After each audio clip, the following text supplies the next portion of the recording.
G'day champions, I've got a delay here.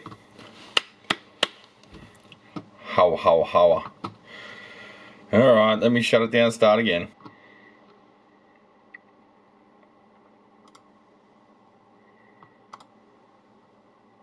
Let's try that again, eh? That looks better. Hello. I think it's my video card, hang on.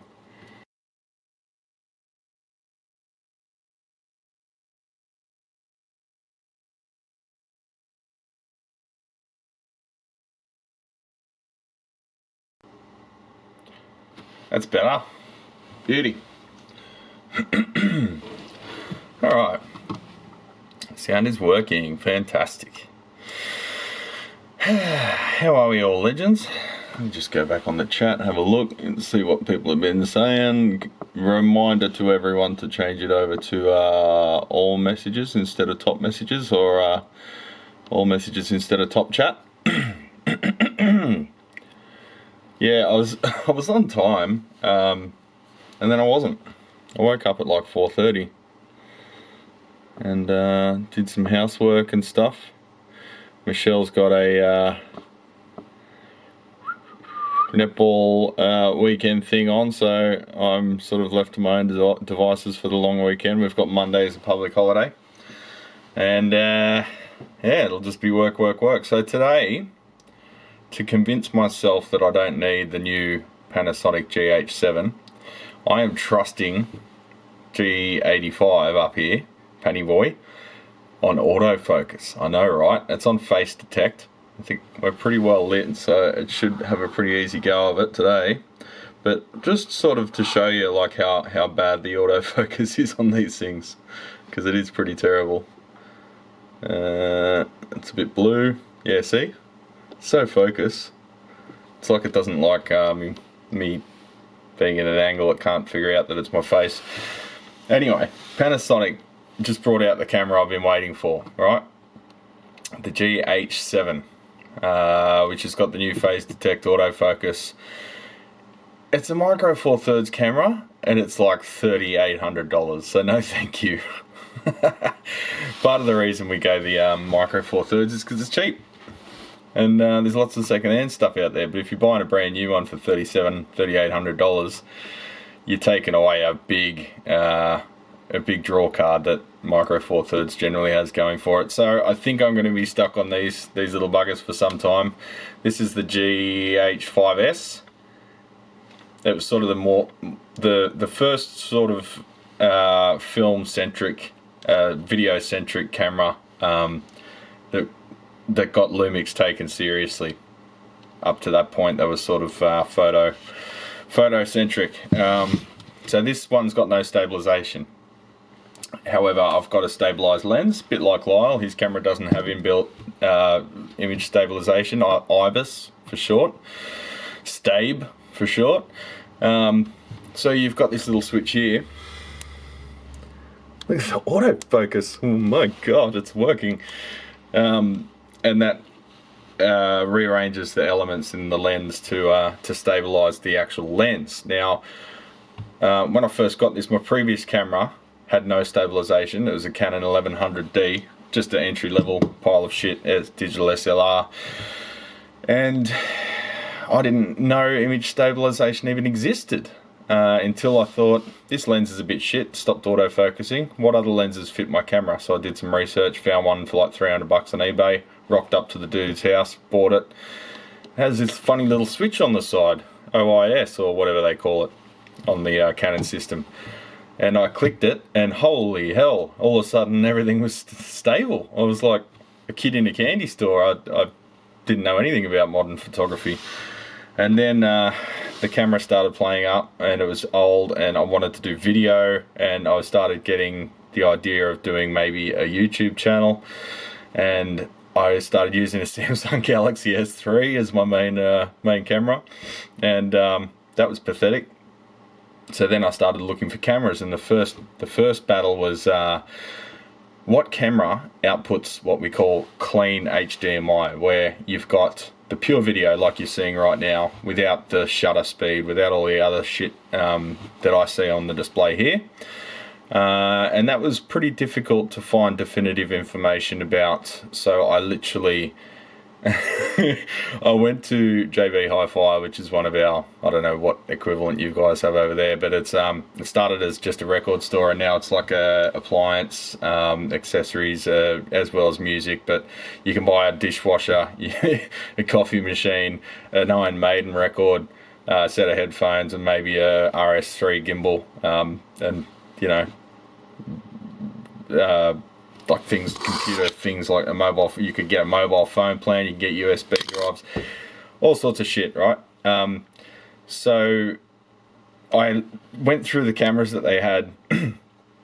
I pulled one of their HDMI leads off the shelf and I went back to where they got all the televisions on display, because they sell TVs as well, and I literally plugged the cameras into the TV without asking. I just, like, they're all like snotty-nosed, pimply teenagers there, so if you just stand over them, they just let you do whatever you want. Do you need help, sir? No. So I started plugging the cameras in until I found one that had clean HDMI output, and that was the little penny boy overhead here, the what is it? I always forget. HCV785. So that was my first camera for this purpose. And in that meantime, the Canon 1100D finally shit the bed. I think I sold it for like 50 bucks. It was working, the autofocus wasn't working or something. So I thought, okay, well, I've got to get a new SLR. So I looked at the Canons. I was looking at like the 5D or the 7D or whatever. Nothing really blew my skirt up. So then I started doing a bit more research. I found a bunch of camera channels, and I've naturally started looking for cameras that had very good low light sensitivity, because I was inspired by this guy who walks around the streets of Japan, and many of his videos are at night, and he's got amazing amazing low light videography. A channel name's Rambleac. He's a bit of a weird guy, but I love his videos. And he was using the GH5. First he started on the GH2, worked his way to the 3, the 4, and then the 5, because he's been making videos for like 10-15 years, right? So the GH5 was his last one, and then he was making enough money off his channel to switch over to this Sony FX3. Now the FX3 is like a $4,000 camera, body only. You can walk around Japan with that fucker, but you do that in Sydney, you probably get rolled for it, right? Oh, probably not Sydney, but I wanted to have something that was a bit more guerrilla, a bit more like I didn't care if it got rained on, and if someone tried to steal it off me, I could beat them to a pulp with it. And the GH5, which he had, I started looking at the GH5s. Now this has got lower, it's got less mega schnitzels, I call them. It's got a lower resolution. However, high resolution is kind of useless for video anyway. The lower resolution has larger pixel areas, so they catch more photons on the sensor, and that equates to less noise and better low light sensitivity. So I ended up with this one. However, the G85 was the first one I got because it popped up for like 300 bucks, and I looked at the specs and I thought, this is my do everything camera, take this one to work.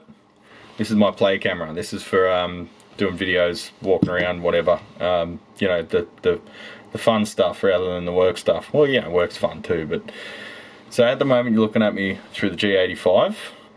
It's got the same autofocus system as this.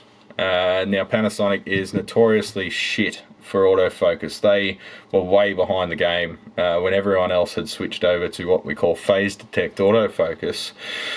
They were still dragging their feet. The first one with phase detect autofocus came out, it was the S5 II, and that was like 2 years ago, if that, like a year and a half, so way behind the 8 ball. They've finally caught up.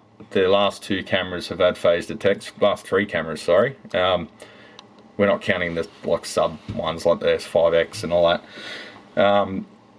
The S9, which was a bit of a joke, just got released. The G9 II got released about 12 months, 6 months ago, something like that. That had phase detect, apparently incredibly good. That's micro 4/3, and they just released the GH7, which is 2 generations on from this one, but essentially looks the same, feels the same to hold. It's about the same size as the GH5 and the GH6. Anyway, how do we get onto that? So let's stop talking about cameras and let's do some amplifier stuff. My challenge today is my first 1950A pedal build. What are you building in there, Pete?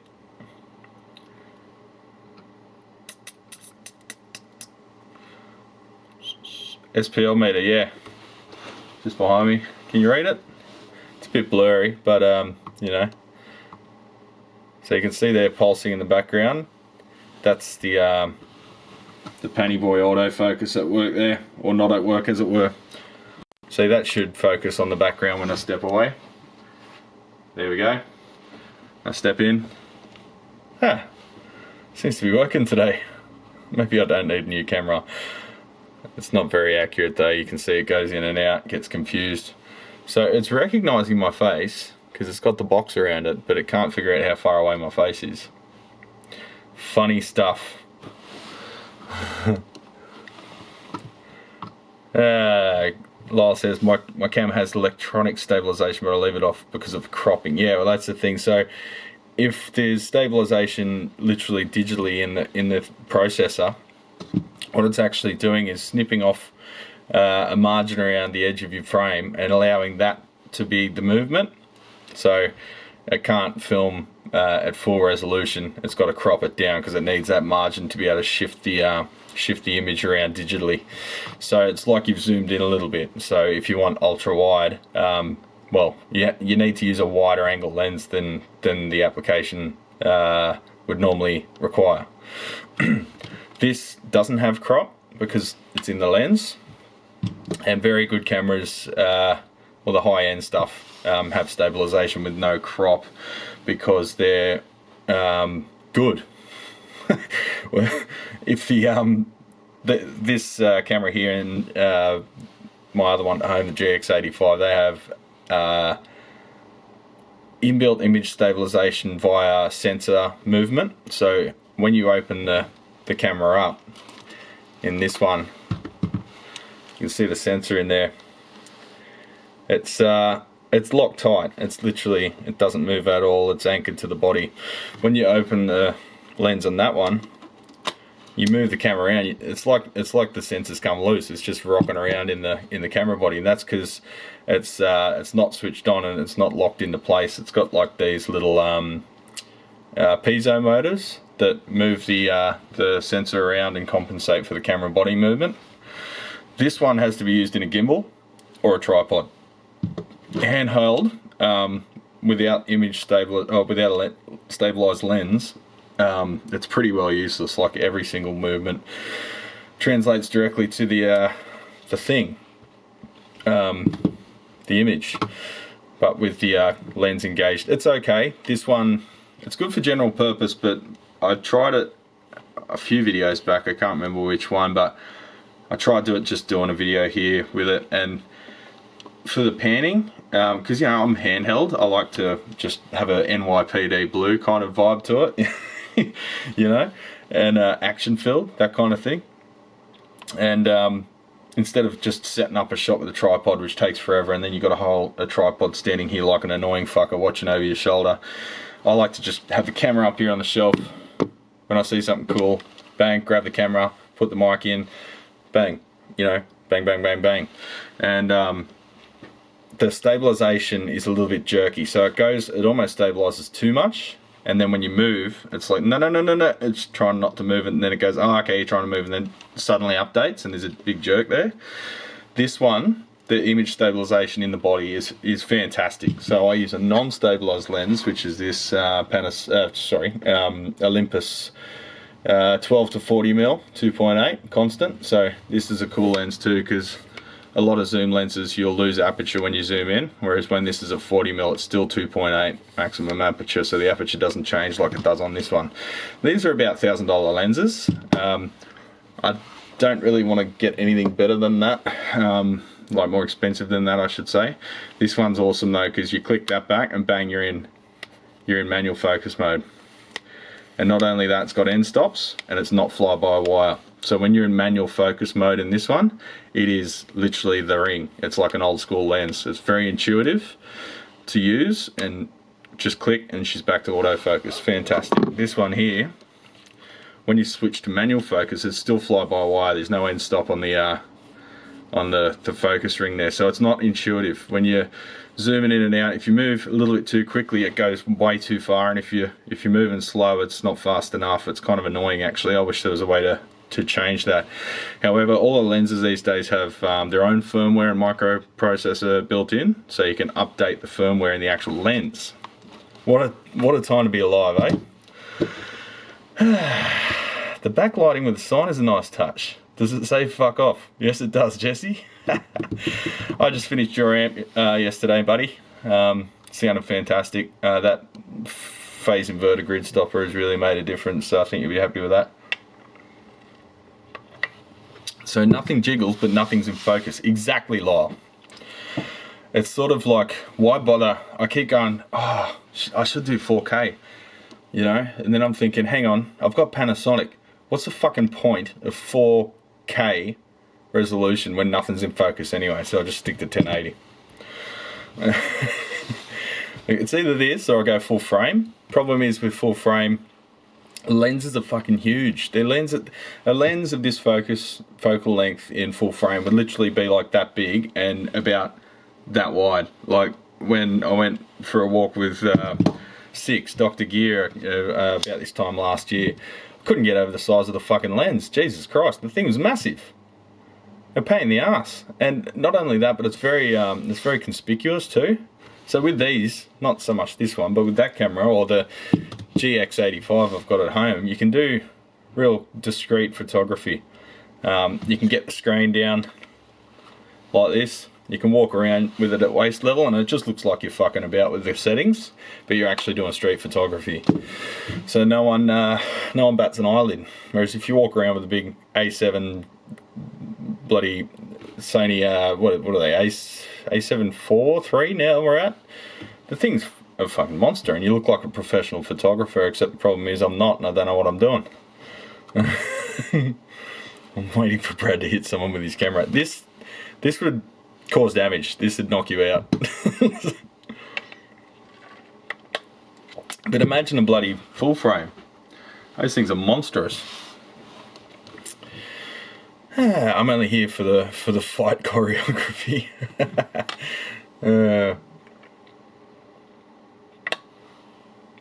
How many watts does it put out and what tubes? I think Jim's giving us a subtle hint there. Get on topic, Brad. We don't give a shit about cameras.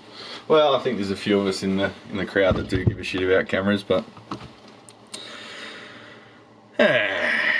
so anyway, I suppose I should do some work, eh? Here we are. So this is the OG camera.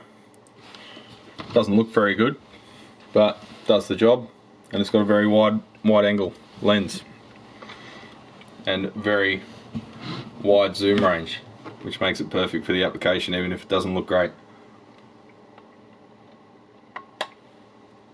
Oh, Jim's okay with camera talk. You got any cameras there, Jim? What are you running?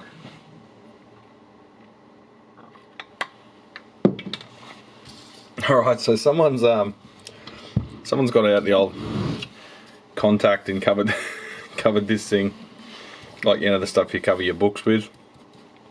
It looks like fake carbon fibre look, and they've cut it around. Instead of taking the brackets off, they've cut it around the brackets. See that? Glorious. Some more light happening here. A little bit more light. Looking good. Canon 90D. I can never remember the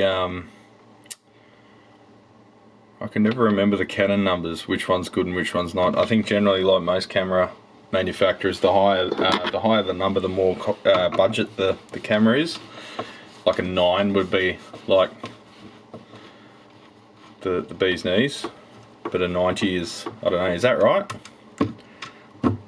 I think Panasonic do that. Like they got the S1, which no one uses, and you know, the G9, and then you got the G95, which is a budget one.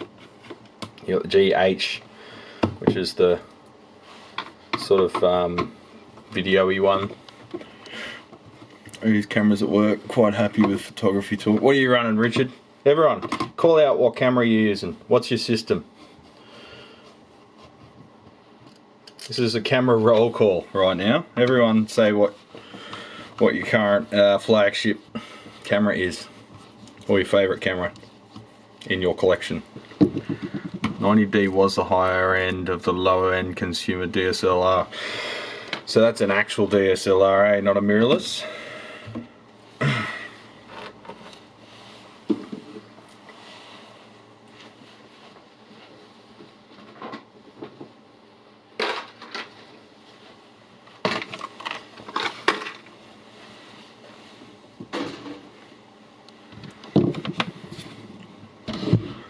Alright, so this is a little 5-watt Chucha, the HT5H, and it's got reports of fading in and out. You never quite know what to think when someone says that, because fading in and out could mean cutting in and out, it could mean sometimes works, sometimes doesn't. You really can't take for granted what guitarists say when they say stuff. Oh. Phone's not on silent. Why is that? Okay, someone told me their amp died. Who is that?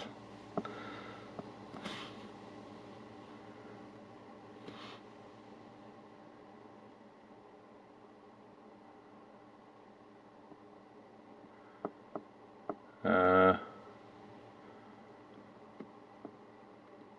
have to look up that number.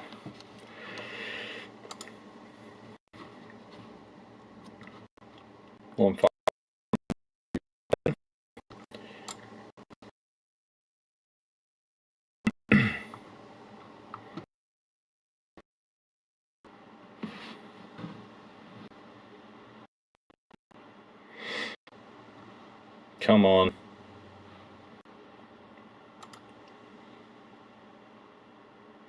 Oh, had a little surge of subscribers last night. Interesting. Does that mean the algorithms picked up one of my videos? Unlikely. I was seeing Yeatsy guitar, one of his videos just randomly took off, and now it's got like 40,000 views like in 2 days, when normally he gets like 1,000. Good on him. It's kind of weird how that happens though. I'll just insert an ad while I'm stuffing around. One moment.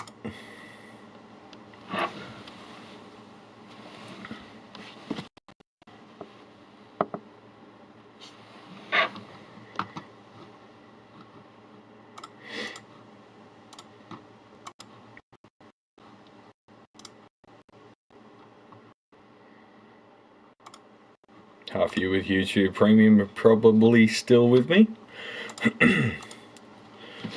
Log into my accounting crap.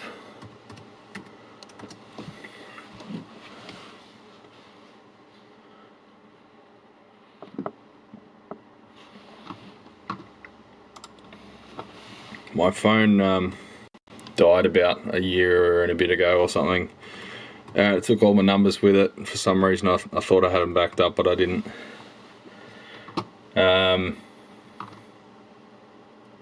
Okay, hang on, I've typed in the number wrong. Who is this?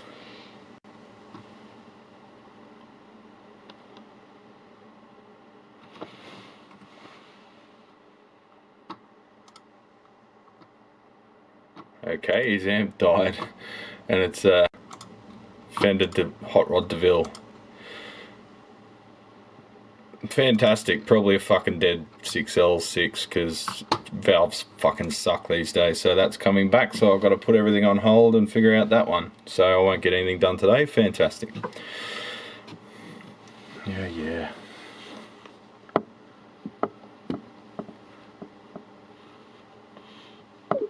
Single word answer, that's all you get. Sorry, don't have time. Fuck, I hate it when shit comes back. It's almost never something I've done or overlooked. But yeah, it's like people are like, oh, you do too much to amps. It's like, fuck, if I didn't, the amount of shit that would come back. Like, I am super, you know, over the top with what I do, and shit still comes back because everything's built like fucking crap these days. There's like not one amp from the major companies worth buying at the moment. They're all dog shit. Where's my fucking video?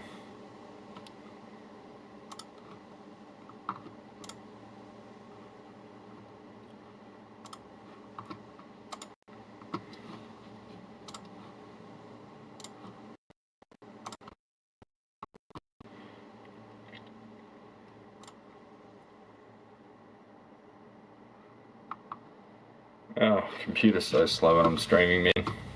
Patchy audio, too bad. I don't care.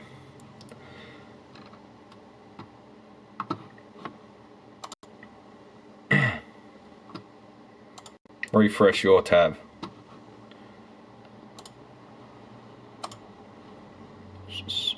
I've got 5 gift memberships to give.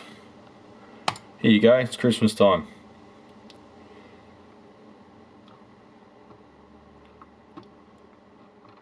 There we go, I think that worked.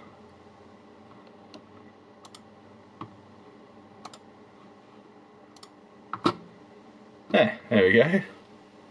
Oh, there's a few people I recognise there with just grabbed a membership. Good on yous. Alright, I'll shut that window. Get back to this thing. I have a questionable tube in my Ampeg. It's a 6K11. You're up shit creek, Joe. Sorry, mate. Sounds like I have cam audio, really. Oh, that's not good. There we go. Why are you guys telling me I had good audio? Fuck, you can't believe anyone, eh? Testing, here, yeah. Testing, here, yeah. How's that? Is that clipping? Is that clipping? Let's listen.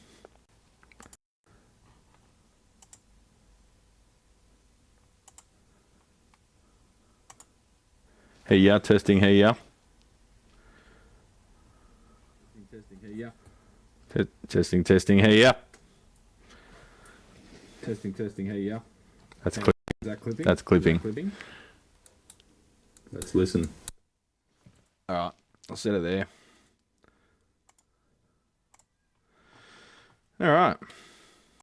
Sorry about that. I had the wrong microphone selected in OBS.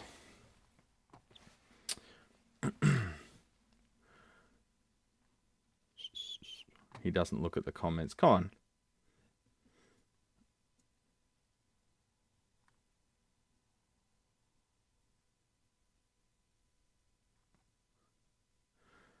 G'day, Cuckoo. You mentioned that before. Well, Dustin, the comments go pretty quick, so I probably missed it.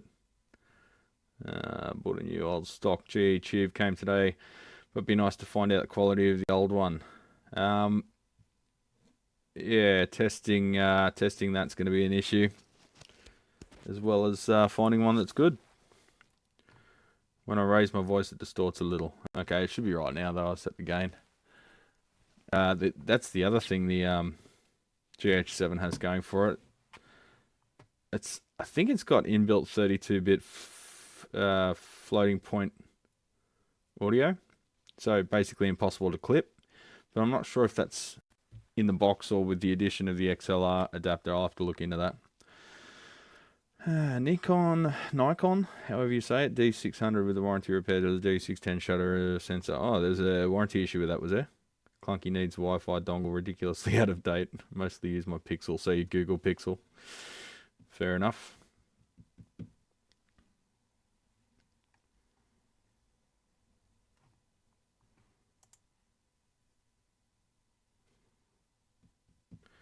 So, a hot rod DeVille that's died after a refurb. What the fuck could that be? You have to buy the other thing. Ugh, of course. That's so dumb. I can tell you would have looked at the audio specs straight away, eh? 6BK11 works in place of 6K11. I'm not sure about that. So you got 3 triodes in one valve.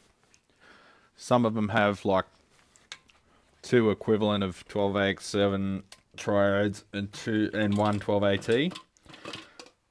Some have 3 like 12AX7 style triodes.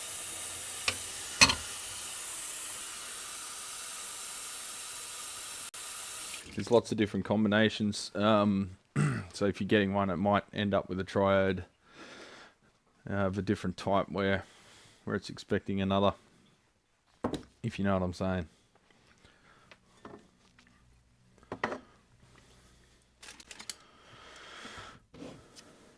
But yeah, if you do find one, it'll probably go for about $300 a tube, if not more.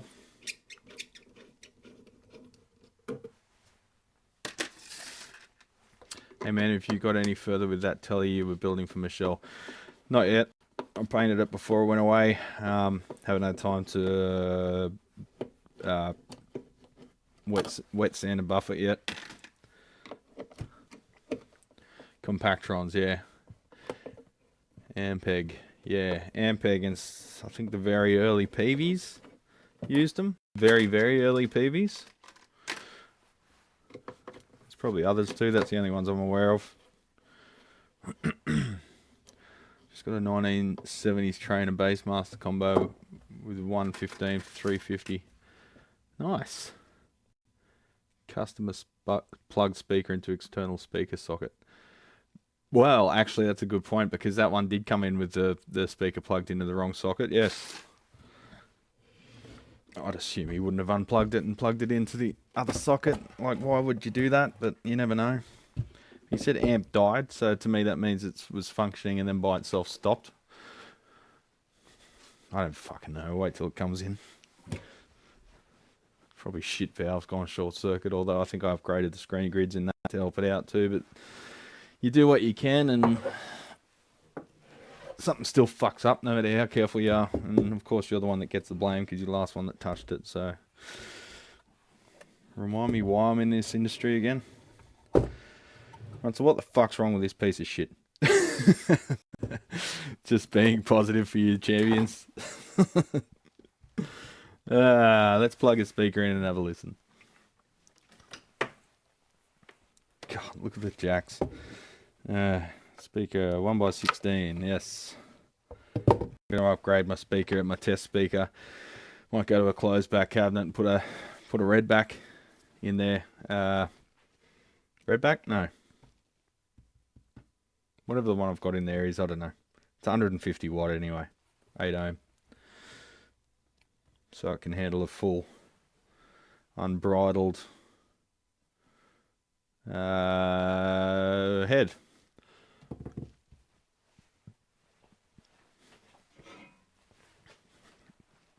Having a hell of a time with a line 6 Helix fucking piece of shit as well. I've pretty much tracked it down to the design being wrong for the microphone input. And I'll show you some details on that actually. I've run out of USB ports on here, but I'll show you that while we're on tangents and not putting off doing any actual work. So, shut up, computer.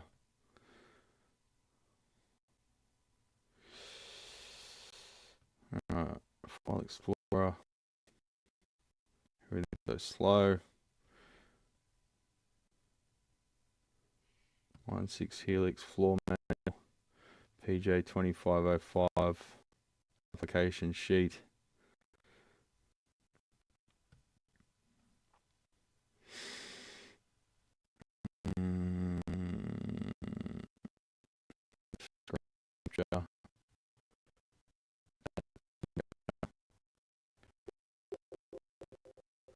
Like half an hour load.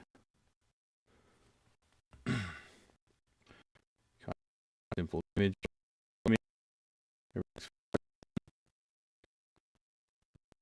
Start. The screen probably glitching as well. Reds are 150. That's the one I've got in there in the box. Got the reverb. I'm going to put a new tube in and see what it does. Test all the other preamp tubes. Yeah, you shouldn't hurt anything. And just you might bugger all reverb there, Joe, if it's the wrong type. Well, I got home. I got to go borrow my neighbour's lawnmower to cut my grass because mine is still in for servicing. Shop is backed up. Boatload to do and it's super high. Be back later. See you, mate. Fun. Get some exercise. Put some sunscreen on. Just do what Burt Munro does to trim his grass. World's fastest Indian. Alright, so the fuse is intact. It's promising. But we've been let down before.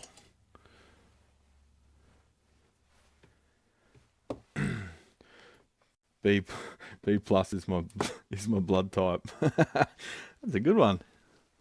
What's your blood type? B plus. I like that. Give you a piercing 1 kilohertz or a soft 400 hertz today. That's so good.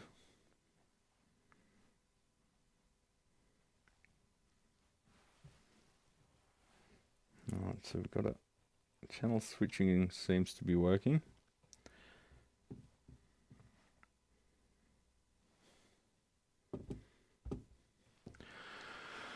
Where's my multimeter?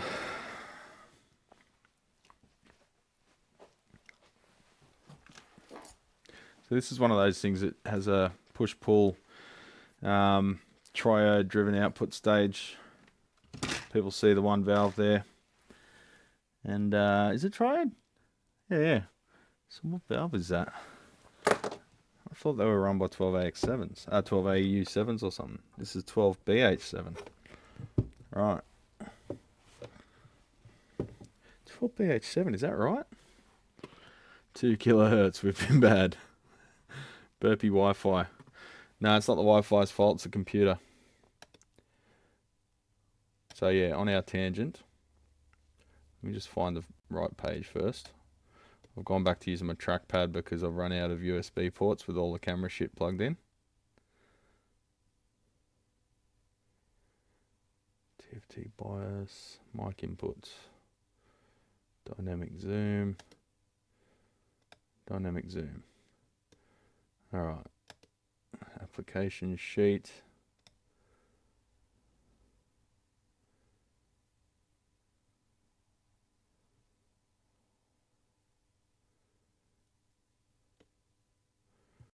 Dynamic zoom. Alright, you ready to go down a, thanks for the $2 there, Curtis. I'll buy a sachet of instant coffee for that. Thank you. With the cost of living. That is a very busy looking circuit board. What does that amp do that needs such complexity? It's got 2 channels. That's about it. It's not that complex. It's just got lots of preamp. It's a solid state amp with a valve output stage and a valve phase inverter. I think it's got a valve cathode follower and a valve output push pull in the one valve. It's 2 triodes. Yeah, I'll find the schematic. Just one thing at a time, champions. We practice no mo may here. Save the pollinators. Yeah, good point, Gooden. It's June now, time to weed whack that rough thatch. Is that a euphemism? Haven't weed whacked my thatch for a while. Right, desk share. So first, line 6, Helix, microphone input. Alright, you can see that. Just wait for my screen to update up here. 7:55, man. Almost an hour of talking shit already. Alright, it looks like the screen is sharing. So we've got a mic input there. We've got some caps there, as well as some inductors to filter out any RFI. Got a spark gap there for any static discharge or anything like that. We've got our phantom power feed via the universal standard, which should be 6.81k, but that's 6.8k, close enough. Current limiting resistors there, that prevents excess current flowing if there's a dead short to ground. You've got your blocking caps here, which are a massive value for what's expected of them. 22 microfarad. That's got a 3 dB point of like 3 hertz or something ridiculous, so that could be a smaller value. And you've got clamping diodes here. Now their job is supposed to be, so here you've got plus 5 volts, there you've got minus 5 volts. So if this voltage gets beyond 5 volts plus the forward drop of the Schottky diodes here, then it'll just shunt that to one of the rails. So what happens is, so this customer, he came in, this chip down here, the PGA 2505, and its minus 5 volt rectifier regulator were blown, and the regulator was actually burnt. So I replaced them, thinking that's weird, but often you can get static discharges that can cause stuff like that, and it's just a spontaneous failure replacement. It's fine, it happens quite often. So I replaced him, and he was okay for a bit, and then it happened again. So he brought it back again, and I'm like, okay, well, something's going on now, and now it's my fucking problem because I touched it last, right? So I started digging a bit deeper and had a look at the data sheet of this chip, and it became clear that line 6 have not followed the application notes, which is, see, it's got a current limiting resistor here. Well, that should be there and there.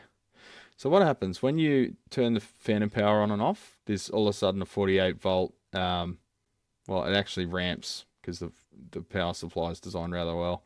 But what happens if you plug a mic in while the 48 volts is there? Well, it puts a massive spike which passes through this cap into this area here, and these diodes are supposed to shunt that so it doesn't exceed 5.2 volts, whatever the forward voltage drop is. I think it's 0.2 for these ones. But the thing is that because that cap's discharging across these instantaneously, there's a massive pulse there, like in the order of like multiple tens of amps for a brief second. Like I'm talking like microseconds, right? And that will go through into these rails because everyone thinks of power rails as like infinitely low impedance. Like they'll just, like ground. Everyone thinks ground's ground and it's just a place where voltage goes to die and disappear and into another universe. It's not the case. Ground as well as the voltage rails have an impedance. Now, if you put a massive pulse into them, that's going to follow through to everything else on that rail. If it's got extremely good filtering and extremely low impedance, that might be reduced, but you're still going to get that pulse to some degree throughout the rest of that rail. Now, these tiny little SMD boards with the thin little hair-thin traces have a relatively high impedance. So what I did was put my scope right here and right here, right on the diodes, so at that end, and I hot plugged the mic in. Now this is after I've removed the chip because I don't want to blow up another one because they're like an $18 chip, right? So we're already in the hole for this one. So here's what I measured on the rails when I plugged the mic in. So that's the negative 5 volt rail, and that's the positive 5 volt rail. There's a massive spike there, look at that. Peak to peak, 13.8 volts. 0.8 volts there. Oh, just realised I've got to turn on the laptop power. So that's the power rail you're looking at. That's not the signal line. So everything else attached to that rail is experiencing that same spike from plugging a mic in, hot plugging a mic in. There's no protection there. So that's what's blowing up the chip, and that's what's also blowing up its regulator. So how do we fix that? We've got to redesign the line 6 circuit, don't we? So here's the application sheet for that chip. and there's the current limiting resistors. So when that cap discharges through these diodes, it's limited to a maximum current, right? So that's supposed to get rid of the spike by slowing it down a bit and sort of spreading out the amount of time that current discharges through those diodes to the rails. So that alone should be good enough, but that's taking into account a relatively low impedance on your rails, which this unit doesn't have. So I put some resistors there. I tried it even up to 1K. It should be around the order of 10 to 100 ohms. Even up at 1K, it was too great for those power rails that were still experiencing a spike. So I think the only option left to do is remove those 4 diodes and install 2 back-to-back 5-volt 1-amp Zeners on each rail to ground. So it's shunting that spike to ground instead of to the voltage rails and killing these chips. And we might do it to a ground somewhere else instead of right next to these chips, like on the chassis or say the mic input ground, which is mounted pretty well directly on the chassis. It's pretty sad when you got to redevelop a circuit from a company like Line 6 so it doesn't blow itself up. Now, you'd think this would be a big problem, wouldn't you? Like we would have heard about it by now, but I don't know. Not many people use a mic input in these things. I don't even know what it's there for, to be honest. And then if they do, they probably don't use a condenser mic. If they do use a condenser mic, they're probably not stupid enough to hot plug it. Or maybe some mics damage it more when hot plugging than others. And maybe this particular mic he's using is, you know, lends itself to ruining the circuit and putting a massive spike through, whereas other ones might not. Without going down the rabbit hole of research and blowing up other mics and all sorts of shit. Just a massive shit show. I don't know how the fuck these repairs find their way to me, but they always seem to find their way to me and to no one else. I don't know. Maybe everyone else just declines them. Yeah, so that's the spike on the actual line, and you can see, so that's the signal line where the mic signal would be going. So you've got that huge spike there.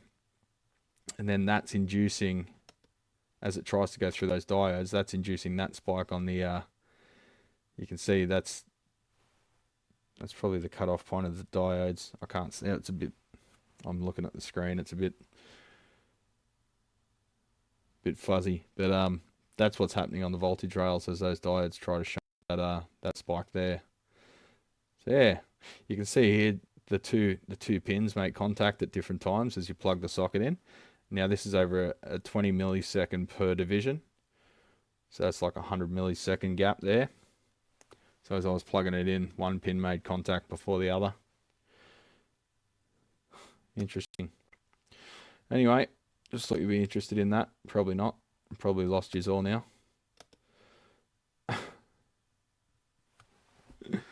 I always thought XLR inputs were for using balanced signal from an amps or load boxes line out. Probably that too, but it does have phantom power, so it does have the ability to take a condenser mic there. I'm not smart enough to problem solve it either, BB mate, otherwise the thing would be out the door by now. But either way, it's fucked and it keeps blowing up chips, and now it's my fault because I touched it. Get over that. Get over the whole taking responsibility for manufacturers' shortcomings thing. To be honest. Can we go back to cameras here? I'd love to. Pain in the ass. So now I'm just stuck with that thing around my fucking neck until I sort it out and figure it out. And the manufacturers don't care. If you contact them and say, look, I found this, they actually see you as an annoyance, like, go away, please. They just want to make money. They just want more money to come in the door. They don't want to think about problems or solve problems. They just want more money to come in the door. Why the fuck would they want to solve problems? It's stupid. Like, what? You can't earn money by solving problems. You just earn money by taking money off people. Everyone knows that. Alright, let's look for the schematic for this one, just to give you a look at the output stage and the phase inverter.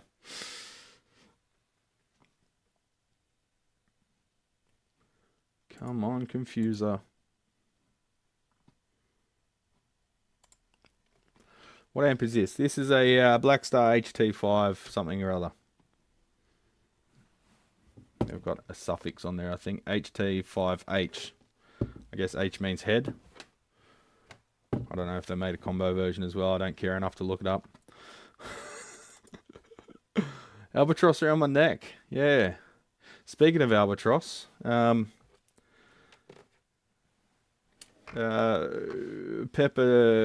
Keenan's father just passed away. I saw this morning. So yeah, thoughts go out to that family.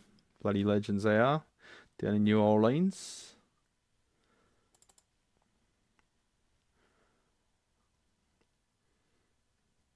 The list: VR chips 78157. What? Negative. What are you writing, Seth? Seth, you go on tangents. Half the time I don't know what the fuck you're even talking about. It's got nothing to do with the current current subject matter. But I enjoy your enthusiasm. I admire your enthusiasm. Blackstar. Now every time I think of Blackstar, I think of the last David Bowie album. HT5. HT5. That'll do.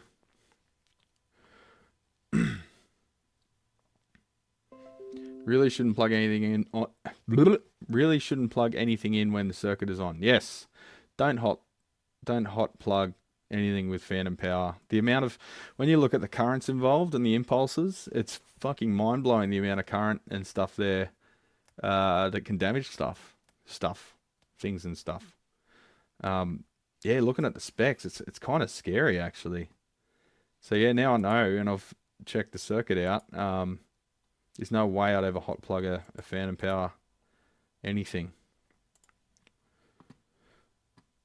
Right, let's shut some shit down so a computer actually functions. That doesn't look like an official schematic at all. Okay, let's try and find an official one, because I think someone's reverse engineered it, but I've got a little little directory up my sleeve.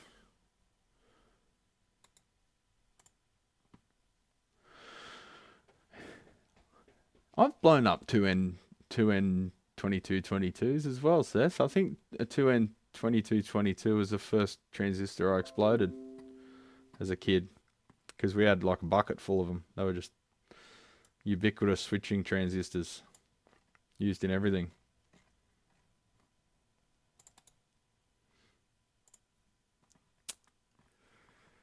All right. Yeah, it's got a tiny little amp spread across 4 schematics. That looks more like official in documents. Yeah, 2 valves take up a whole page. Yep, that's more like the corporate inefficiency I was looking for. Rotate. So what I understand is like buy Adobe Acrobat. Does anyone own Adobe Acrobat? Like really?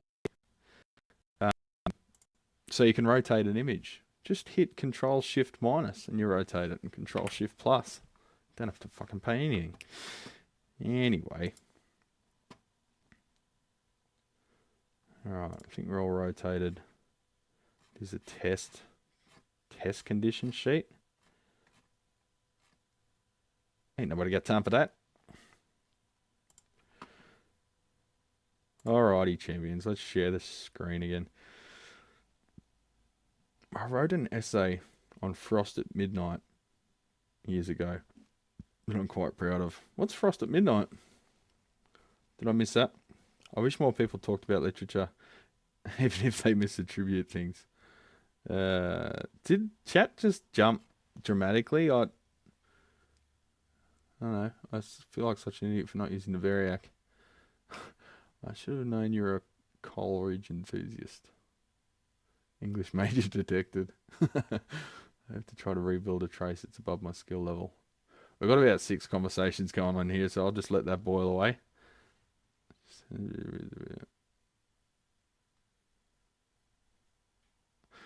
Alright, speak amongst yourselves. Desk share. Adobe. Okay, I just rotated that. Now it's gone back to that way. Really? So you can see here, most of it's solid state. There's your input. You've got all op-amp tuning, FET switching, diode clipping, more FET switching. You've got 2 gain stages, no cathode follower.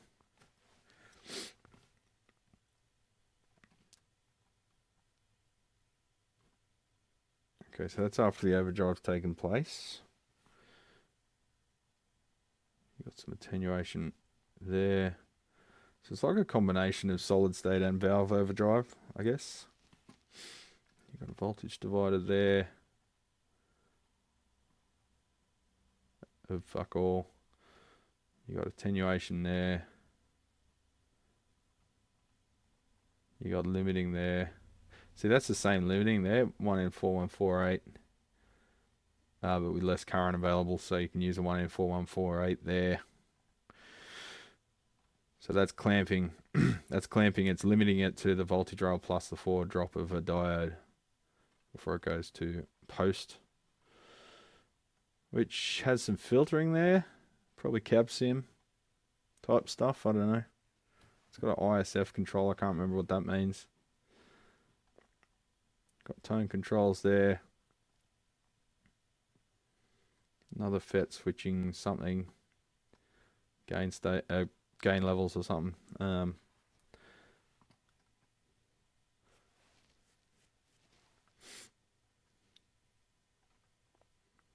it's all solid state other than those 2 stages there in the preamp. Sorry, I'm zooming in and out too fast again. I keep getting people complain about that. All right, tell me when to zoom back out. Did you swim to work today? It's actually the first sun today we've had in like a week. Starting to get a bit depressing there.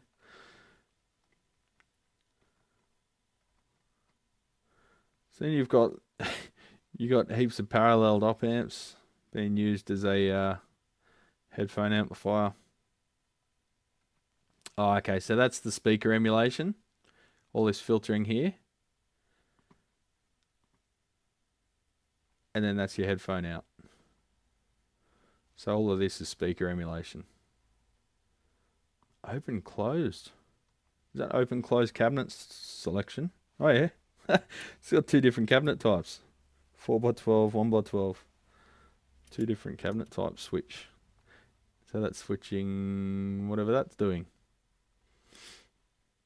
Pretty funky. There's the power supply.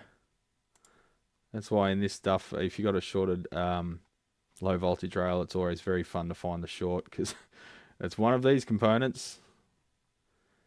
Problem is, one of them's clamped to ground. Anyone's guess which one. And that's where the 4-wire multimeter comes into play. So you've got PA in, so that's coming from the output, probably in the effects loop. Where are we? Oh, it's on another sheet. But anyway, trust me, that's the main input to the phase inverter. And here's your phase inverter. Two MOSFETs, IRF 830s. Arranged sort of like a long tail pair. You got a bias feed here, and you got bias balance set by PR2, which is mounted right next to the MOSFETs. And then that goes off to a connector, which is hardwired to the pins on the 12BH7.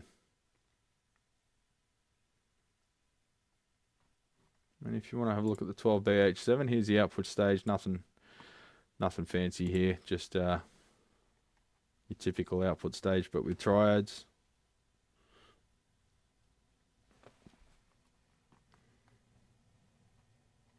And there you have it.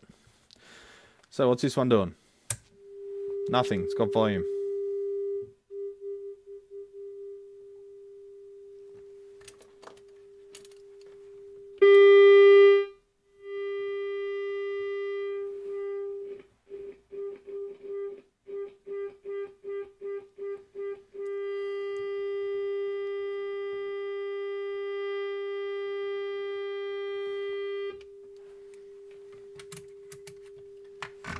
Sorry, I'm still on screen share, and I've got a habit of doing that.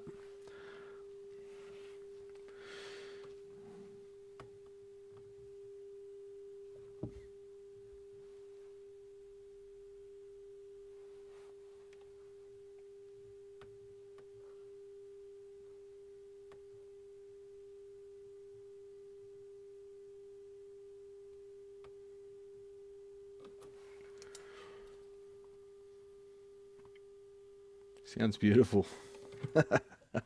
Sorry, I'll turn that down. One of those amps with a genuine 12 AX7. Yeah. Bleeding albatross flavor, isn't it? That's a reference to something. I don't know what. I have that low voltage rail issue in the LCR's analog unit in the digital compiler. LCR's analog unit and in the digital compiler. Those 4 lead Kelvin clip leads and a Fluke benchtop DVM helped out a lot.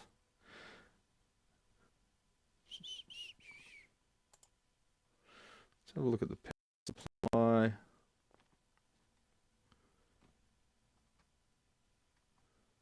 Output transformer primary. It's down there. SP what? SP6. SP5.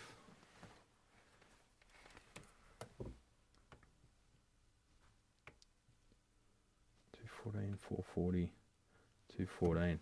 See that much drop? No way.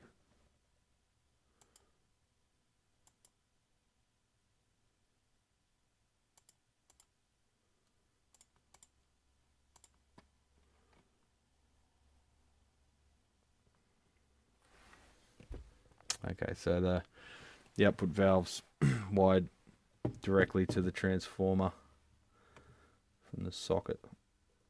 So to measure the drop, SP6 on the circuit board.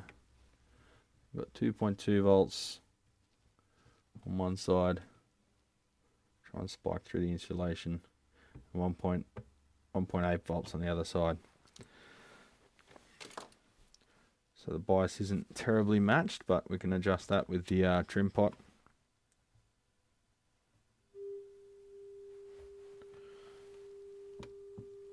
So when they say signal fading, I initially want to check for any intermittency on the board. Or the quick connects, that kind of thing. Usually the heater area, because fading indicates a slow ramping of the signal, which would occur with heater current getting cut off. And you've got the thermal inertia there of the filament. So the signal is fading rather than cutting in and out violently. However, in guitarist speak, it could also be cutting out violently. They just don't know how to explain that. So it could be the effects loop, shorting contacts on the jack. But they appear to be not very touchy, so that's good. What we could do is set this one aside on the dummy load. Let it cook for a bit. And we can get onto something else. But first I just want to crank it up. Get some serious power out of this thing.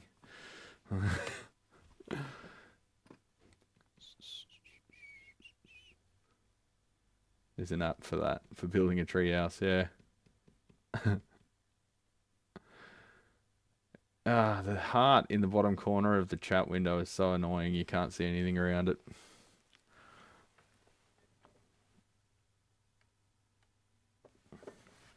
Come on, Panny boy, you can focus. No, you can't.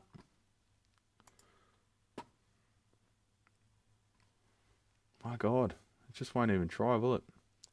It's got the box on my face, it's got the target on my eye, but it just won't focus.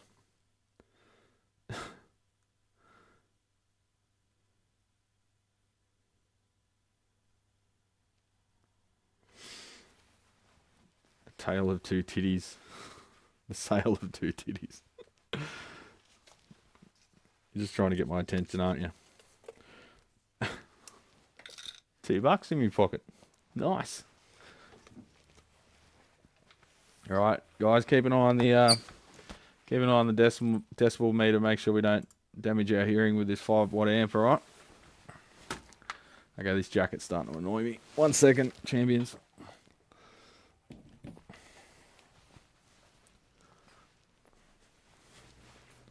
Oh, I've got a coffee there too. 8:21. Got an hour and a half.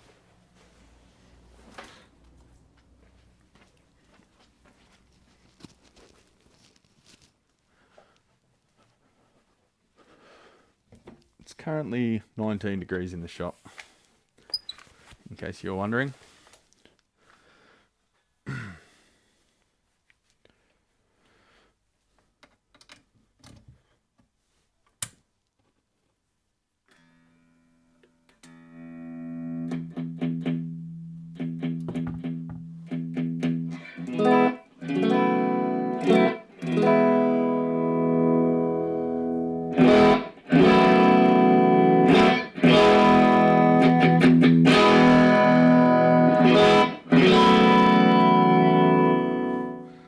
Lawrence of Alavia.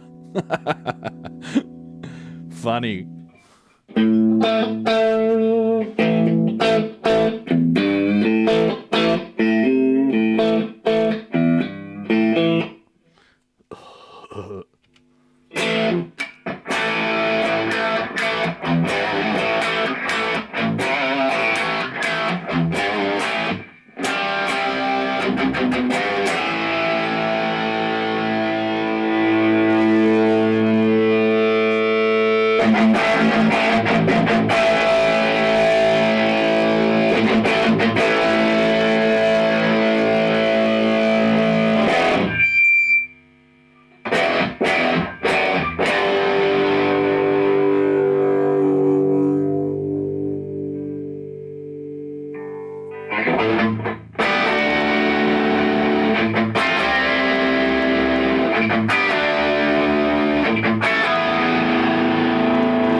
Holy bottom end, Batman. This thing's got some serious bass.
I don't know, I can't remember it.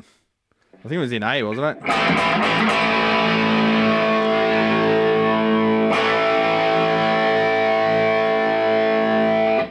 All good metal in the 80s was in the key of A.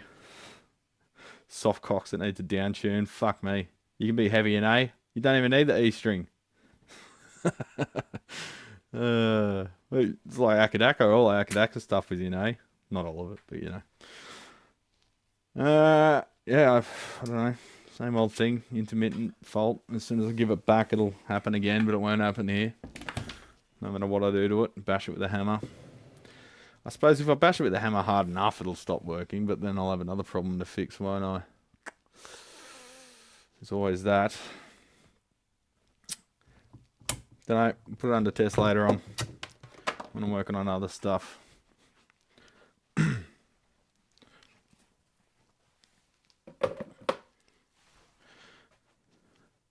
Well, we work on something crap. Let's work on something supposedly boutique. You know how much I love boutique. If it's got a high price tag, it must be good, right? Let's have a look at Walter. Walter. Walter. Put the gun down, Walter. A little Walter.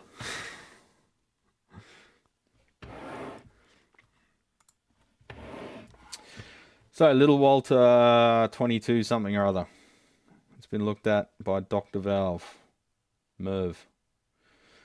It's always a sign of quality on boutique stuff when it's got the brother, not brother, what was it, Dymo. The Dymo labels, but like the cheapest ones in the world. The ones that fade over time. Not like the P-Touch, beautiful P-Touch one I've got. Who doesn't love a P-Touch? Every now and then. Oh, it's got a coffee drink outline there. Healthier than a cigarette stain, I guess. Except for the stuff that's in E or G. Yeah, except for that. Blackstar sold shed loads of HT5s. First time I've heard one. They sound actually really good, to be honest. It's anyone's, it's sort of a moot point as to whether or not it's necessary to have a valve output stage in a device like that. But anyway, it's the tone shaping they've done is good for metal in that, and it gives them a good reputation because everyone starts off on a HT5, and then one day when they're a big boy or girl, or undefined, they go for a HT100. And to be honest, they had a lot of problems starting out, but I'm still not a fan of the construction, certain decisions they make, but they are pretty reliable, to be honest. Now they've actually one of these companies that actually, if there was a problem, I'll solve it. You know, they actually fix stuff when it was an issue, rather than like Fender, who just don't. They just refuse to fix anything and just keep making the same broken shit decade after decade after decade because people buy it anyway. Please let this little Walter be better than the ones I've had in. Probably not. What's the deal with these things? People seem to be losing their shit over them at the moment. Oh, who gives a fuck, Dustin? It's some rich arsehole fucking plays one and everyone else wants to be that rich arsehole, so what do, eh? That's marketing. Some rich arsehole also doesn't spend fucking a month's wage buying it either.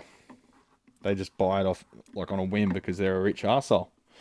So, you know, the rich arsehole's opinion on an amplifier is irrelevant when you're sort of really struggling to buy one on a whim. If you actually have to save and scrimp and save to buy this thing, they just buy it on a whim. They don't care if it's good or not. If it's shit and blows up, they just stick it in the cupboard, fix it one day. Who cares? But if you're spending all your dosh on one amp, and it's got to be your, you know, holy grail amp, you want that fucker to be reliable, don't you? And well built. And that's usually not the case these days for boutique stuff. Most boutique stuff is trash. I don't give a fuck what anyone's got to say about that.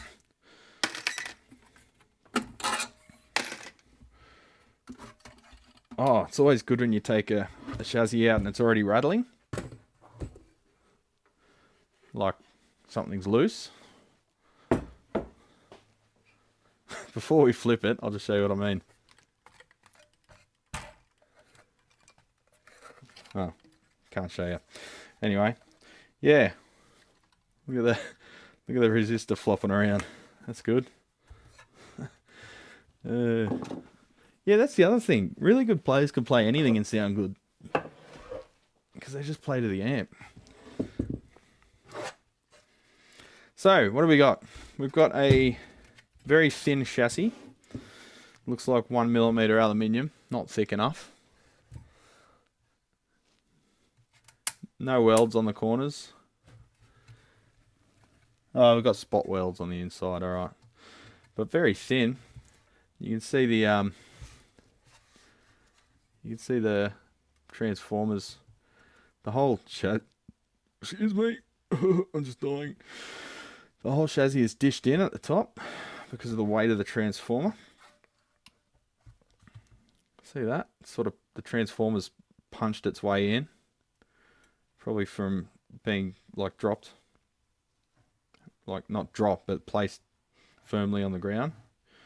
And that over time, the mass of the transformer, which is a classic tone, has distorted the chassis. So a heavier gauge chassis would be nice. So what have we got? We've got 5x3, 2 rattly JJ6V6s, one of them half hanging out of the socket. I think we need some more. We need some more some more photons, don't we? Yeah, that one's hanging on for dear life. No retainers. Could be a Hammond box, actually. That's a good point. It does look mass produced. You've got... What the fuck? Someone drawn a mushroom on that fucking cap? Or is it a penis? Is it a mushroom or a penis? I don't know. I don't think I'll draw a penis in my amp.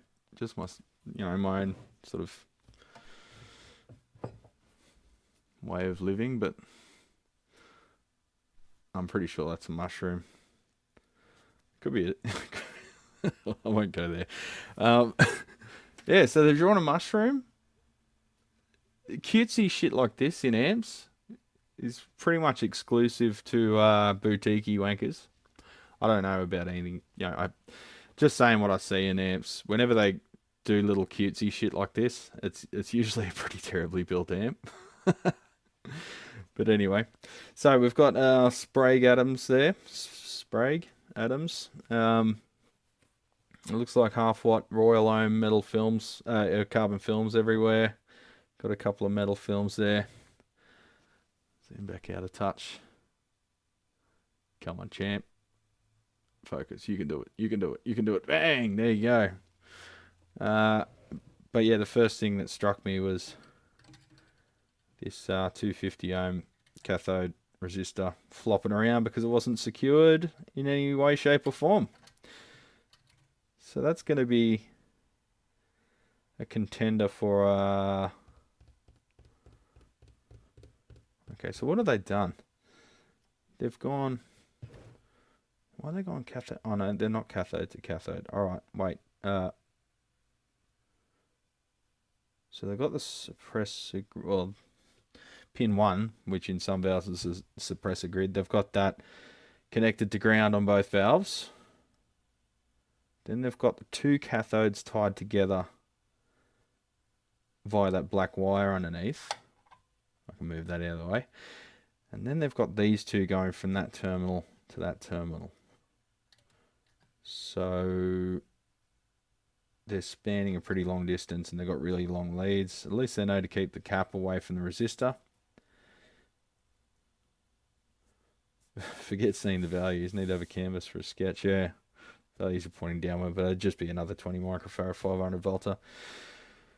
So mounting that more securely would have been good, but we'll tackle that now, and maybe just rewire that in a better way.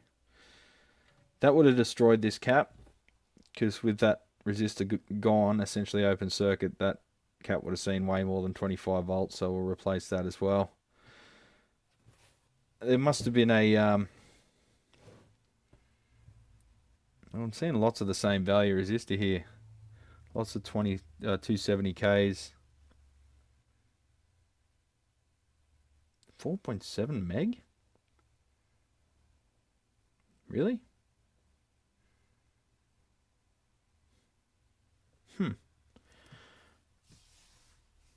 A grid leak, so that's pin 3 and 4.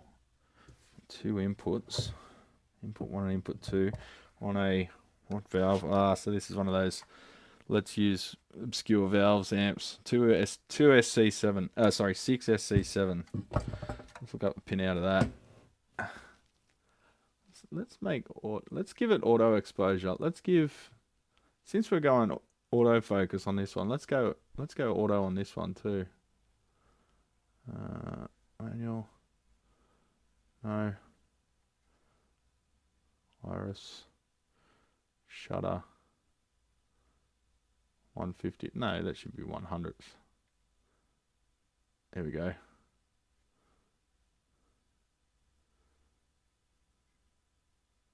Can I make that auto too? Nah. I don't think I'll trust that one with auto. Full auto. Grid leak input bias. Possibly.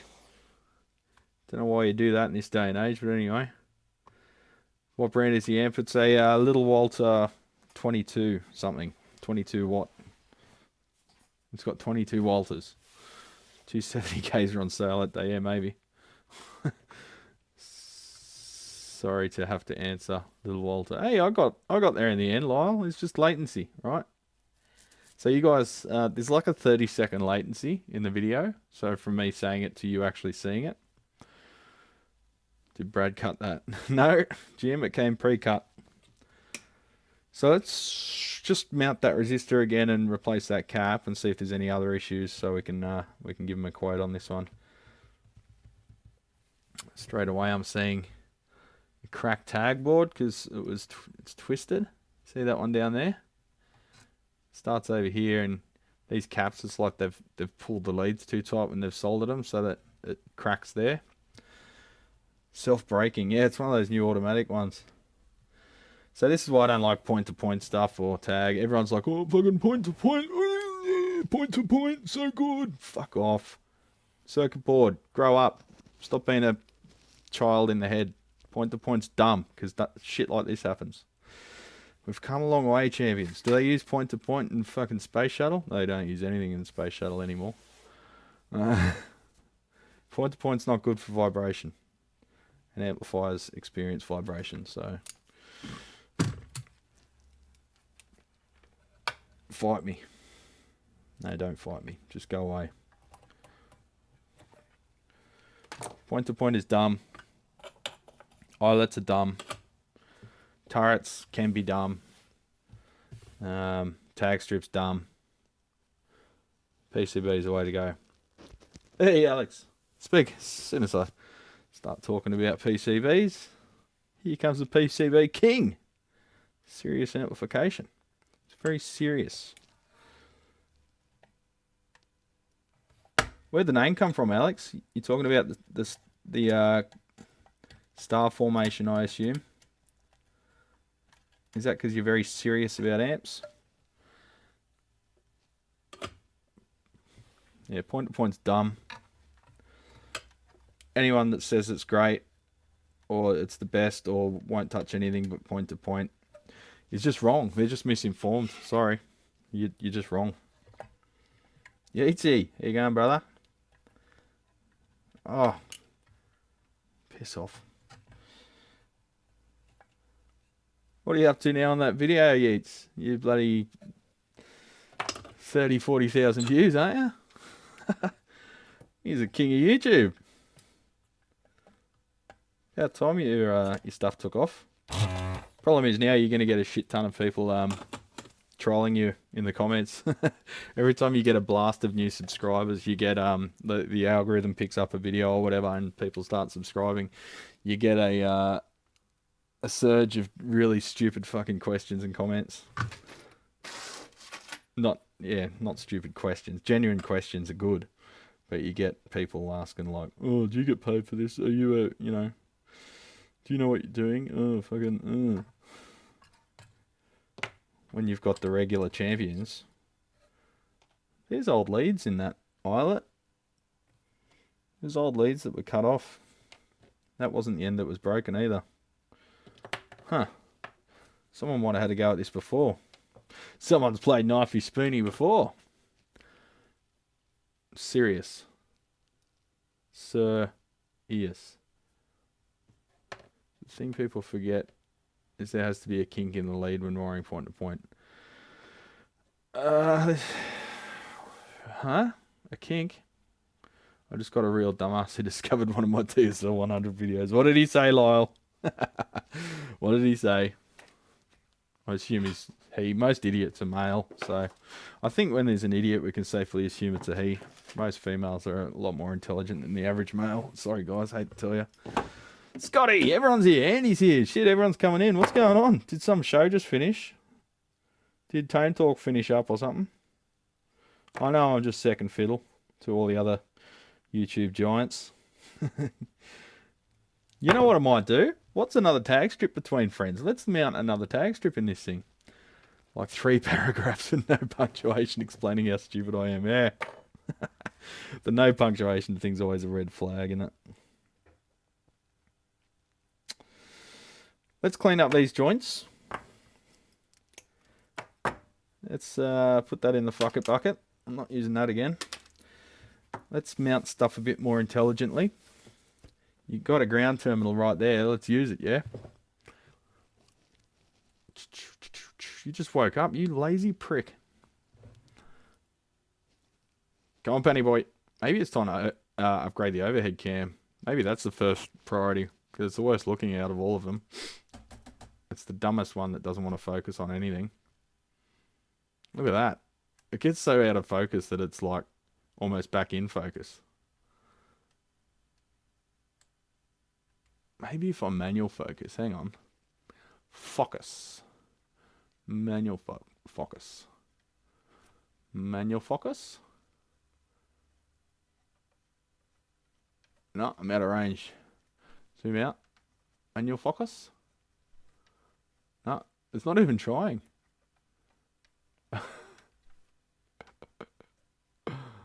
Sometimes it needs to be turned off and back on again, and I need to Toto. Need to take it to Africa. The kink in the wire allows the wire to move a little when the wire is being twisted and soldered. I've seen the kinks, and I do use the kinks. Well, besides the band, the kinks are really funny. I'll get back to that. Anyway, the kinks are good for thermal expansion and contraction. So, like parts that get hot, if you have a straight lead and it's soldered to an eyelet, those leads will want to pull every time the component cools down, and they'll want to push through that lead every time the component heats up. I've got to stop looking at my cameras. Focus, you yes, that's right. I'm here. So you put a kink in the lead and it allows a little bit of play. I turned into a Lumix camera ad on YouTube. 2 blokes were commenting. Tuned into a Lumix camera ad. How do you tune into a camera ad? A review, I guess you mean? So what it needs is some strip board. No?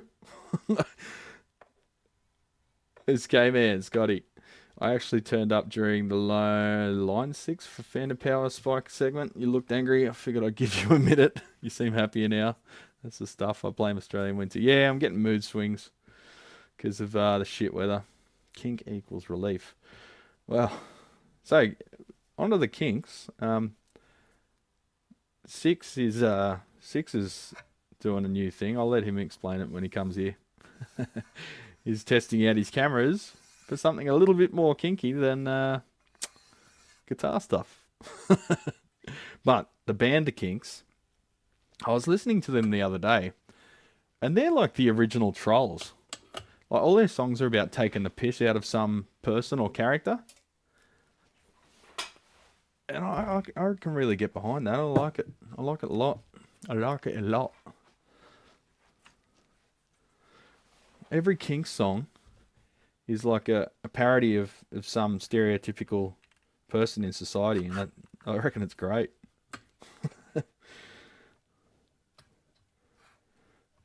He's a dedicated follower of fashion.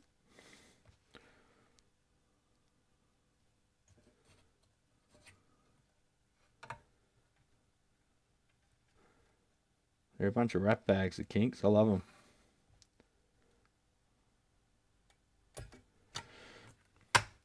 Alright, well that's already soldered there. That's already soldered there. So let's use the terminal right next to it. Let's put a resistor on. I reckon a have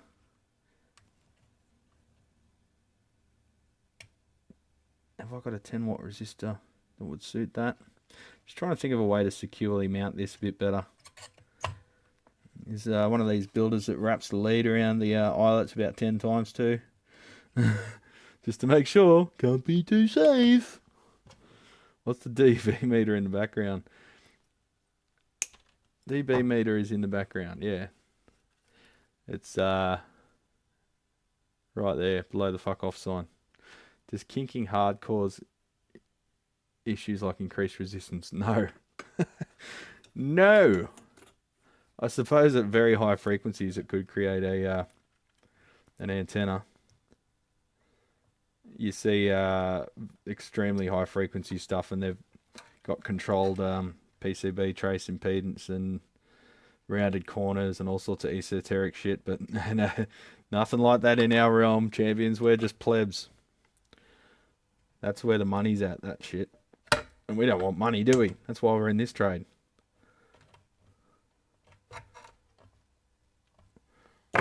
We can't have the arsehole now, can we, boys?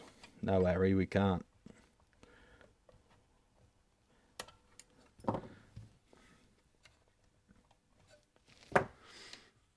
My hair light isn't working.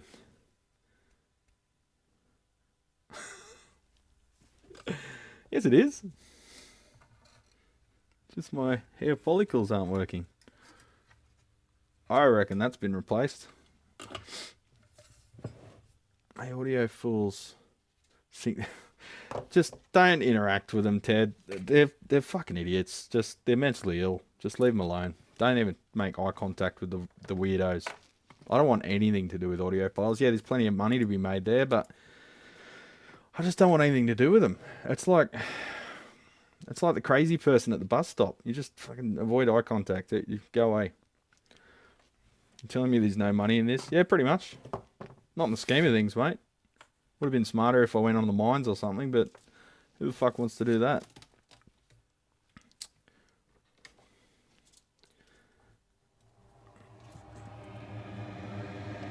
Alright, so there's lots of leads that are still there from previous components. Whoever teched on this before, there's left leads and stuff in. I just want to suss out what's happened.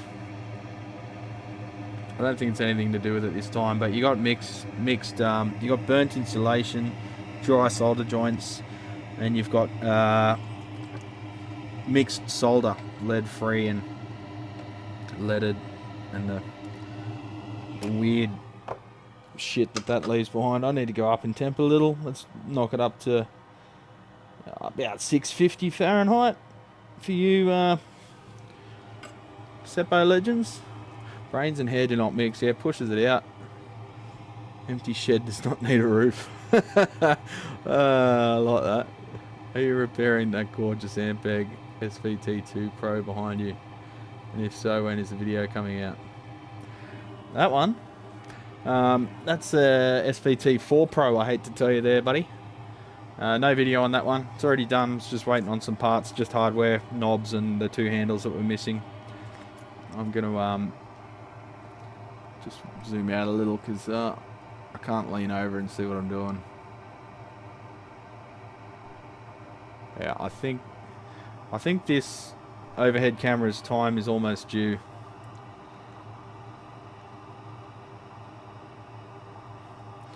Male menopause? What? Are you saying I've got male menopause? What?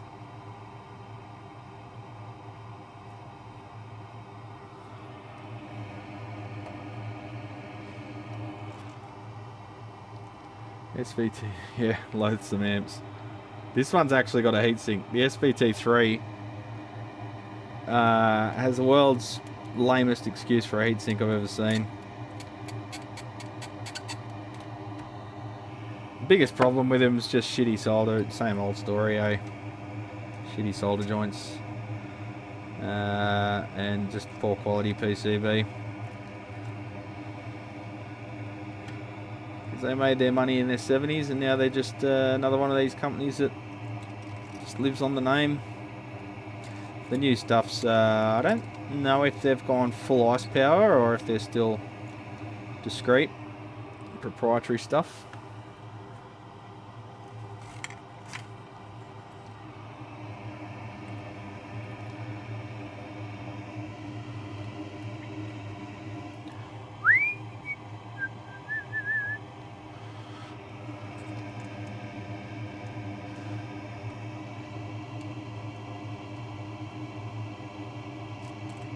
Ain't nobody got time for this.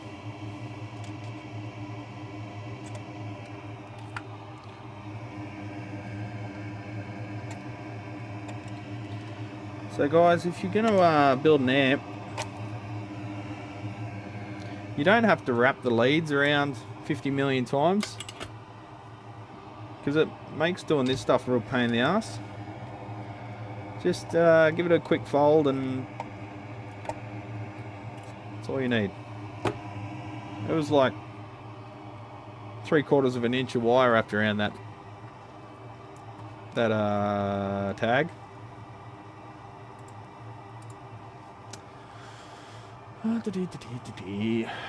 Desolder rumble is fraught with potent what? Steel tube built like the classics. Bad AC mains run right by the preamp, makes them noisy. Ooh, yeah, that'll do it. It's a little bit like the Champs with their power switch volume knob. If you're gonna wire it safely, you got to switch the active, and then you got 50 hertz right next to the signal, which is not fantastic. Yeah, Yamaha owns Ampeg now. Actually, you know what? I'm seeing some other questionable stuff on this. Oh, I don't know if Panny Boy will pick it up even. Can you even camera? See that plate lead there? I'm fucking on manual focus, aren't I? Ugh. Autofocus. Let's give you another chance.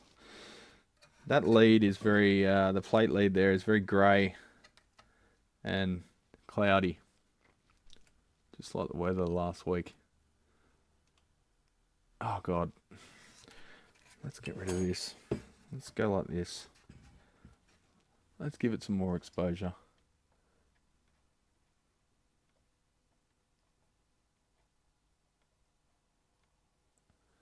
Alright, can you see that? Where's my pointy thing? That has gotten very hot. See, it's not shiny and it's grey and it looks burnt, and the jacket on the wire is black. So I wonder if we've got a fucked valve too. Probably. Yeah, it's the fume extractor was making the rumble noise. Oh, that's so good, isn't it? Battling with cameras. I didn't know this is what I'd become. Yeah, it's just a fume extractor, champions. I can turn it down a bit. The lower you make it, the less effective it is. I'll take it up full.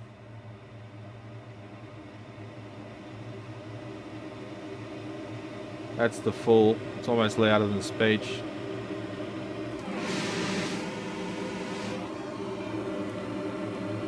But it's very effective. So if you're working on stinky old 70s Fenders, it's perfect for that. Who soldered what? Don't know. I don't know if it was the tech or the factory, but don't know, mate. All I know is it's up to us to sort it out. It's up to us.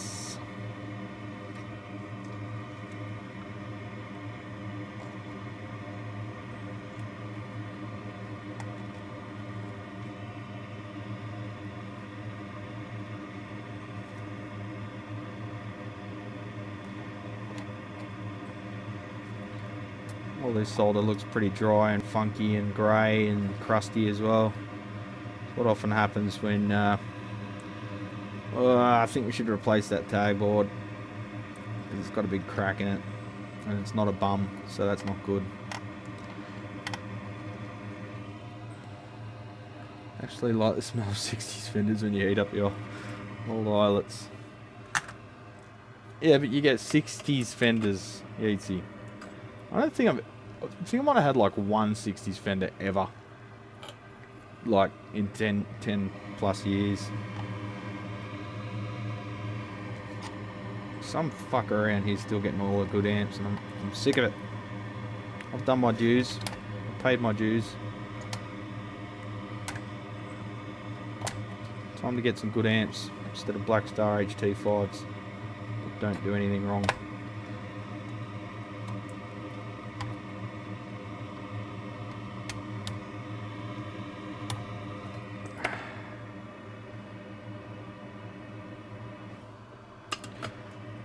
Don't you love it? Boutique amp. And what caps do they choose? 65 degree rated. How fucking lame is that? 65 degree. It's like, this is at temp if you leave it in your car.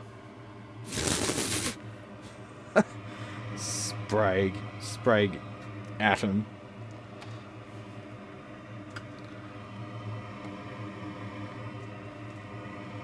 Who'd use Spragues? Plebs, that's who. Stupid caps. Come on. Speaking of which, I've got to get to this 66. Tremolux, get to it, Lyle. Don't waste time, you've got more important shit to do than watch me swear at amps. Thanks for joining us though, I always appreciate it. I know you're a busy man.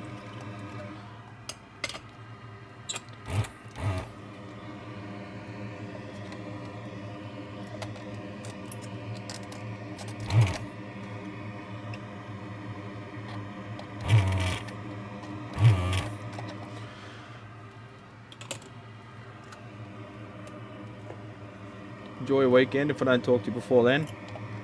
Let me know if you're doing a live stream. I'll get up on time. I've got nothing else to do. Michelle's not here. It's either that or work. Who wants to work on a Sunday? Me, that's who.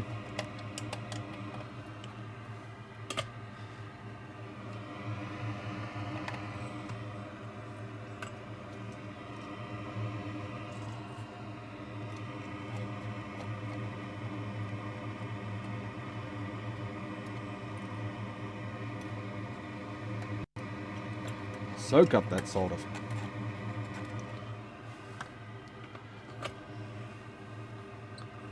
Smell of old fenders is cool. Not the 70s ones.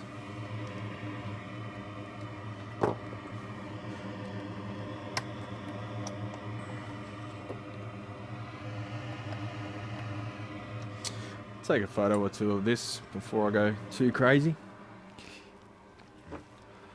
Got my good camera. Helps if you take off the old lens cap, doesn't it? Autofocus. We're in film mode, which I keep forgetting.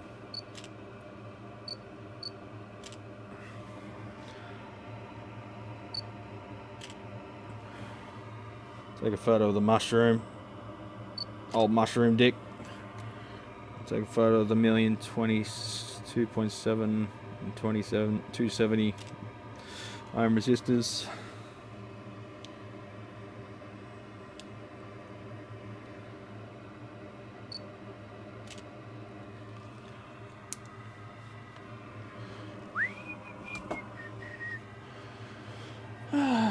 What a Tremolux. Had many bandmasters. Hey Brad, what is that solder sucker machine thing? I've never seen anything like that. That's a Pace SX100.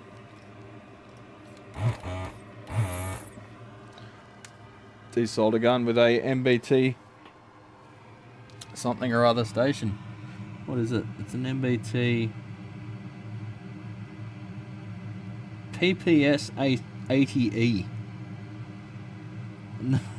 Never really looked at it before, but yeah.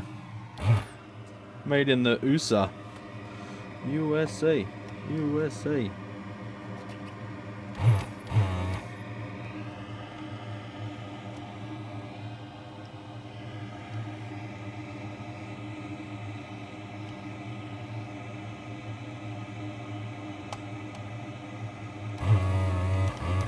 That solder is super crusty.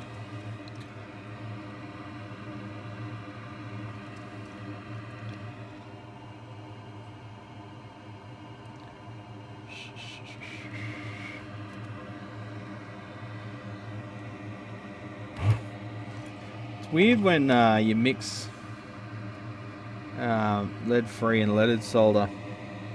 It seems to take on properties that neither have by themselves. Just it turns to like chalk.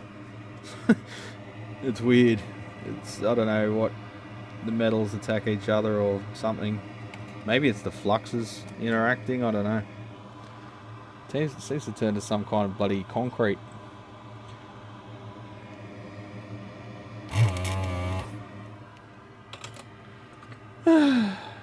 What's Dustin doing?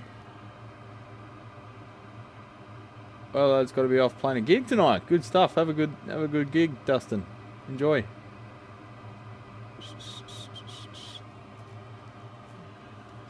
Got a mid-60s Tremolux that was out into a nice cabinet to-do list somewhere. SX100. I was wondering where you got your training from. Training? Self-taught. Sorry. I'm another self-taught hack tech. Yeah.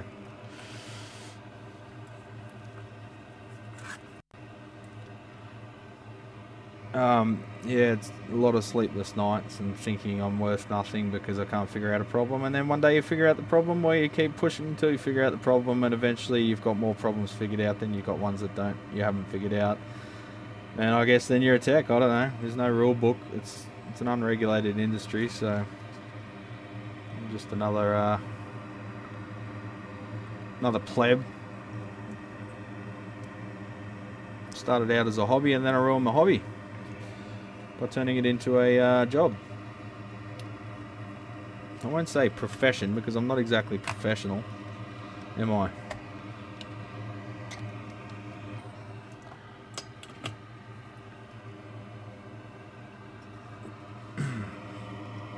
I got this Pace station, I think it was on eBay, for like 150 bucks. I was like, sold. I just stumbled across it one day and I'm like, whoa, I'm buying that. And then it had, yeah, that silicon's doing a real good job, isn't it? That's actually just hot glue. Yeah, hot melt glue and hot amp. It doesn't stick to anything. It's just shit. Yeah. Problem with hot melt glue is it's hot. The glue's hot, but the things you're attaching it to are cold, so it doesn't take to them. You are knowledgeable. Whoa, I don't know. It's a pretty big assumption there. How long have you been doing amp repair? I've been playing with electronics since I was a kid, but I left it for a long time there when I was doing joinery and stuff, and then I started to hate joinery, so I got back into electronics. And that was probably only like, say about 10 years ago. Literally, I was just one of those kitchen bench dickheads.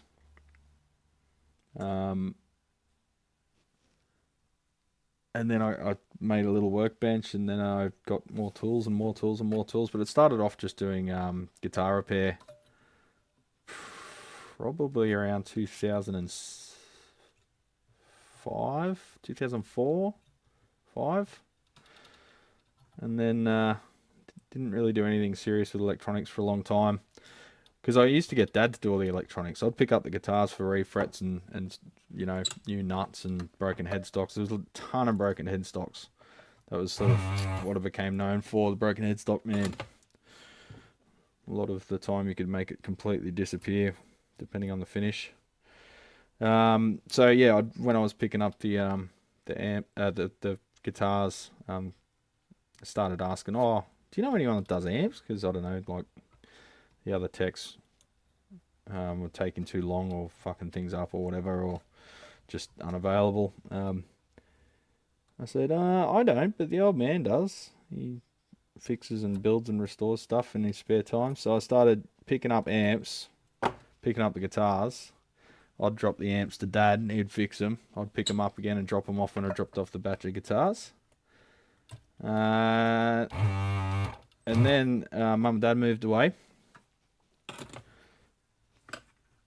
So I started just taking on the simple stuff, just basic repairs and servicing, and it eventually got more and more and more complex, and I didn't take any major stuff on at first because I knew it was a bit out of my depth, but I started buying stuff and fixing it up, figuring it out.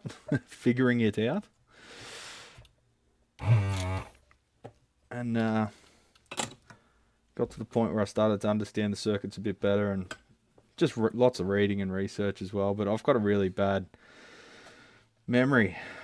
What are we talking about? I've got a really bad memory, so I have to read things to refresh my memory, even though I know the concepts. I can't remember formulas. I can't remember, you know, the details of a lot of theory, but I remember the concepts enough to know what to go looking for when I need to reference stuff. And that's why they're called reference books, champions, because you refer to them. Yeah, don't expect everyone to remember everything all the time.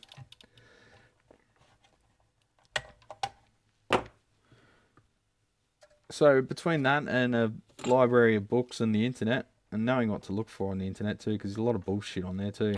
The internet's becoming more and more useless every day, and it's happening very rapidly, especially with AI. It's just filled with absolute horseshit and just wrong stuff now, stated as fact. So the internet is actually kind of useless now. There's a few select sites that are good, but you can't just Google stuff anymore, because all you get is a shit ton of forums where people that don't know what they're talking about are all bouncing off each other. So they're kind of useless.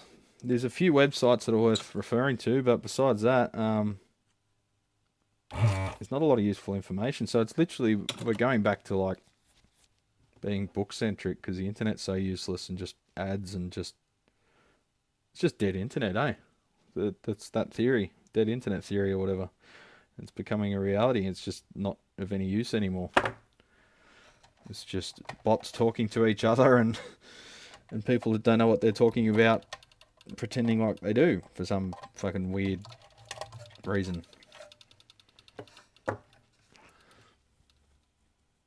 Bit of tech in the family. Yeah, Dad was a radio engineer in the Royal Australian Air Force, and computer engineer and all sorts of stuff. He was similar to Lyle. He was in the network administration field when it was a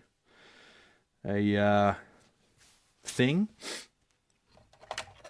You have these companies with network admins because no one knew anything about computers yet.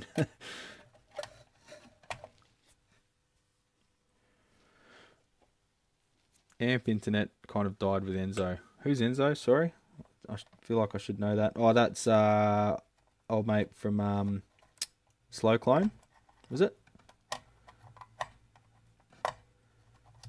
There's some sub communities that I'm not completely across, just because I just happen not to be involved with them, or I'll be involved in the stuff, but maybe didn't know the personalities behind it that much. So look at that tag strip. How good's that? She's twisted and cracked.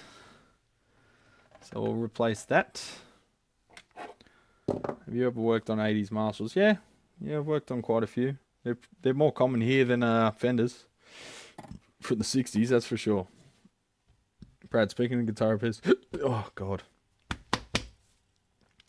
Do you have any tips on making the slightly warped vulcanized fiber top flat work on a Seymour Duncan SSL flat again without destroying the pickup? Nah, just buy a new pickup. Sorry. G'day Alex, how you going, legend? Alex 2. Now I've got to be careful which Alex I'm talking to. Supremely helpful tech PV pinball machines. Ah, really? Okay.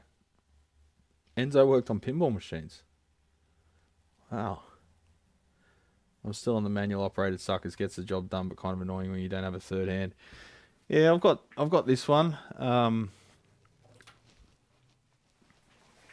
It's the Goot. Das Gut. GS100. But it's ribbed for extra pleasure. But the problem is, you pump it once. Not going to do it over the amp because it'll piss solder everywhere. Pump it once, sweet. Pump it again. Pump it up. Come on now. Eventually it pops the tip out. Now it's not going to do it. When it's full of... Oh, there we go. When it's full of solder, it pushes the tip off and it's kind of annoying because then it pisses fucking solder dust everywhere. And it's usually in an amplifier when you're doing it. So I'm not... I basically use that for the occasional guitar stuff, but not much else. Try to avoid it. Use either braid or de-solder gun. I've got the Hakko 474 over here with the 815 handpiece. That one. So that's my other station over here. So that's de-solder. That's obsolete now. But I've got 2 full replacements that I got when they're end of line. So I'll be on them for a long time, probably the rest of my life. I've had that for over 10 years. And then I've got my everyday carry, the SX100. That's about $1,000 for that handpiece. But they're very good. They do pay for themselves. See you, Rob. Have a good one, mate.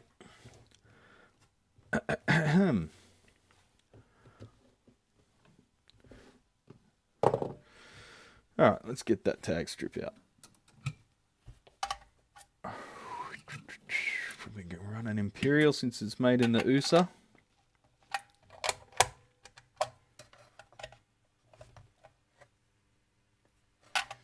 Let's see what's going on here. He's mounted it too close to the fucking mounting bolt for the transformer, so now it's twisted over because it's pushed against the... Yeah, no foresight, no planning, no foresight. And then this is what you're left with. And I think he's used Loctite. Yay. Yeah, I'm pretty sure that's a Hammond box actually. Now, I think it might have been Rob that mentioned it. Oh, can't get the stubby screwdriver in there.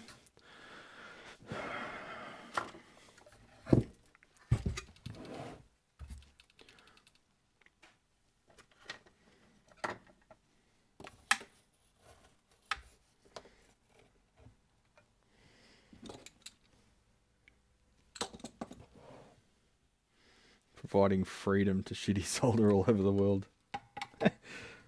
Freedom. Gotcha. Video sweep generator. You've got a video sweep generator, have you? Good. What on earth you got that for, buddy? Oh, hang on. No, that's James Cassidy's comment. Just bear with me, champions. I'm trying to read while I'm doing stuff. Can anyone tell me if this BK is worth getting for $30? Sweep / marker generator. What's a marker generator? BK model 415. B and K 415.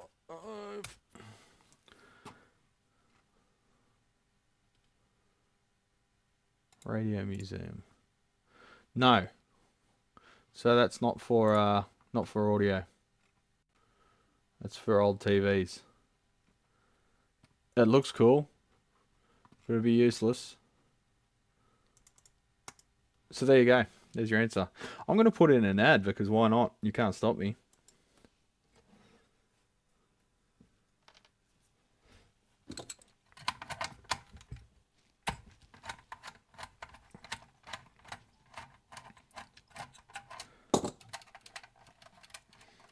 Put the iron to the nut. Jesus. We're talking about kinks, but that's a bit over the top, isn't it?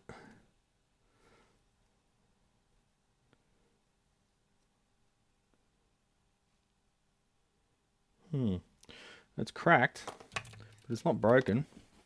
I might replace it anyway with a nicer one.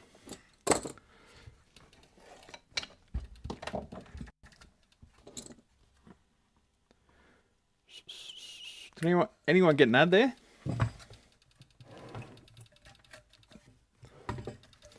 Tell me if you got an ad or not. Commercial. There you go. What was the commercial for?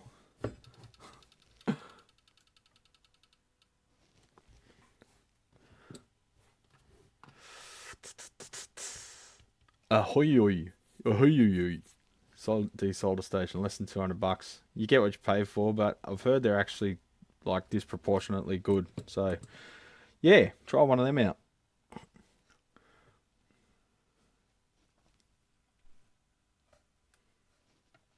So there's our tag strip. Sort of twisted, and it's got a crack there. So what have we got? 5 terminals. We only need 3, but spaced. Let's see what I've got in my little box of tricks. Yeah, every now and then I log on to something on another device or something, or I don't log on is what I should say, and I try to watch YouTube and an ad pops up and I'm like, whoa, hang on. I've got premium. Premium, dude! Premium! Dude!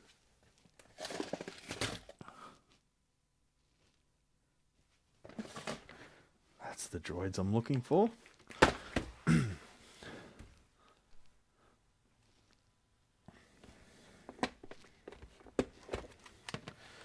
Alright, what's all this then? There's shit. That's got 4. We need 5. We need an odd number, so we've got a center one. 5. There we go. God damn, I'm well stocked. Car Mazda. You got a ad for a Mazda car. I was thinking about if I get rid of the van, getting a hybrid or an electric car next. It would suit me down to a T.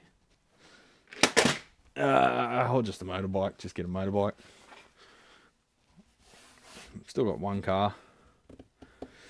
Just need one that will work good for working on amps mainly. Yeah, try it out. I mean, there's not much to lose if you're buying the whole setup for $200. If it works, it works. If it doesn't, whatever. So is YouTube Premium worth it to most peeps here? Well, I live on YouTube, BB, mate. I don't watch any TV. Everything I watch is on YouTube or sometimes Netflix or whatever.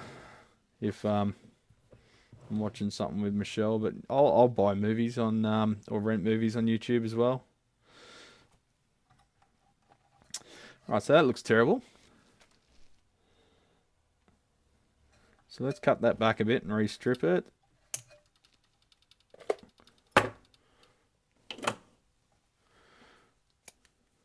Does that look dark to you?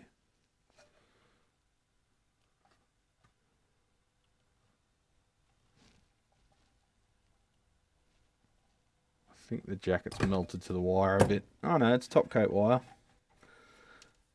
Sweet. That had heaps of excessive length, so we can afford to lose that burnt shit off that. This is that silly cloth covered crap.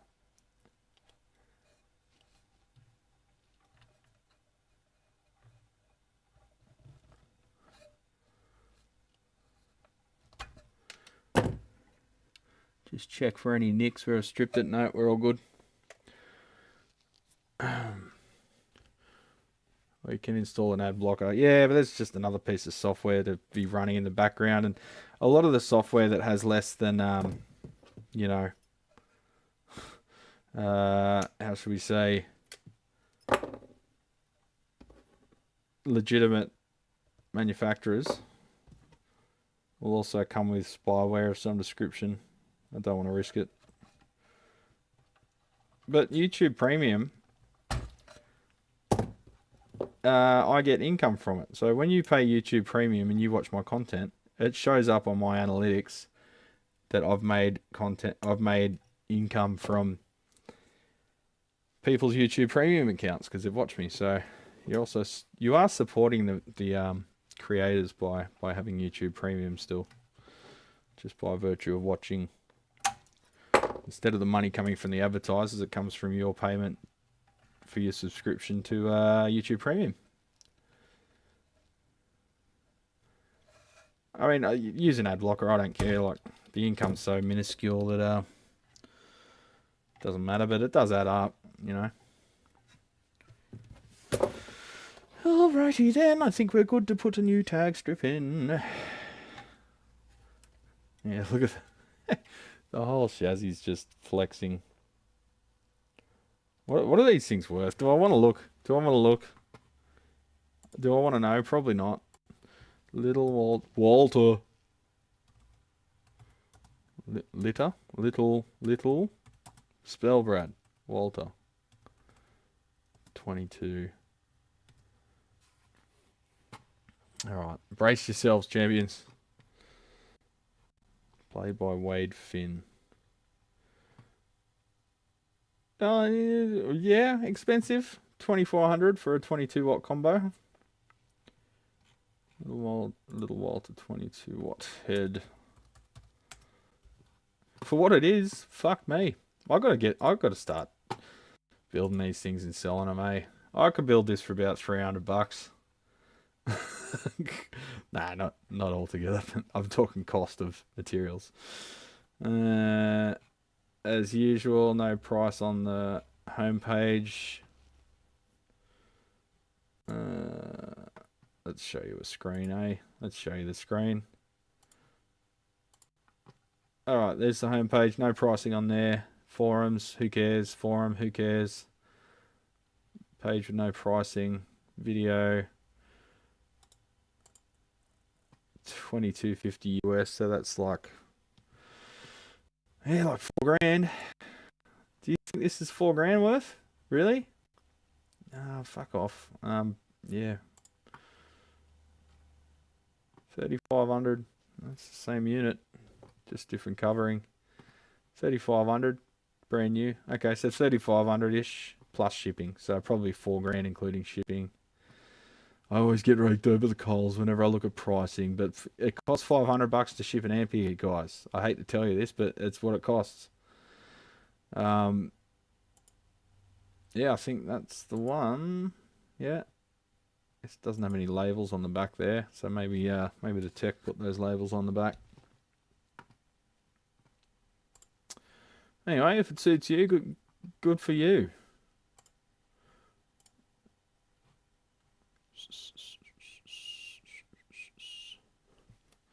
Got an ad for Harbor Freight, really? Huh. Prefer to support indie than pay Google. Yeah, fair enough, Andy. That's probably a thing. Just another piece of software to maintain and try and make sure it doesn't destroy your computer. Give your computer digital aids. Where's my brush?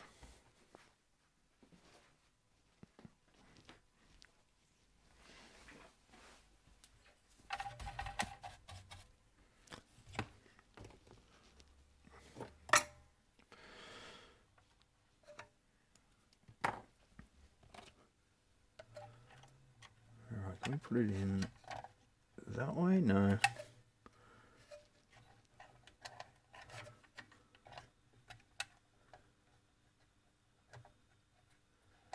That screw will fit without twisting it. We just need to be more careful with the the cap leads when we re-establish them.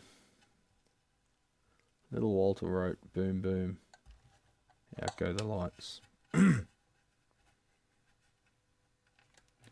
So I'm unaware of the relationship with the name of this amp and any actual person. Is that the case? It's named after an artist. I feel like this should have a lock washer.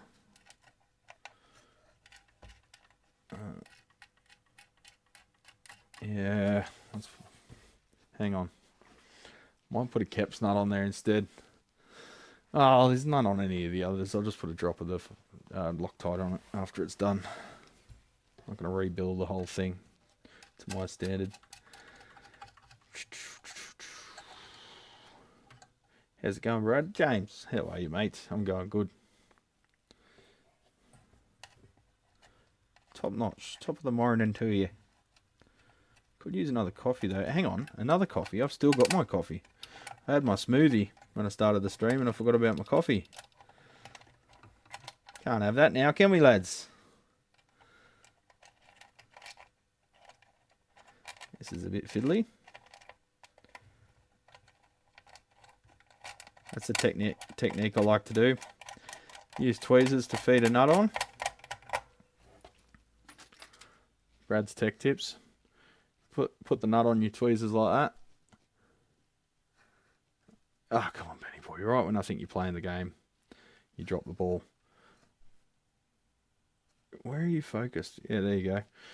You put your tweezers on the nut like that. If you can't reach down, you put that on the end of the screw. Like that. And you just use your finger to spin it until it goes on.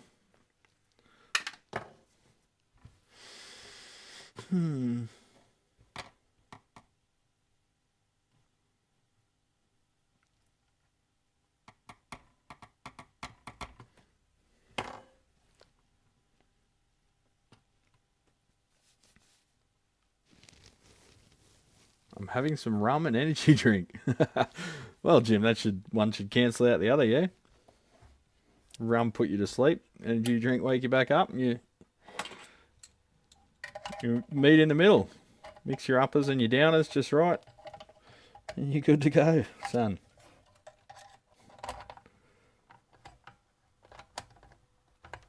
And the whole chassis flexing around my wrench. It's funny.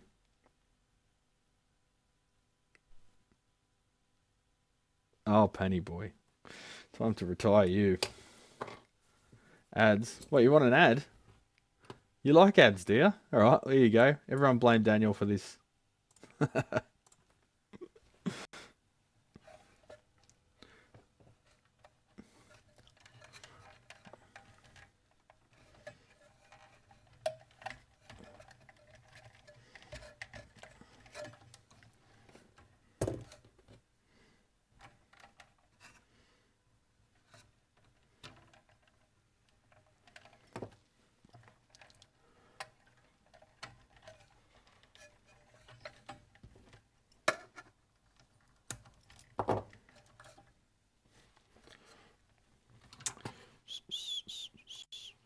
Right, so it doesn't make a lot of sense to have the heater where the manufacturer had it, so it passes all the way over here, closer to the preamp end.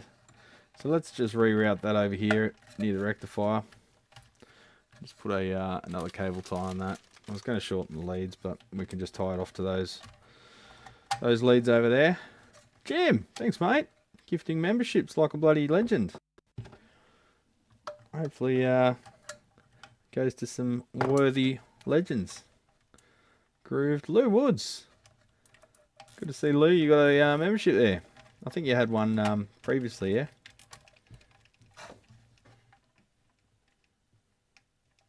Starting a rebuild of my 76 twin. Oh no! Oh, 70 fenders! You haven't been discouraged by my videos, really? It's impressive. Someone's carrying a ladder around outside. I don't want to see what's going on. Is it just one of the aircon guys next door? Nope. Someone on a sign. He's replacing a sign. Guy just standing there with his arms folded. Just staring at the sign with a ladder on it. Dunno. I'm in stealth mode here. No one knows I'm here, so I'll just hide. Now, coffee. Aforementioned coffee. Here you are. Where you've been all my life. See you, Victor. Thanks for joining us, mate. Crappy ads. Now you're complaining about ads, Daniel. You asked for the ad. Damn, my coffee machine's good. It surprises me every time. Someone else is here. It's 9:30. Not open yet, legends. Sorry, no coffee all.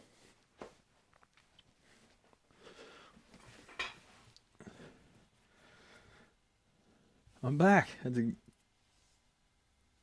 to go did out magnificent. I can't read what you're writing, bro. I'm not picking up what you're laying down.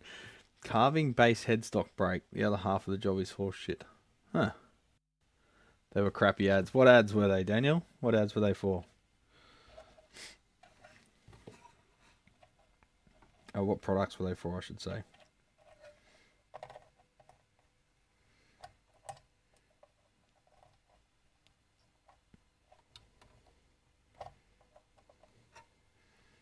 You go there. That's the screen grid node. That's B plus. That's that. That's that. Let's come back around here.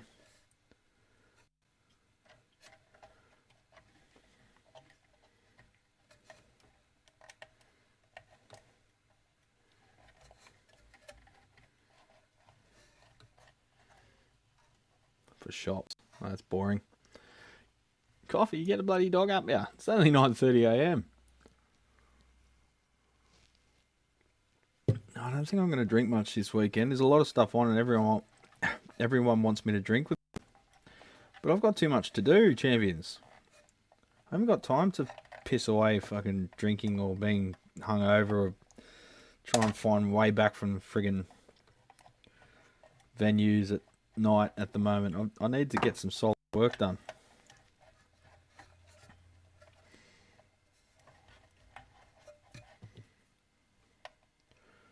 Got the queue just will not go down in size.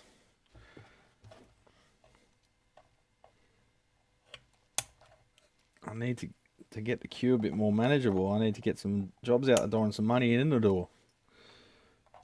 I need to get some savings up in this day and age. Peer pressure with woman absent, yeah. That's what it's like. Come and get on the piss. No, I've got shit to do. You've got a full-time job. You can just fucking forget about your work on the weekend. I can't.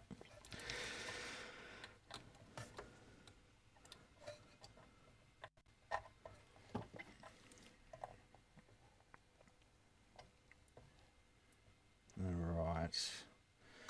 Establish that one. Put the mushroom back in his spot.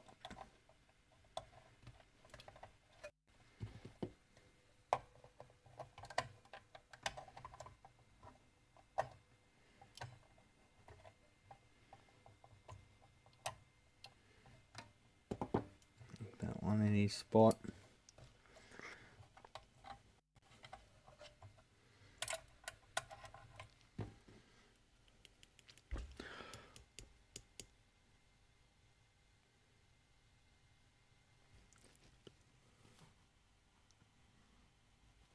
What's Curtis saying? I had a Fender quad, was on stage in Tampa, and the board guy kept turning me down.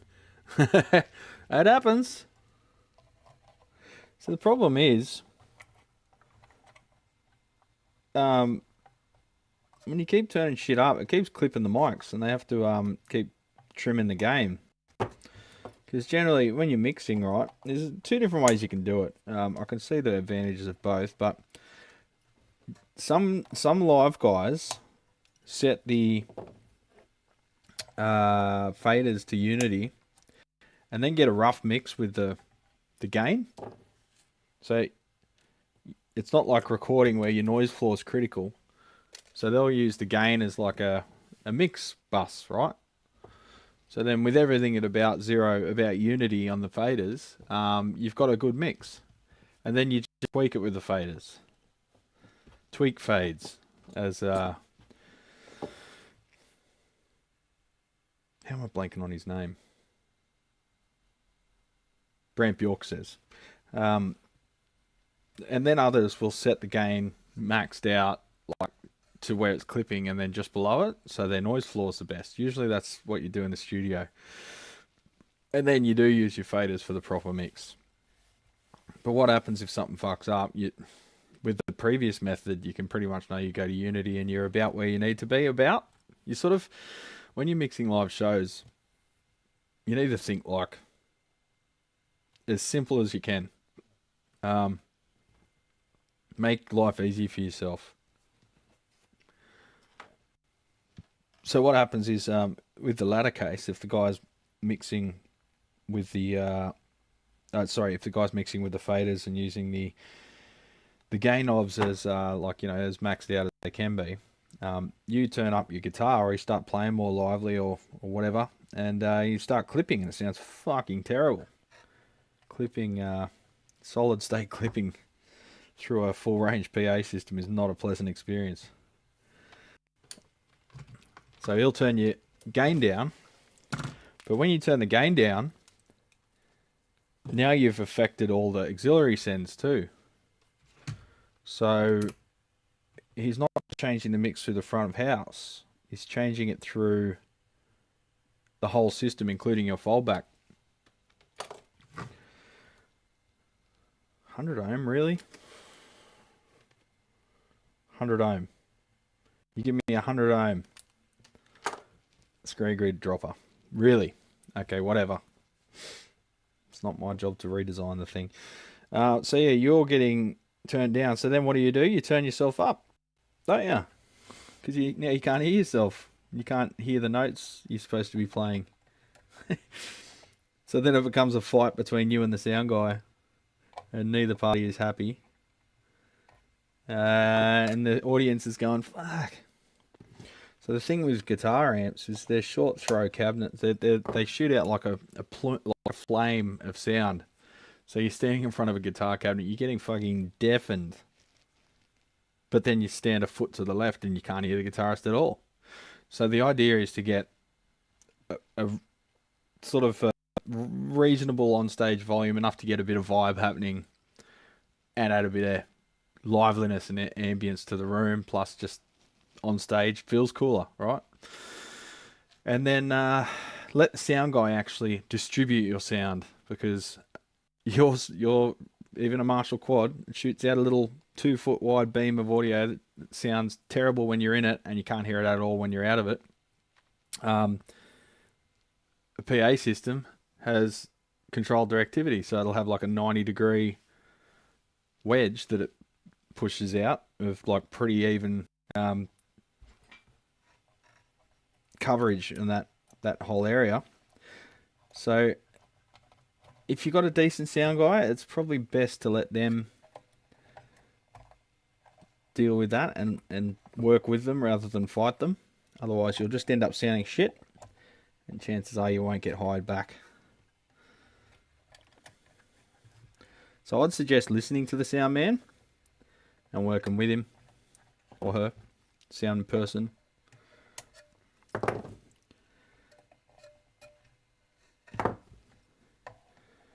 And everyone will be better off for it.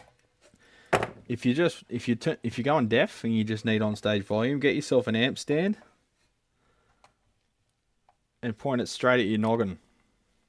Then you can have it as loud as you want and the crowd's not getting smashed, because it's only pointing at your head.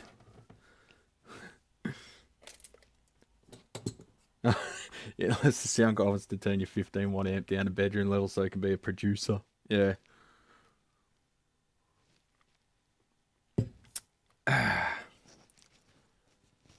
Then everyone's like, I can't hear the vocals. Yeah, then it becomes a... Yep, and that's when the gig's fucked.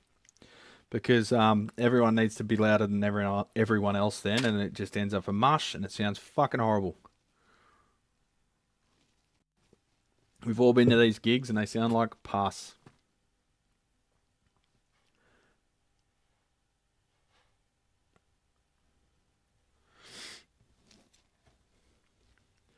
Hey, wrap those leads 10 times, the tone's going to leak out, yeah. Have a friend with a drip edge super with JBLs. Yeah, the JBLs have got something else, eh? Tell that to Sepultura in 1994. Well, I was 10 years old. Wasn't exactly going to Sepultura gigs at that point.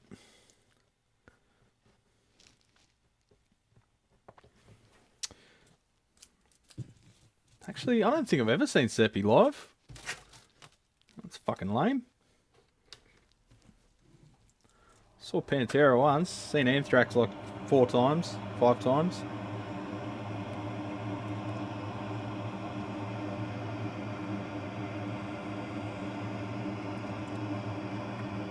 I prefer the John Bush era of Anthrax, to be honest. I love his voice.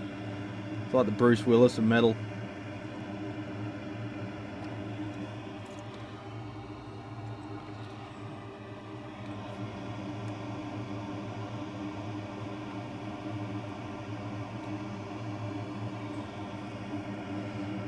Oh, Brucey's not doing too good though these days, though. It's sad to say.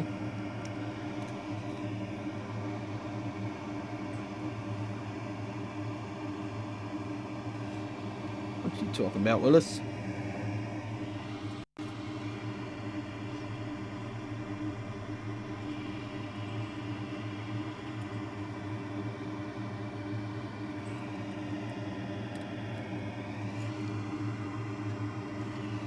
Soldero. Canyonero.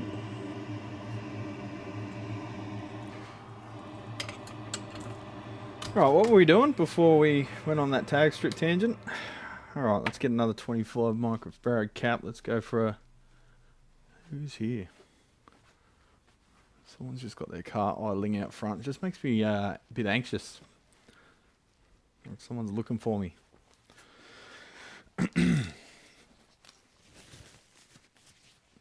25 microfarads, as Nigella Lawson would say.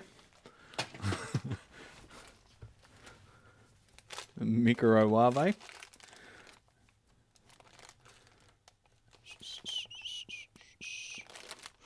Have you guys heard Blood Duster? If you haven't, I suggest you do yourself a favour and get on that shit. Blood Duster. 63 volt, that'll do. What's a couple of volts between mates, eh? It's electrifying. So did you like my lighting today, did you? You thought my lighting's a bit better? Someone mentioned they like the lighting. An autofocus. I've just got my shitty clip lamp up there. Shining straight at my head. My God, my head. I've got a flat compact light 24B up here. I've got my magnifier ring lamp pointing at my test gear, and I'm getting the soft reflection off the white test gear up there. And I've just got my oh sorry, I can't forget this one. So I've got, see this one over here, that one. I've got another one of them up here with the diffuser on it, shooting straight down. Normally I have that one shooting at my head, but it goes like that. So now I've got the diffuser on it. It's keeping my my head from going bright white. Some ugly album covers on Blood Duster. Yes, there is. If you want to hear a really good song, I suggest starting off with She's a Junkie. Listen to She's a Junkie and work your way up from there.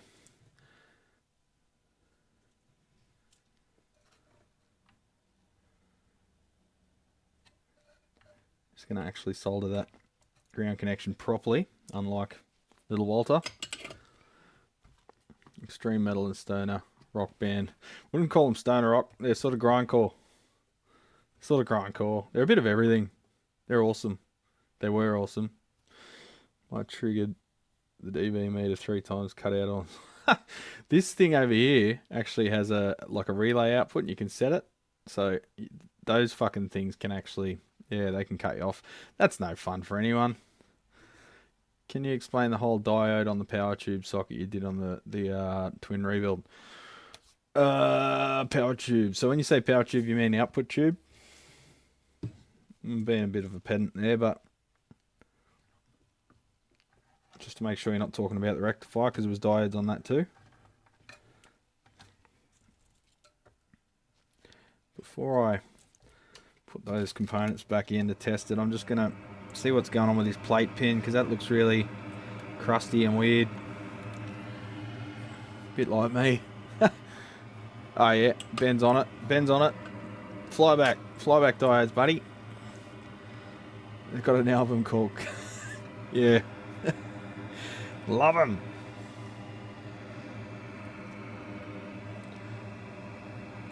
On the 6L6. Yeah, so they're flyback diodes. Easy. It's a fast acting diode, so if you operate the thing without a load, it shunts the spiking voltage to ground, not to ground, to ground. Yeah, sorry. That solder has turned into some kind of coal. It's like it's gone back to being some other mineral. It's not melting, and I'm just going to melt that jacket anymore, so I'm just going to cut them off. Brown on the right, blue on the left. Remember that one for me, champions. Saves the OT, yes it does. Saves everything. Stops. So when you've got... Alright, Yeezy, tell me this. How does an inductor work? Don't fucking use ChatGPT either.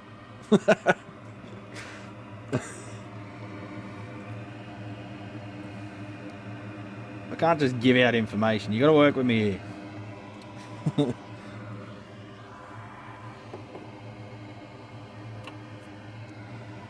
Oh, sorry. Should be on overhead cam again.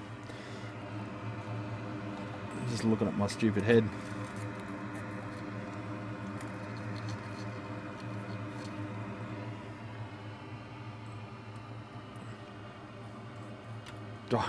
Diode can crater power tube boards. Killed a 5150 I got. Was that the flyback diode or? As a sound guy, I like to mic the guitar amps, run separate foldback at the guitarist, and if they turn up, it hits them in the face. Yeah. So yeah, what I was saying before is if you use the gain controls to make the mix, what you have to do as the guitarist turns up, if you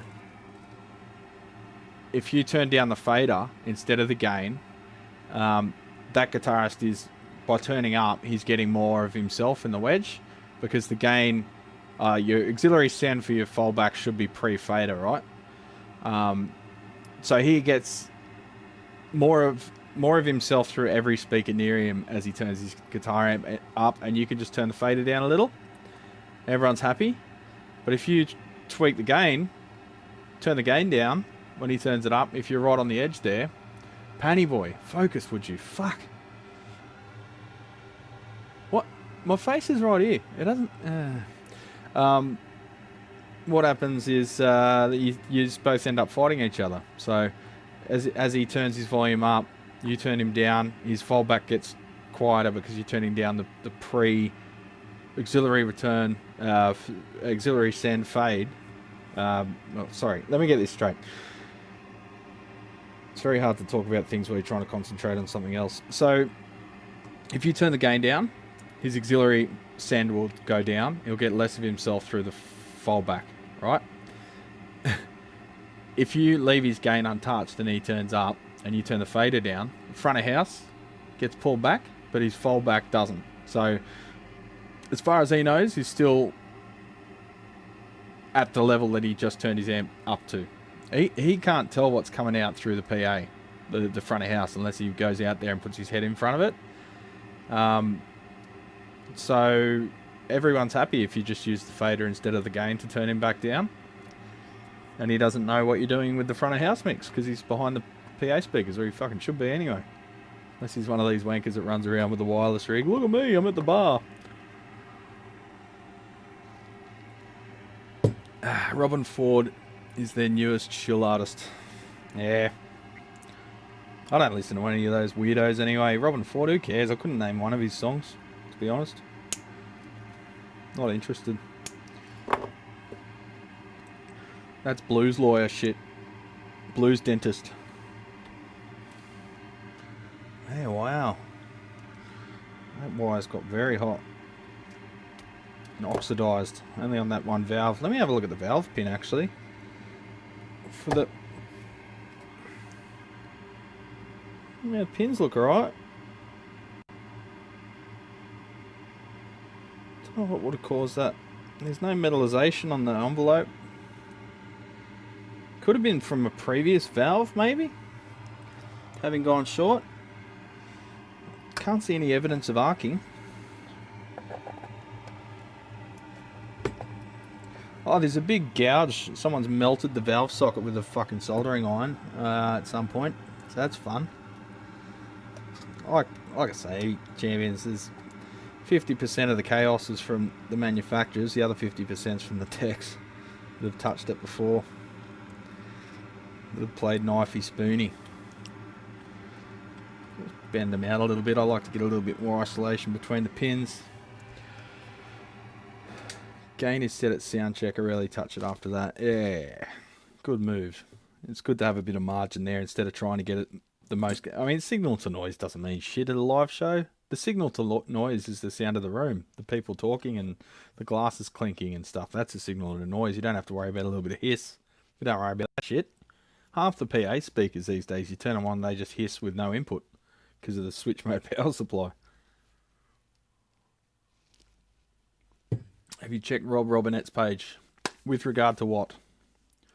His page is awesome. The only reservations I would have about Rob's page is there's too many mods on it, so people try them all at once. Head first. Here you go, Jace. No one likes a wanker with wireless, Brad. Yeah, get back on stage where you belong. If you're gonna go to the bar with your guitar, you shout everyone around to drinks. Otherwise, no one cares. What happens if a flyback diode? What happens if a flyback diode fails shorted? Takes out the fuse, but you don't have 10,000 volts throughout the amp.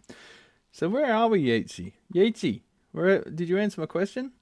It's my study time. Oh, 4:40 Friday before I go home from work to the baby and wife. So he can't tell me. He can't tell me what a fucking. He can't just say an inductor tries to maintain the same amount of current, whereas a capacitor tries to maintain the same amount of voltage. So what happens is when you break a circuit and there's an inductor in it, this is super dumbed down, right? Because it's Saturday morning. 6 minutes till open. Shit. When you got an inductor in a circuit, you cut off, you break that circuit. Now there's no current, right?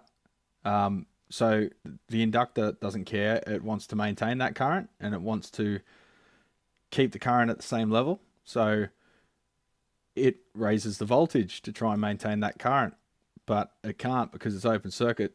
It's not infinity, but think of it as infinity ohms. So it tries to make the voltage reach infinity as well. So it tries to divide by zero.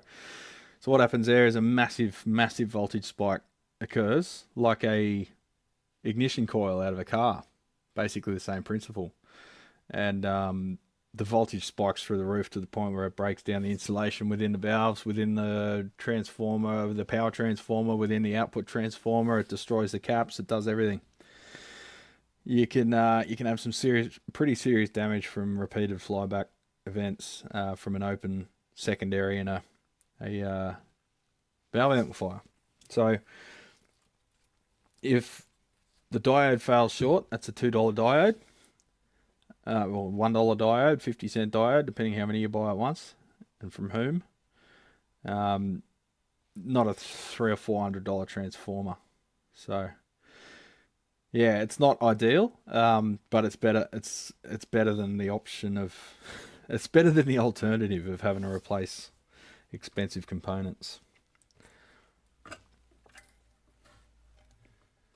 The first thing to go is usually the valve socket.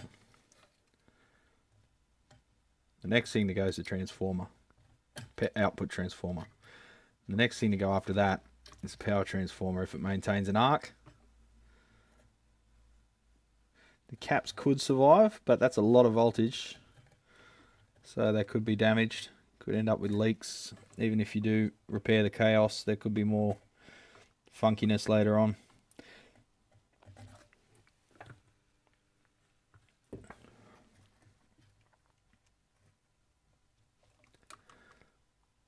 Is that best practice to add to everything? Man, like heads, yeah. Someone took me to task the other day and said, oh, they affect the top end because of the junction capacitance. Well, junction capacitance changes with voltage differential. It's most I think in diodes, the capacitance is the highest at the least difference across, least voltage across it. So when you've got like 400 volts across it, it reduces to a negligible level. There's on the data sheet of the diodes, if it's a decent data sheet, it should go into that, the capacitance versus reverse bias voltage. Worst case scenario is about 30 picofarad from plate to ground on either side.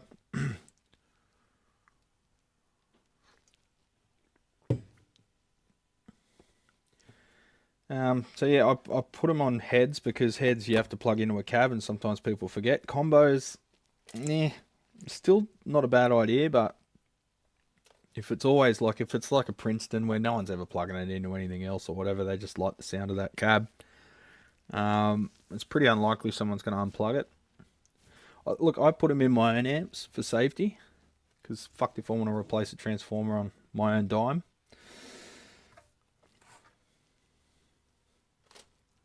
I've seen plenty of amps that have survived many decades without them, so it's sort of a safety measure. And I also used, in that video, backup diodes on the rectifier. I think you're across that one, aren't you? It's just in case the rectifier valve fails, and it also halves the potential across the rectifier valve. So rectifier valves are notoriously shit these days, so it makes life a bit easier for them, makes them last longer. So that's good.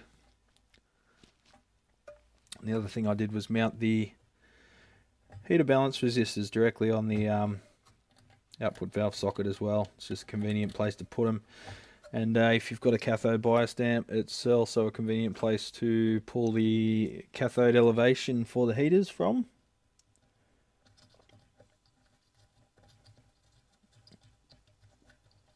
You can just attach them, the 100 ohm fusible resistors, directly to the cathode, and you get some free elevation for the heaters.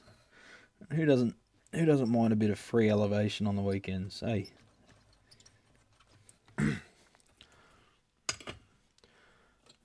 Use them in my production amps, plate to ground. Yeah, that's the way.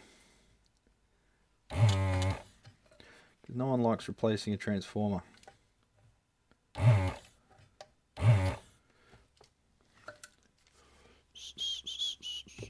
SR2873. Yeah, I use the R5000F from Rectron.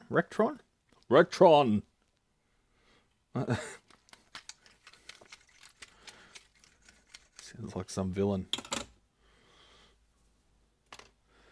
Kind of want to install them in the Super and test before and... Oh, you're all about the before and afters, aren't you?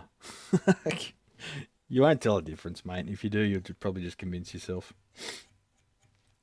30 PF is fuck all in a big ship. That's right. And as I say, that's it. Like almost no reverse bias, whereas you've got 500 volts across it. So yes, the backup diodes are parallel with the existing rectifier diode. Well, the existing oh, hang on. Yeah, no, I'm not talking about the twin. That was on the I think that was the band. Oh, I forget what amp band, but yeah, no, I didn't parallel backup diodes with existing diodes. I'm talking about rectifier valve. What amp was that then? I did one the other day on Princeton, but I can't remember. There was something with a valve rectifier I put them on. I don't bloody know. I just work here. I suppose I should put them on this thing too, but then I'll be accused of changing the tones, so I might just not.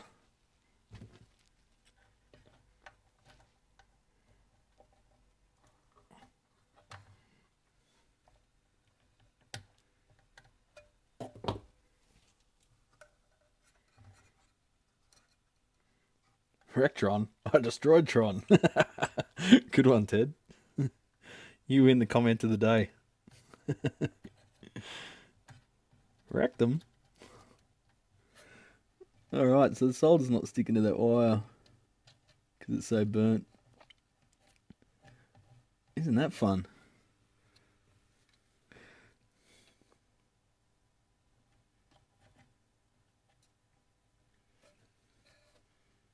I just want to test this thing.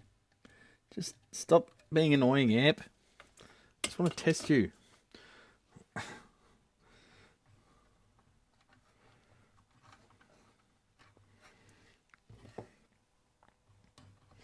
So what are you doing with all these amps, Yeezy? Are you selling them or what?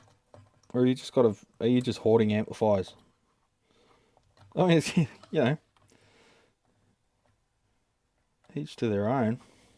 If you can afford it, go for it.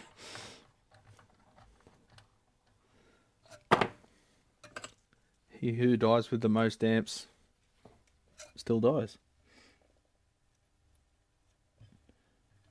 Alright, I've got to open the shop, champions. It's 10:03.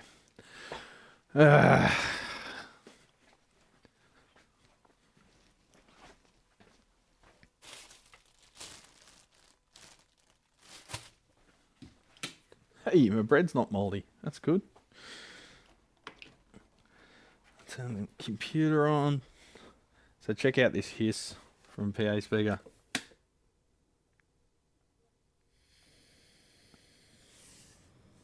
That's the woofer.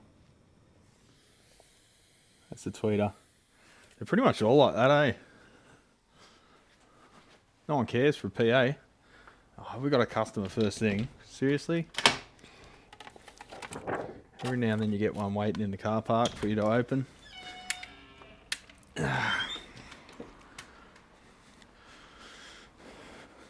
He's going to the framers, I think.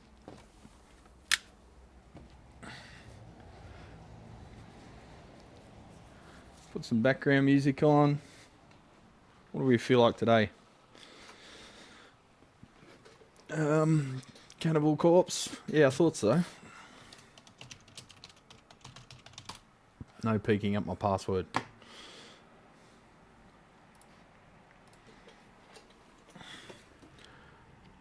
Bluetooth, pair. I rearranged the shop. I still haven't run cables for the speakers, so I'm running them on Bluetooth like a pleb.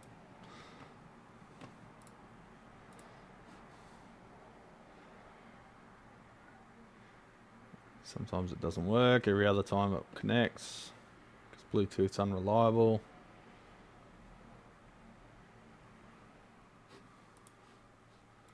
Listen to Double J for a bit, eh? Blue Monday, new order.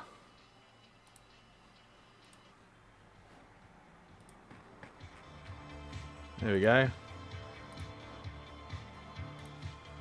Oh, no, no, no, no. Alrighty, back to the workbench. The shop's nice and cozy and welcoming. Now I'm overexposed because I've got a light above my head.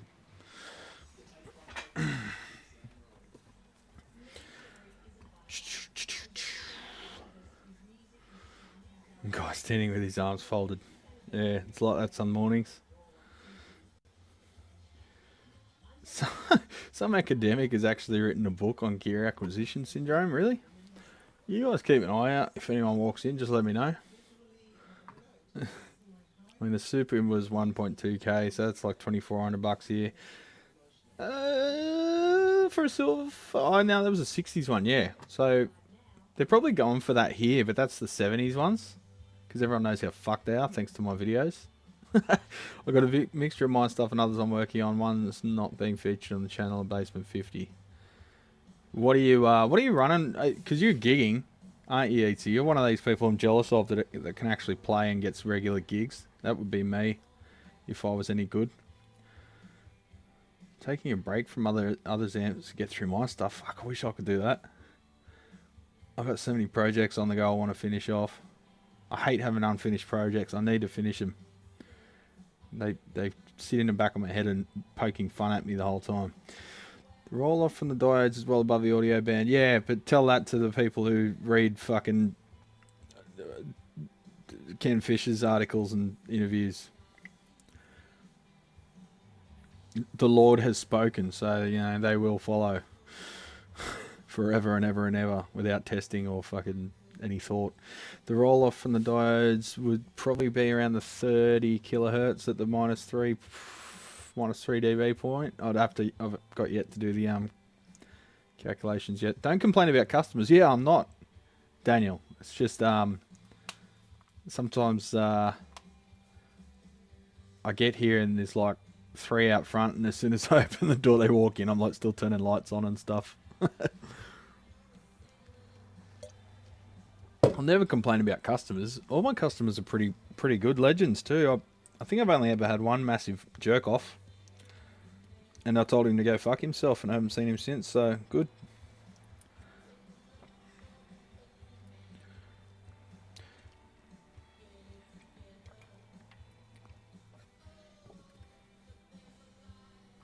Still got photos from his amp actually, because he insisted that he just wanted one capacitor changed, and the thing was another shit show. I'm like, I'm not changing that one capacitor. I'm not touching this amplifier, because you'll blame everything in it on me from that point forward. And if I've got no ability to fix any of it, well, I'm not taking responsibility, and I can tell by your mannerism that you're just trying to offload blame onto someone that's not you.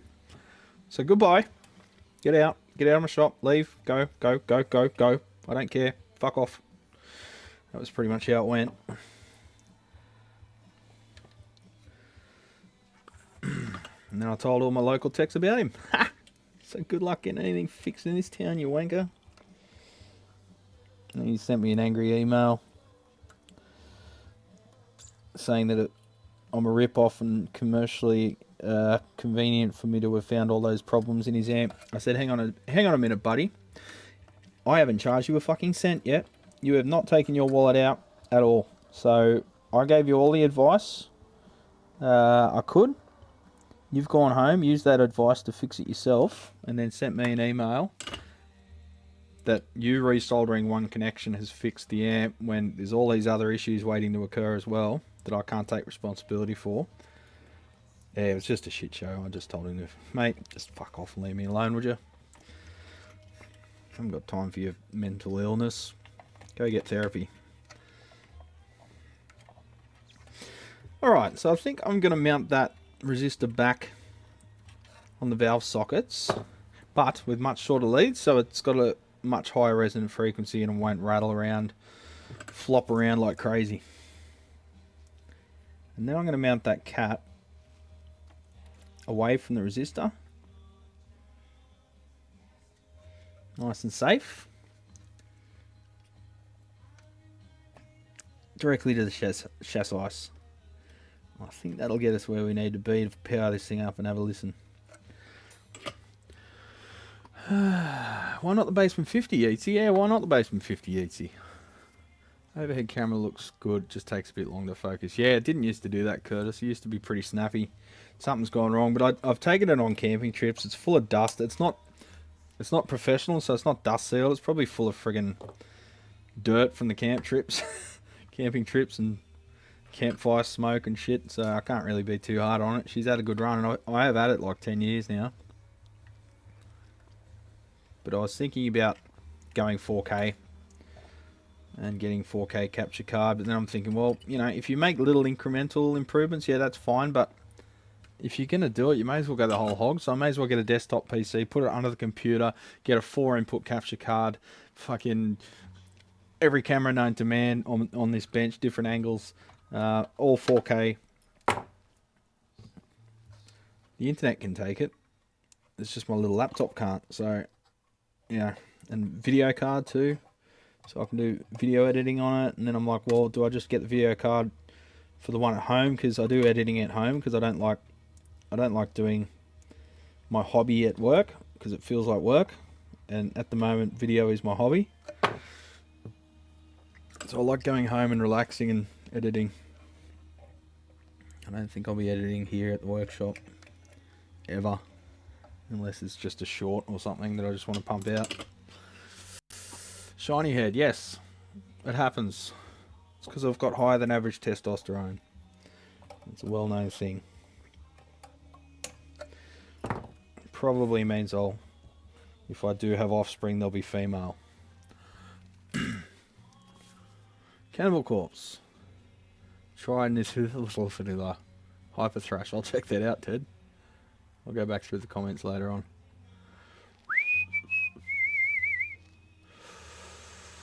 Didn't think it was really worth videoing, but the master has actually turned into a total... The master has actually turned into a total cluster. You can say fuck here, Yeatsy, it's fine. You're wearing a Toy Division t-shirt, cool. Get this man a door buzzer. I was going to make one out of an old DS1.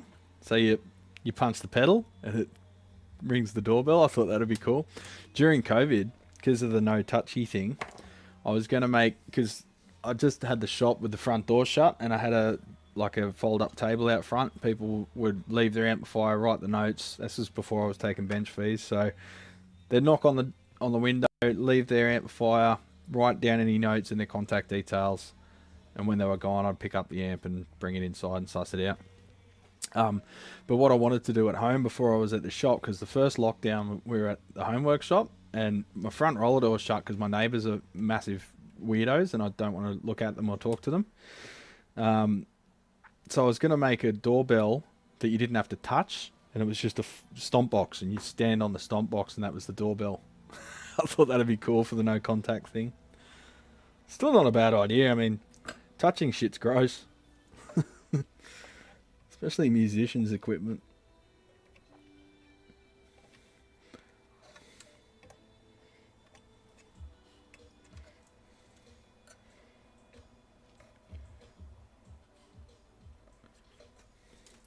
But before I do any funny projects like that, I've got to finish my cock and balls lamp.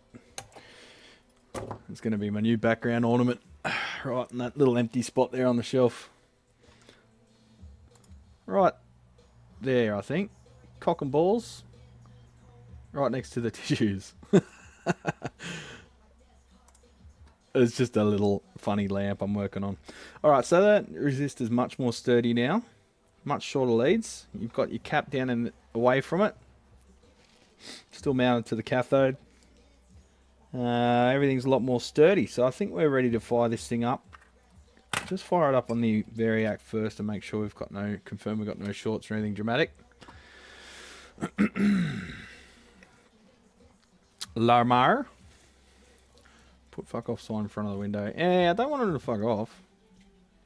It's the 70s with bias balance, and then I added bias adjustment on top. Couldn't figure out the Lamar while maintaining that bias setup. So the bias balance is just replaces the bias feed resistors, yeah?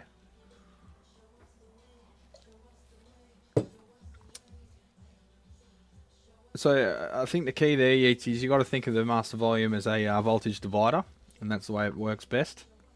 So as long as you're maintaining a voltage divider where the grids are at the division point, it should work fine. I worked in a music shop a few years ago. Oh, hang on. So yeah, Lamar goes to ground. Yeah, so you were trying to figure out how to shunt the signal but not the bias. I worked in a music shop a few years ago. That just means more capacitors. Only 2 or 3 tosses in that whole time. Most people are cool. Ibanez Laney. Interesting name. Worked at a hardware store in the early 2000s. Every Saturday would be like 10 tradies waiting for 40 kilogram concrete bags to be loaded in their utes. Yeah, give you a good workout, though. There are customers you can do without, yes, but most of them are really good, to be honest. Like I say, he was the only real wanker I've ever had, to be honest. Super may get some playtime once it's done. We'll see. Nice. YouTube says it's only about a solder joint. Sorry, just get my beard away from the mic there. It's rustling around.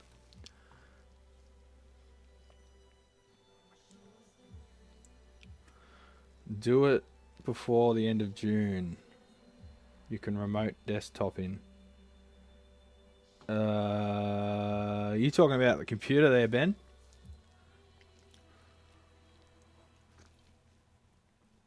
I didn't know sun cream was testosterone. What? I don't have sun cream on. What are you talking about? Take the shine off with a Scotch pad. Shut up. Just because you have hair, fuck off. That's racism. The dog relic, the Tolex. Ugh. 4K may require burn makeup. What are you talking about? I'm not fucking sunburnt. Do I look sunburnt on your shitty, uncompensated screen? Must need new monitor, you pleb. Set your fucking white balance temperature right. Not real happy with how these caps are sitting, but it's not my amp, so whatever. Alright, let's fire this thing up. Have a listen. It's got a line out. How quaint. Oh yeah, solder crust. Hey Brad, just wanted to say thanks for calling us all champions. Well, you are champions. Oh, customer. Ugh, it looks pretty yucky, doesn't it?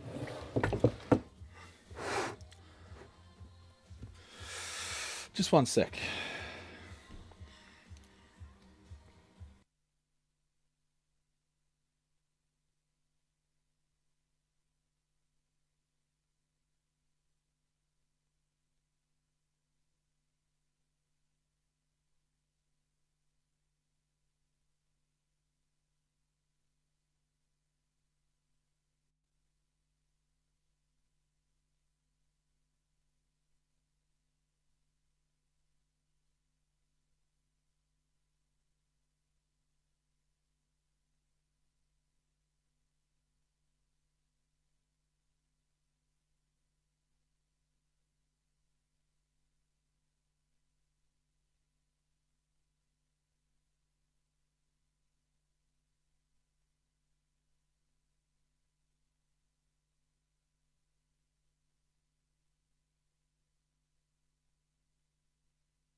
Alright. Alright, champions, you might have seen earlier in the stream there was a Jesse Hicks commenting. Well, guess what? Now he's here to pick up his amp. So he's going to play for us, ain't you? Yeah, sure. Alright, let's grab my mic. My good old SM57. It was a quick setup. Yeah, yeah, she's always ready to go on the test cab down there for any given amp. So there was quite a bit of thumping there in the tremolo before, but all that's sorted now. Partially lead dress. Did you end up doing the bias pot or didn't get to I didn't actually. Yeah, bloody forgot all about that. But at the moment it's set for those valves. Yeah, if you want to. next year change? Yeah, if you want to give it a tweak, bring it back. I'll just do that as part of it. Reverb 0. Just set everything halfway. And just check for signal. Yep, Motu's coming through. Grab a guitar. Might need to tune up actually, but see how you go. It'll be close enough. Yeah, near enough for rock and roll, eh? I'll just mute myself for a sec and plug this in and have a listen.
to reduce the first stage bypass cap on these to maybe like a 4.7 or 3.3 microfarad.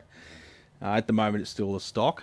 It just, because it's such a small cab, it tends to be a little bit too much bass for this thing with it set about midway. But I tend to sit with them between about 3 and 4 with a stock circuit, and that sort of pulls it back a little. Well, it's still got a fair bit of guts to it.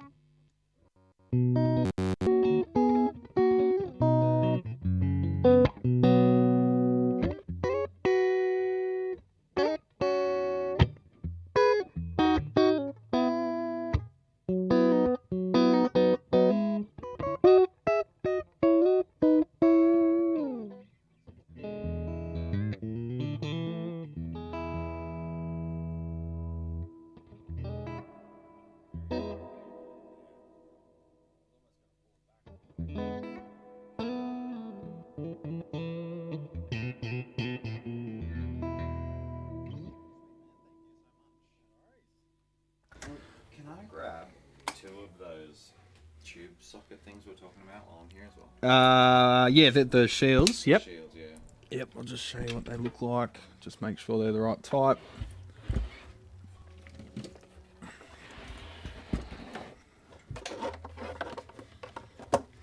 You got the pedal for this?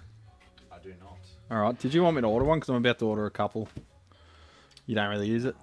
It's actually, we've got it to the point where there's no artifacts from the trem when the intensity's set to 0. Yeah. Often with the lead dress not being ideal, that can still come through. Yeah. And shorting it out just to make sure. Like I've got this little shorting plug that I just plug in that kills it. Oh, yeah. You can always just do that if it's giving you the shits, but I couldn't hear anything when the intensity was set to 0. I think even the reissues you can still hear it, even with the intensity at 0. With my Marshall, the 1974X, Yeah, even with everything set to 0, you can still hear it. Go, Yeah, yeah. So probably either need to get that plug or... Yeah, I was so... gonna change, maybe get you to change the standby switch on it. To Oh, okay. Tremolo on and off. Trim on and off, yeah. We could either do that. Well, it's got the foot switch input, doesn't it? It does, yeah. What kind of jack is that? Like, is it an RCA or? It's like a... I can't remember off the top of my head. Quarter jack, inch. I think. Okay, right. Because I've got just generic Marshall style foot switches. If you want to bring it around and just check that it works with them. Yeah. Otherwise, we can make a blanking plug if you want to do that and just pull it in or out, or adapt some switch to be a 3-way or whatever. Or figure out why it's doing it. Fix that. Yeah, That might be the best option. One sec, champions.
Sorry about that, Jamie. There's the wrong background text on there.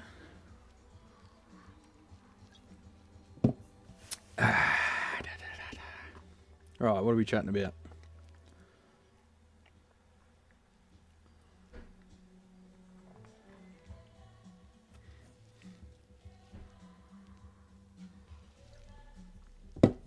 RJ, how you going, legend? Yeetsy, you're in California, aren't you? SoCal? Muted, yeah, we were muted there. I was just with a customer.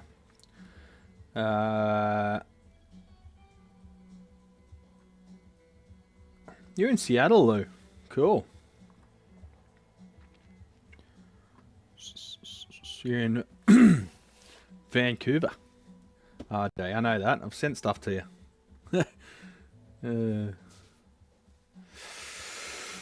I think Scott's amps in Lyle's video. Minty Fresh, yeah. Minty Fresh 67 Baseman. Owner restoration. How did he do? Scott Wilcox. Are you the one with the fucking rusty ass baseman too? Are you the one that's got like 4 basements? Tales of your exploits have ventured far and wide.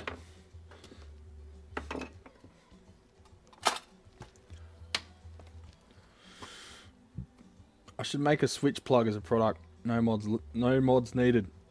Switch plug. Not sure what you mean there. They already have them. I don't think the Lamar is fully covered, but a good bit is. I think that's why he made the follow-up video about the master volume specifically. Right. Who are we talking about here? Oh, that was for the 67 Baseman. The beer was getting warm waiting for me.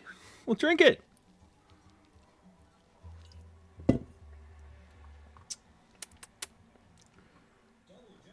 Alright, caught up again.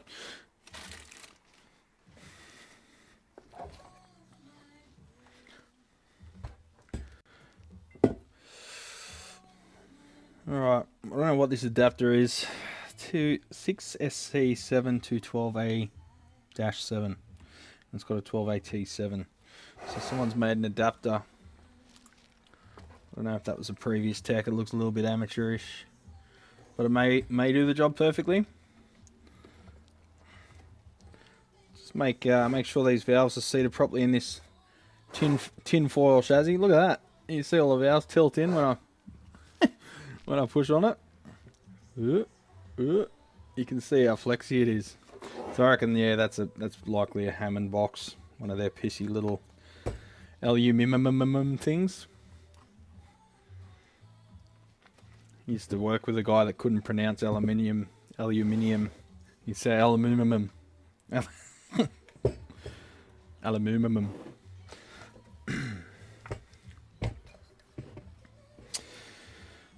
Let's attach our million Flukes.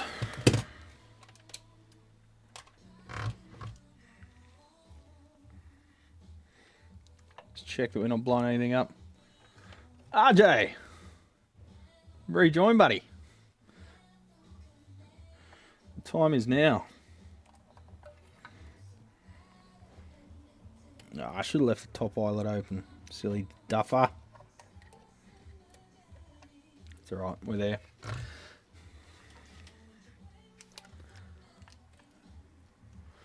I noticed the lit sign on the wall. Really, Lou?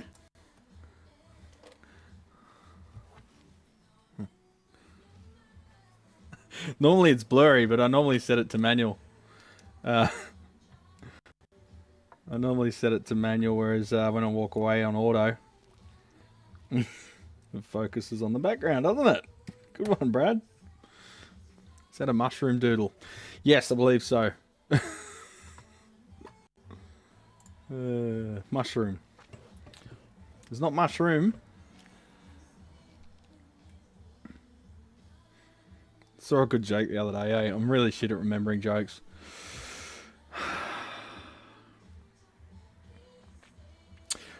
I asked my German friend if he knew the square root of 81, but he said he didn't.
Coffee's almost done.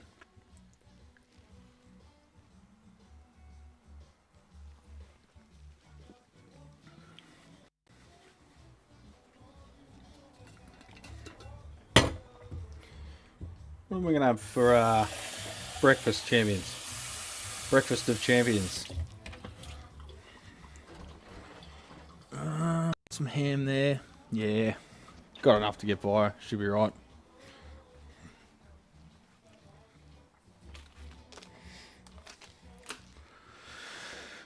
Alright, we're attached to the meters. Let's cause some chaos, eh? Coffee. Lyle's back. Hey, you going, buddy? It's coffee time. Alright, relatively balanced there. Near enough. Oh, shit. Just broke off the BOFA. Ah. It's no good. There you go, champions. Put that back in the little choocher.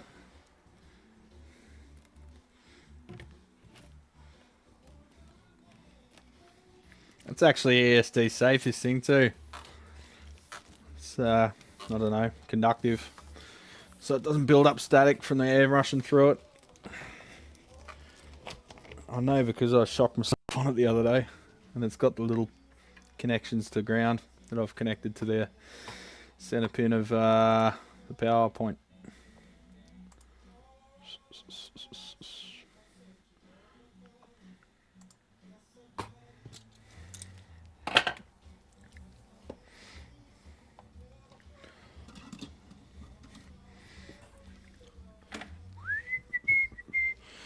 Alright, speaker. Did that sound alright when Jesse was playing through it, champions? Like someone said clipping, but I think I fixed that. Chat's getting out of hand. What 50 Cent? What did 50 Cent do when he got hungry? 58.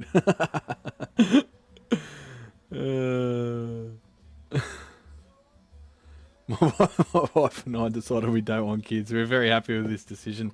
The kids aren't too happy though. Jokes, jokes, jokes. I love it. Classic. Classic YouTube chat behaviour. Alrighty. Variac. Because I'm a pussy. That's what fuses are for, Dad would say.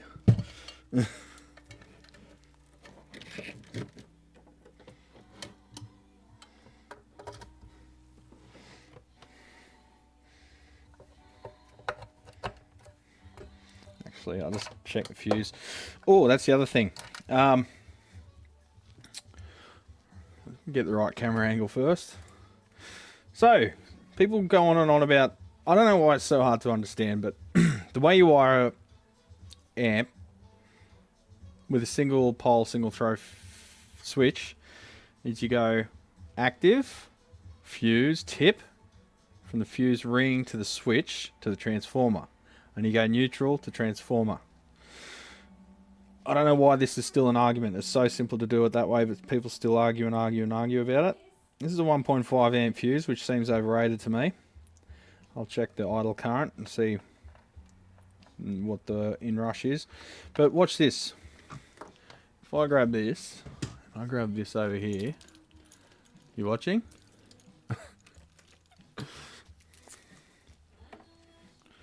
If I attach, people go on about the fuse tip. If the fuse gets stuck in there, if the fuse gets stuck in there, and you reach in to get the fuse out, and you get shocked. Yeah, but the fuse is in this, or it should be anyway. That's why they make the fuse come out with the holder, yeah? If I go fuse ring, which it currently is, to active, no, to neutral?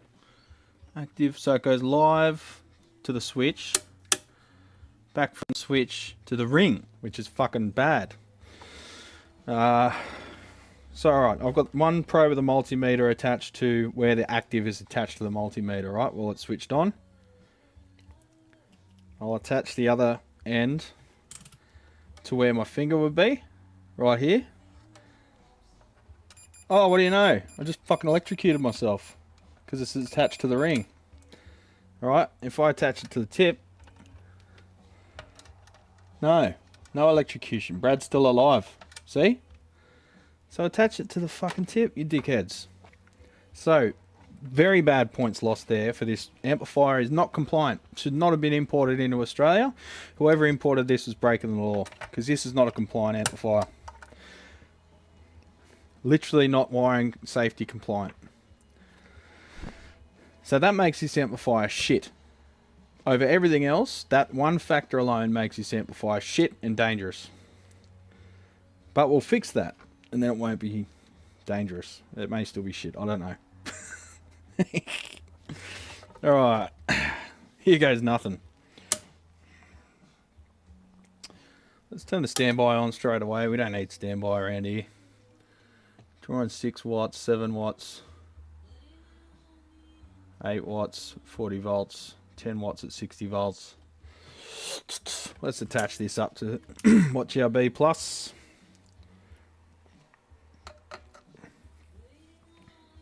Off pin 8. Hang on. You silly duffer! More points lost. Fucking. He's taken it off pin 2. You don't do that. You don't do that. That's not the cathode. More points lost. So that's 2 big fails for little Walter. I think it's... I should have done a video on this. Fuck it. Whatever. Alright, let's give it some signal.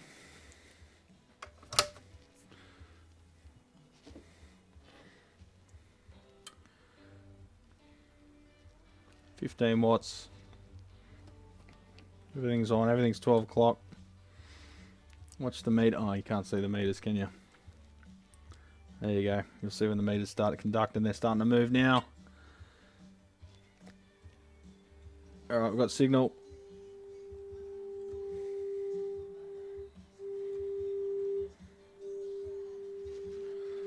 We've got 60 volts, 70, 80, 90, 120, taking 25 watts, 1.9, that seems high, 2 volts, over 100 ohms, 31 watts from the wall. We're only at 150.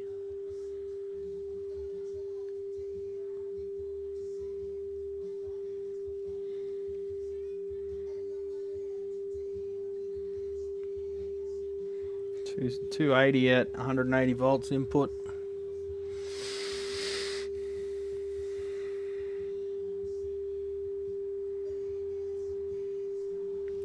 Alright, let's just do some napkin calculations here. 3.6, so that's 36 milliamps because 100 ohms, 36 milliamp, 036 by 311, we'll say 310. So we're already at 11. We're already at 11 watts, and we're sitting at 180 volts input. Well, let's confirm what that is. So is this a massively over-biased amp? Results are likely. Where am I? Voltage. So AC, we're at 187 volts AC. Let's see where it ends up, just briefly. 4.2. Come on, 5 volts really? 5 volts at 380? 5 volts at 380. Say 390. 233 volts. Fuck it, we're halfway there. Let's go all the way to 240 and see what it's at, but I think this is going to be biased way too hot. 406 volts. We're running 243 volts AC today. We've got 5.2 and 4.6 across 100 ohms, so let's turn that off. So we'll go for worst case scenario, 5.2, 5.2, oh sorry, cathode. I'm calculating off the wrong thing here. Just one sec, champions. Let's connect the shit to the real shit before I go off on a tangent.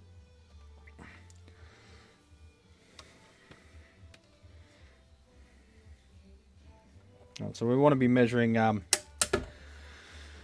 plate to cathode, not plate to ground. Cathode bias, and it's 250 ohm resistor. We could calculate the cathode current, but I want to do the screen current. Got some hum there. 375. We're drawing 83 watts from the wall. Really? 3.4, 4.4. Okay. That's drawing less than it was a second ago. So what the fuck's going on?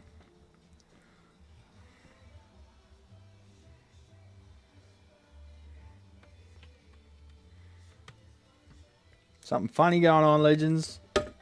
Bit of hum there.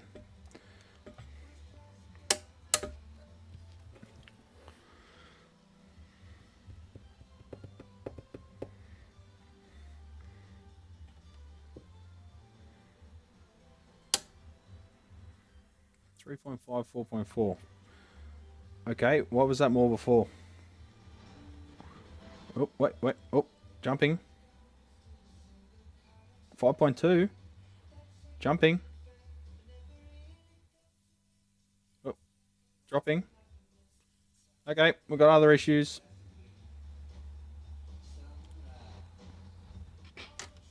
I think we've got a dodgy pin on the valve socket. 5.2. Moving stuff around.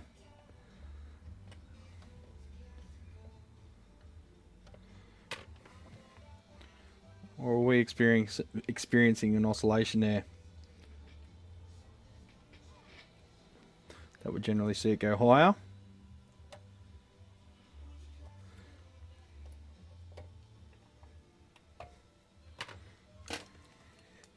Trying to work quick here, legends. I don't like having unexplained shit happening while it's fully powered up. 26 volts across that resistor.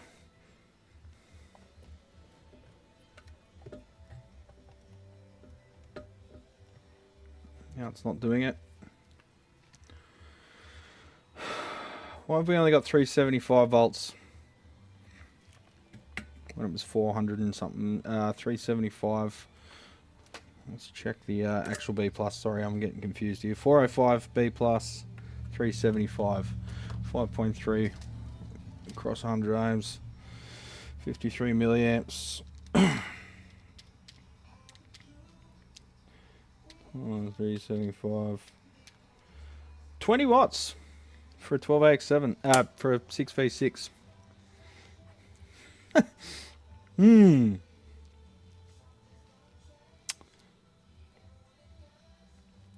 Okay, so what have we got on the grids?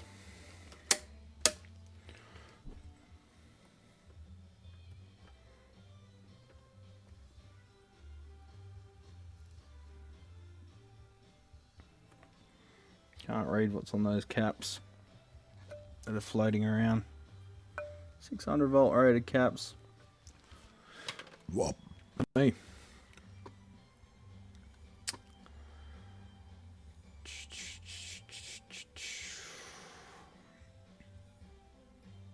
Clyde Broadway, how you going, legend?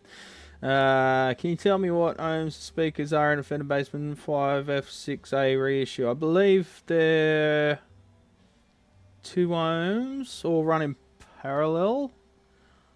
So all 8 ohms run for a total of 2 ohms, I believe.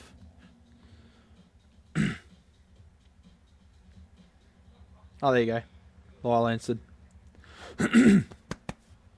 Any noticeable difference if you use a 1 microfarad at the cathode of V1? No, I don't think so. I think it's a joke that everyone uses 0.68. It's just historical dumb shit. Just use 1. Yeah, just use a 1 microfarad, mate. You'll be a trailblazer.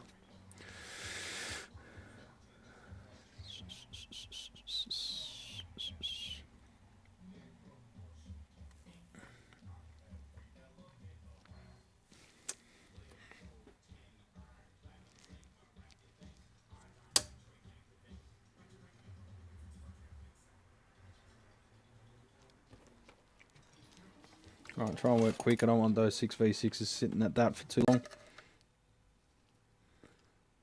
0.2 volt. 0.3 volt. Got some leakage on the grids.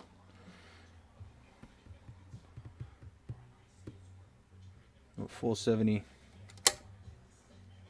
grid leaks. 470 and what? I think I might have to reverse engineer this a bit, champions. A lot of this doesn't make sense. Joy.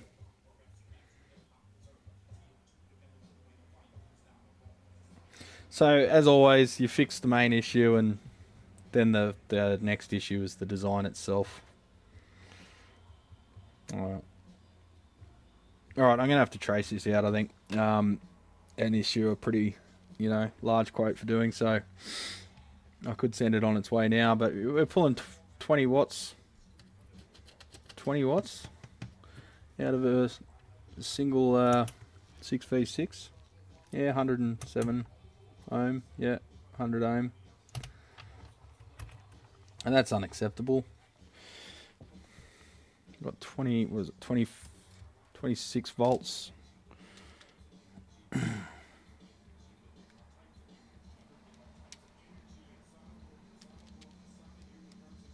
104 by, what was it, 375, 39 watts total divided by 2, so yeah, 19.5 watts on average per valve. That's fucking insane. Could be worse, could be lazy J. See you, Scott. Have a good one. So let's fire it up at a lower voltage, just so we don't destroy shit. And just have a quick listen, because I don't know if there's going to be like other issues yet. What the fuck am I hearing? I gotta go figure out who this song is. It's mental.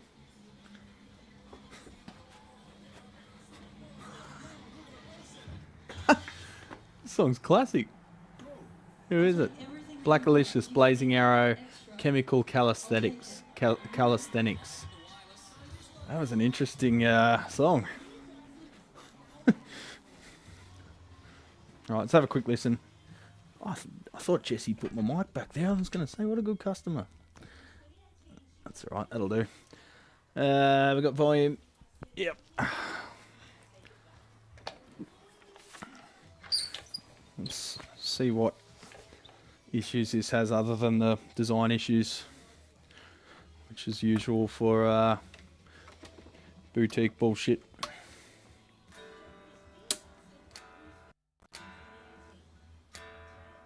Oh, helps if you turn the fucking thing on. Very awkward, switched off. Let it warm up again.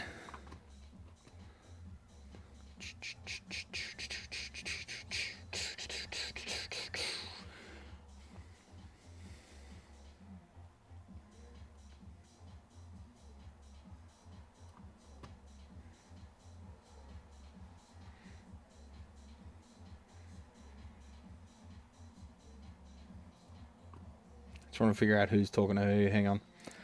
Most designs are 0.68. I was more thinking changing the norm. RJ.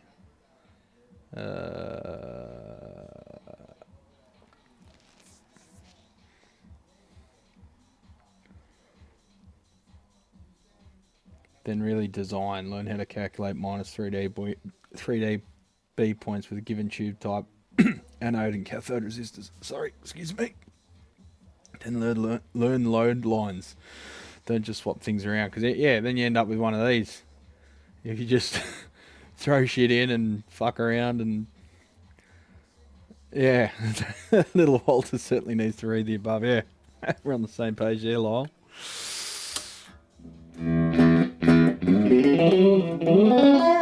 Makes noise, out the door it goes. That's how they build these things, eh?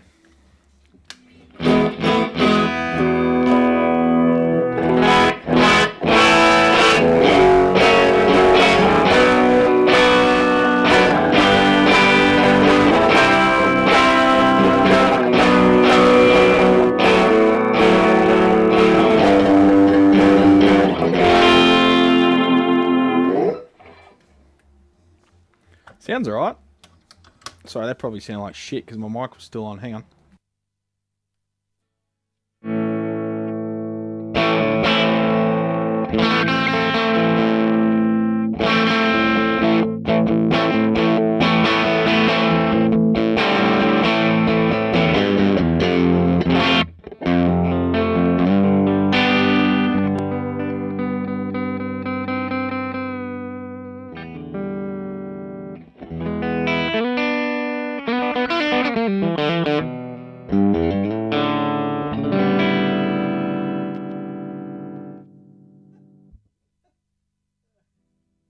Tone control. This is classic. So that's the tone control all the way down. I'll just give you an idea of the volume level that it changes.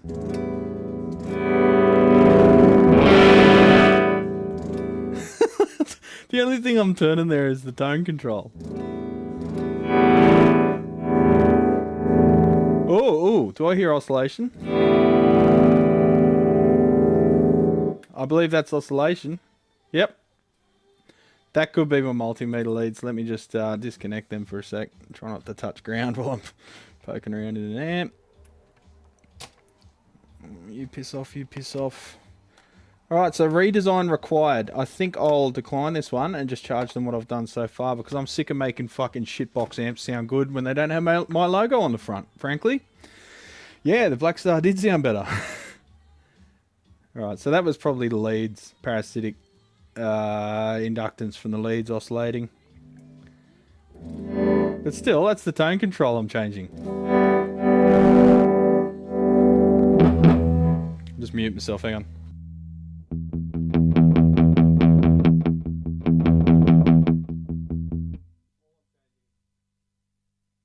All I was changing there was the tone, that's ridiculous. Alright, let's max the tone out. See what this thing can do.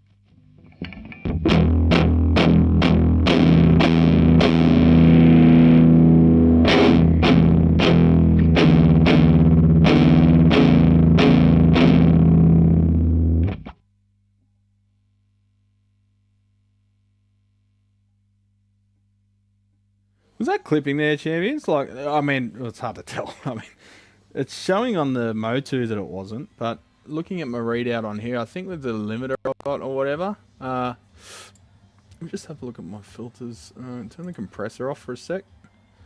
Let's try that again, hang on.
All right.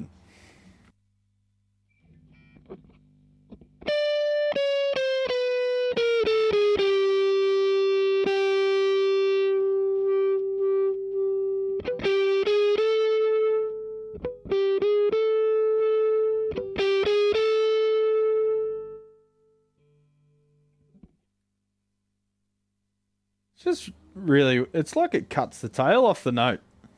Like this guitar doesn't sustain for forever, partially because the pickups aren't great. They've got too strong magnets. They've got too strong magnets. Aussies will get that.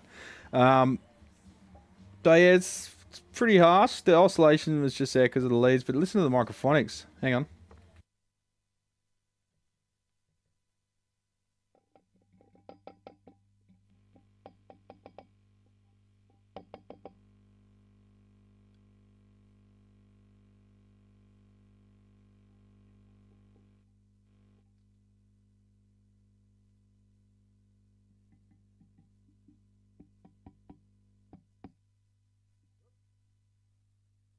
It's coming and going.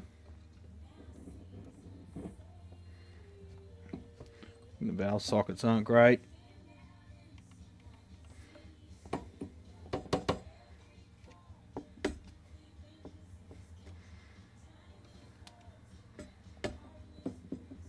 I think we've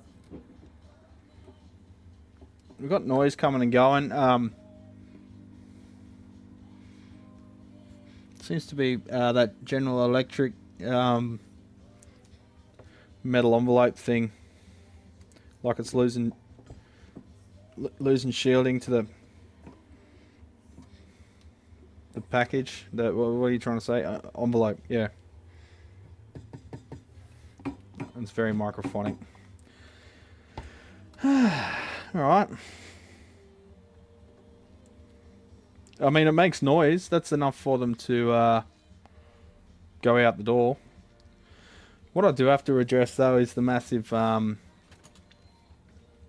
dissipation of the output stage. You can't have 6v6s dissipating 20 watts each. That's fucking ridiculous. 21 volts. So that's a reduced. That's sitting at 64 watts from the wall now because we've reduced it to about 210, about 200 volts just to keep shit a bit saner. Yeah, we've got some fluctuating voltages on the grids of those 6v6s too. We've got 0.3 of a volt in that one. It's coming from here, from the Musi caps.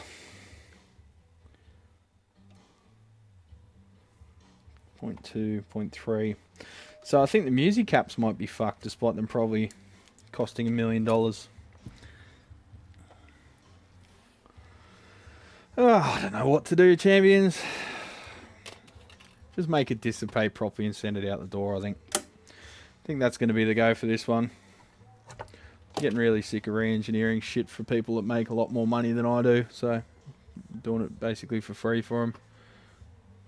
What about tickle voltage on the... Oh yeah, you've got to fix that, that's a given. So yeah, not fantastic. I am being a little bit, what's the word? Not patriotic. Being a bit kind to the amp because I don't know if the owner's watching. See you, Lyle. Live stream tomorrow. Okay, sweet. What time? Please not 3 AM.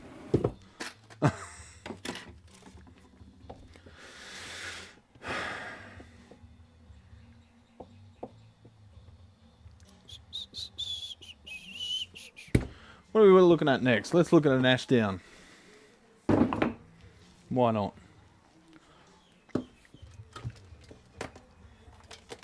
Yeah. Definitely fixed the fuse connection. So we'll stream till midday and then I'll have some lunch. I don't know if anyone else is streaming or not. Should probably look that up.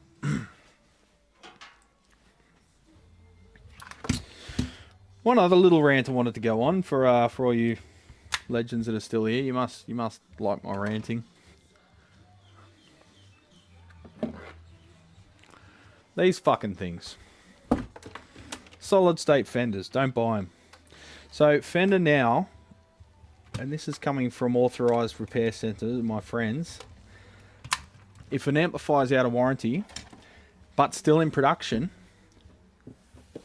they don't sell parts, even to their service centres.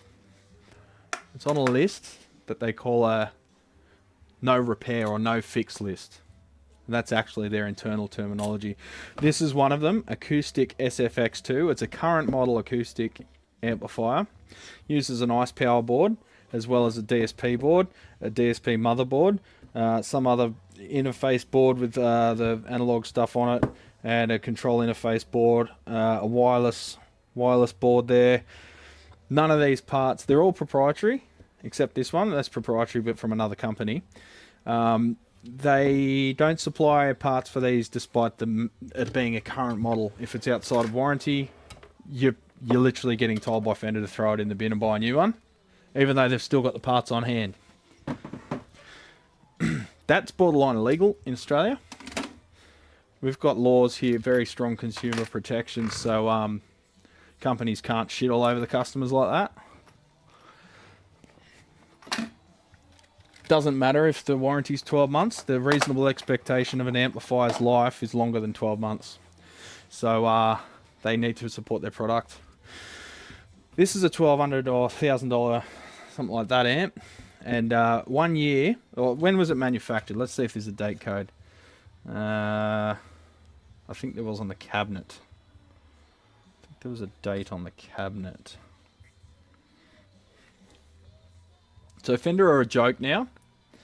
I don't advise giving any money at all to Fender, no matter what the product. They're not an ethical company, and they're laughing at you. Well, they take your money and then take it again and again and again and again and again. I saw a date code somewhere. Where was it?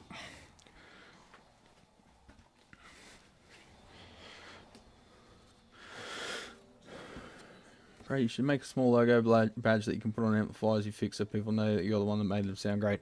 Yeah, but then you get what some of my mates have had, and then they threaten to sue you for putting your name on their product. So, okay, so copyright 2020, so that's the design. So when was this built? So the earliest that the board was designed was 2020.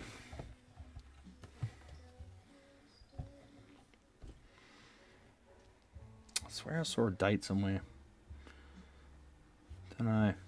But either way, 2020, and this thing's still a current model, and they won't supply any parts. So this particular one, the low voltage supply has failed on these. This is another reason I don't like the ICE power boards. because they fail for no reason.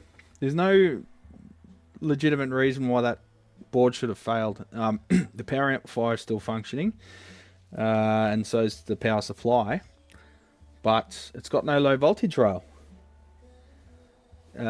Plus minus 15 volts is giving nothing. So we need a new one of these boards. Now Fender don't make these, however it is a line item part that they supply as to warranty repairs. Remember, this is a current model amplifier. If this failed in warranty, they would supply that board, but because this is out of warranty, they refuse to. For any cost. They're just like, nope, buy a new amplifier. So all of this goes in the bin. The cabinet, the speaker, which is perfectly fine. All these boards are perfectly fine. The front panel's fine. Because one module fails, the whole lot goes in the bin. They've got to manufacture a whole new one and charge you another $1,200 for it. So pretty dog shit in my opinion. I would not support a company that does that shit. So I've got a new one of those modules on the way from a third party. Fucking expensive though. Ended up costing the customer almost $400 once it's shipped. And then another module could fail. I told them that, and then another module could fail, and then you're back to square one. Quite lame. So Fender are a joke. Don't buy anything from Fender. Fuck Fender. Run at me, bro.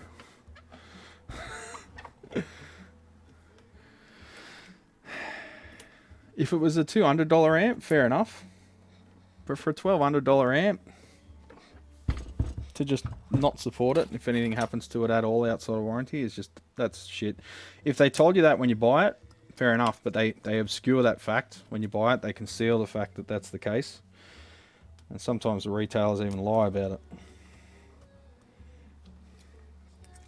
You need to get that shit in writing. What's your parts policy on the amplifier outside of warranty? Send it via email, ask them. So it'll stand up in court later on. If you want to take them to small claims court. They've got to start paying legally for this shit.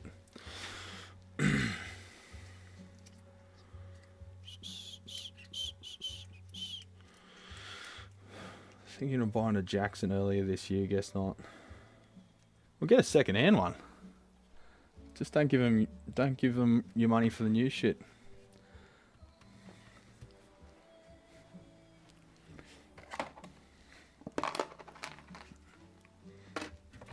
Get my big screwdriver.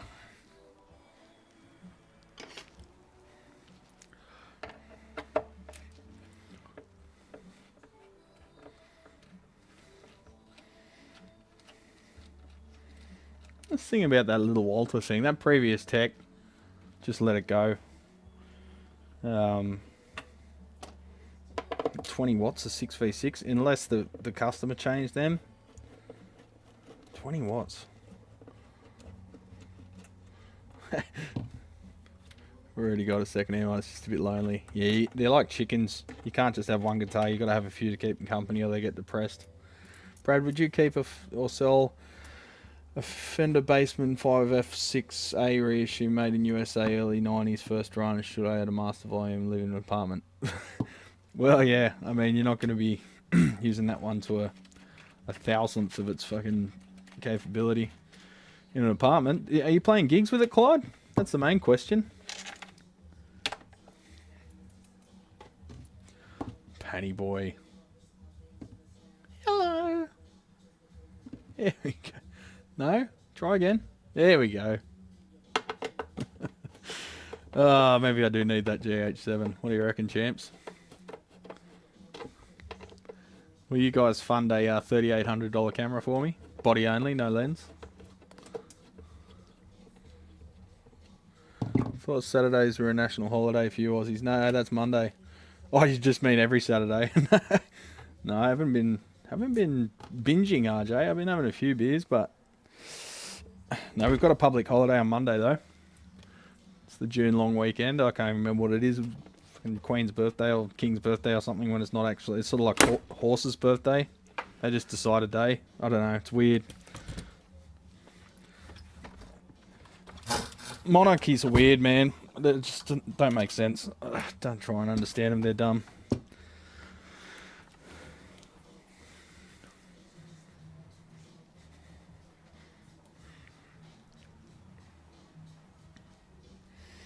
Well, you guys are part of the Commonwealth. You're Canadian.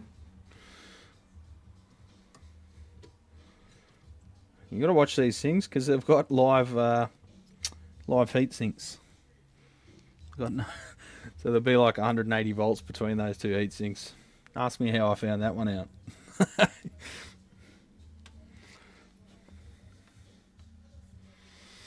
Alright, what was the symptom on this? Let me look up the job sheet just one sec. Is Penny Boy Panasonic? Yeah. Is Penny Boy and Panasonic video camera?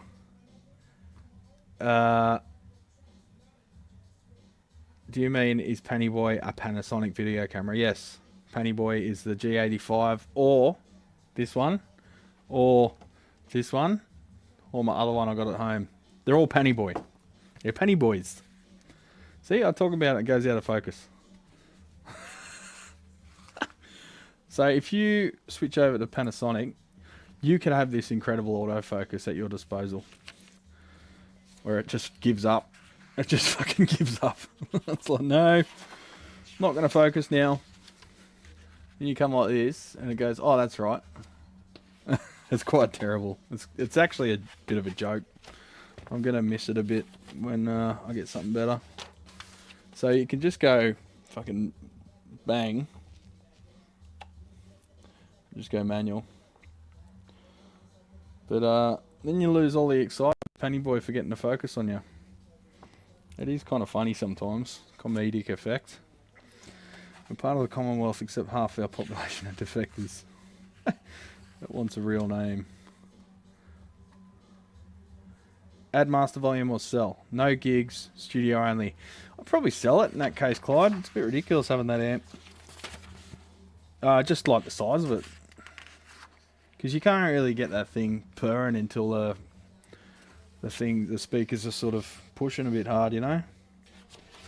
But you know, each to their own. They do look cool. Oh yeah, the little Walter. The customer also has a Trussart Telecaster with a departed headstock due to a design fault. That sucks. Alright, lights on, nobody home, then lights out too. Okay. Sounds like bedtime at jail. No, sleep till bedtime.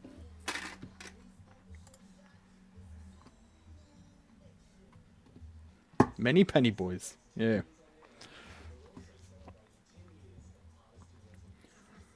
See you, Daniel. Take it easy, mate. So now we're in manual focus. You won't get any of that bullshit, but it's a bit less fun. Alright, first things first, check the fuse. Customer.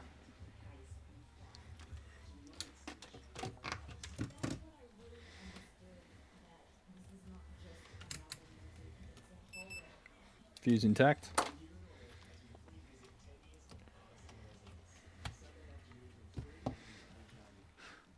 Oh, I think straight away I've spotted it.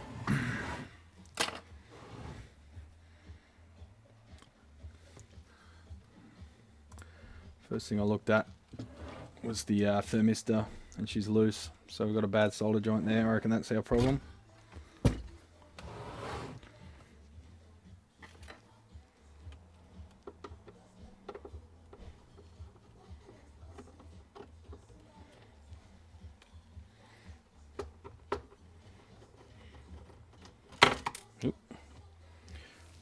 The biggest problem with Ashdowns is just they don't secure any of the components really.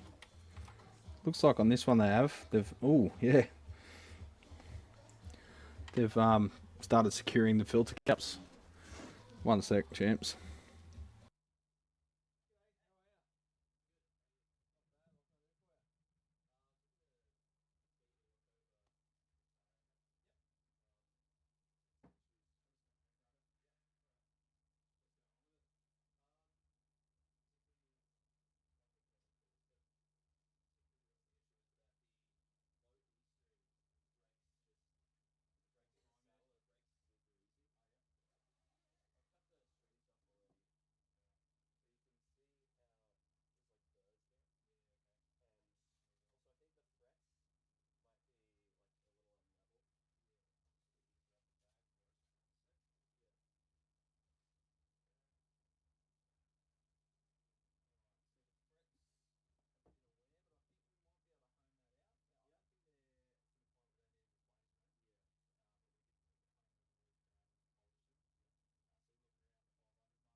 Hey there, champions. We're back. I think. Yes, we're back. Alright, so what have we found? We found a broken PCB trace. Oh, and some foil. Oh, look at my head. Watch the framing.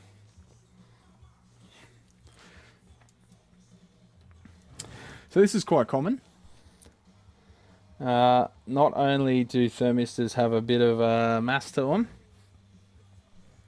but they also get hot during normal operation. The way they work is they've got a high resistance when they're cold, and when they're hot, they've got low resistance, so negative temperature coefficient. Their job is to reduce the initial inrush of energizing this honking big transformer and charging up those big reservoir caps, which are what, 4700 microfarad, 100 volt, 2 of. So they'll act like a resistor at, well, when they're cold, then they heat up and they sort of become like a wire and don't limit the current through this thing much, significantly anyway. But they've got quite a bit of mass to them, and no one seems to ever mount them properly. So you get what we have here. You get what we have here. See the arcing that's occurred? This has got mains across it. And yeah, it's not enjoying life. Come on, camera. So we've got a cracked trace. So a broken connection. So that pad's basically removed itself from the PCB. So I'll just remove that entirely.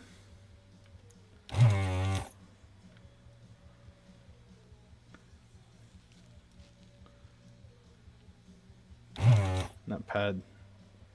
Is that pad gone? No, that's just a solder.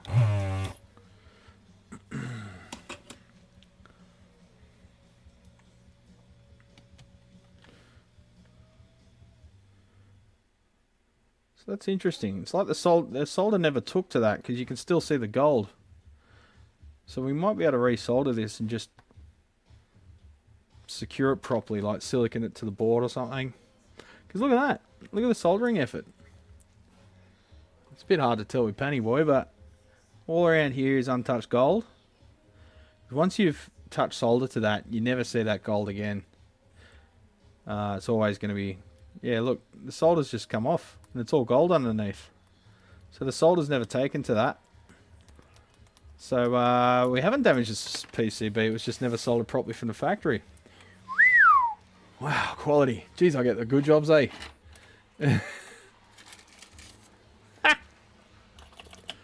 Give that a clean up. Get the flux and stuff off. Flux off.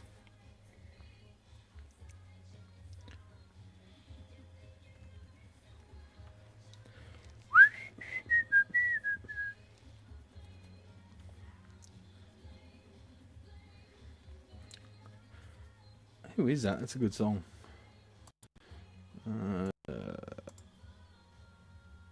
I'm listening to Double J, so I can just have a look locally. Sky Ferreira. Oh, I heard bad things about her latest shows. Apparently she's not really road hardened yet. She plays a gig and all hell broke loose. And shit wasn't working and she forgot stuff and stopped in the middle of songs, and that sucks. I hope she blames herself, because that's the name of this song. Sky Ferreira. Sucks. You've only got one chance these days, champions. You fuck a gig, no one's going to come back and see you again.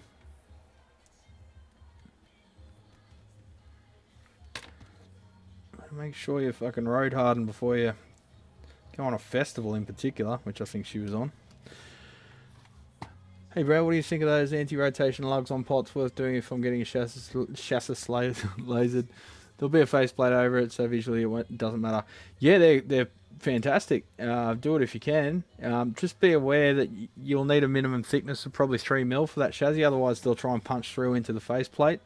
So I'll be using them on aluminium or thick steel, but chances are I'll probably go aluminium because it's easier to deal with than steel. So look at that pad.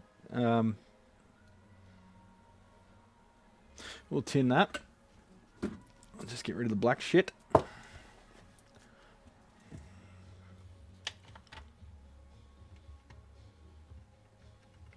Yeah, it looks like the arc might have vaporized a bit of pad there. I don't think solder will take to that, but fortunately we've got one right next to it. Yeah, there's no actually. Yeah, that's just fiberglass there. It didn't look. I couldn't tell when it was gold.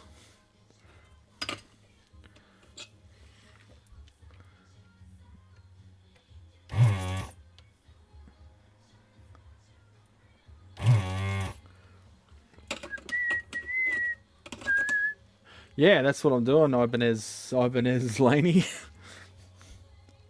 I'm guessing you like Ibanez and you like Laney. Just a rough guess there.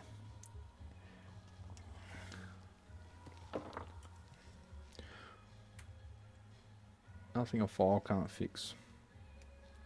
That's not me saying that. That's whatever his name is.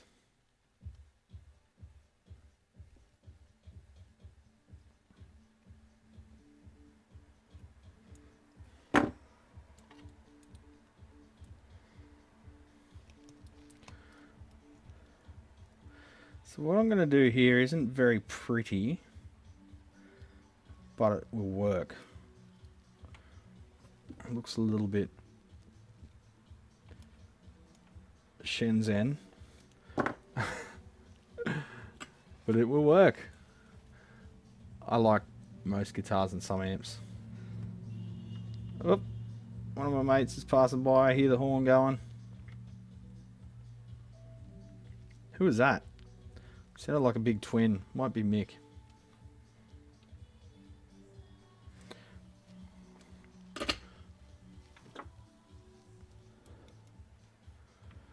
What'd you translate? Oh, God, I'm starting to get a headache. I think I need food. Surgistas. Yeah, wire wound heating element resistor that shunts itself out of circuit when it's hot. Has bimetallic strip that bends and shunts around. Yeah, I've seen them before in old shit. Read about them as well.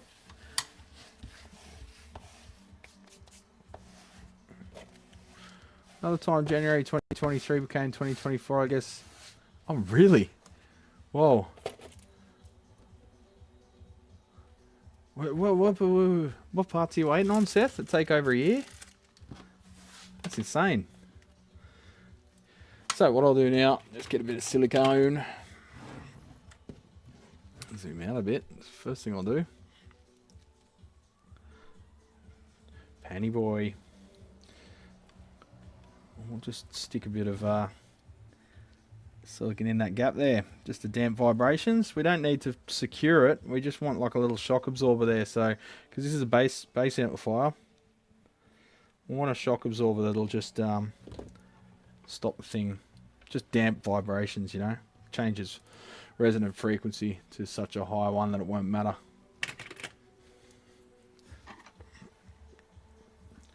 Put that back in and we'll fire up and give it a test. I reckon that's the only issue. Although he did say the lights were on at one point and there was no audio still, so we could have an effects loop jack or something like that as well. There's never just one issue anymore, champions. It's always multiple issues. Never just one fault.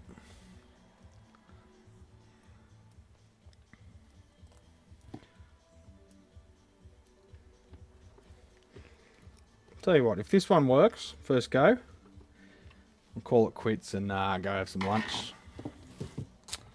And I'll let you all get back to your weekend.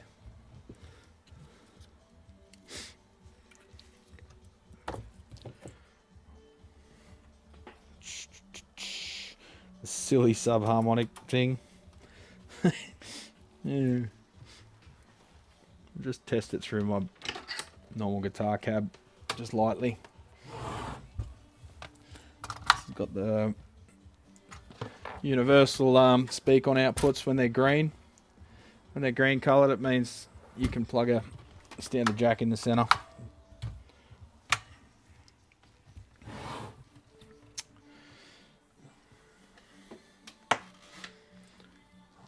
Still Friday. Friday's the weekend, Seth. Friday's totally the weekend. It's called Poets' Day. Piss off early tomorrow, Saturday. No Mexican food today, Mark. I've got a ham, cheese, tomato sandwich to make. Budget cuts, buddy, budget cuts. Didn't get enough super chats today. It's all your fault.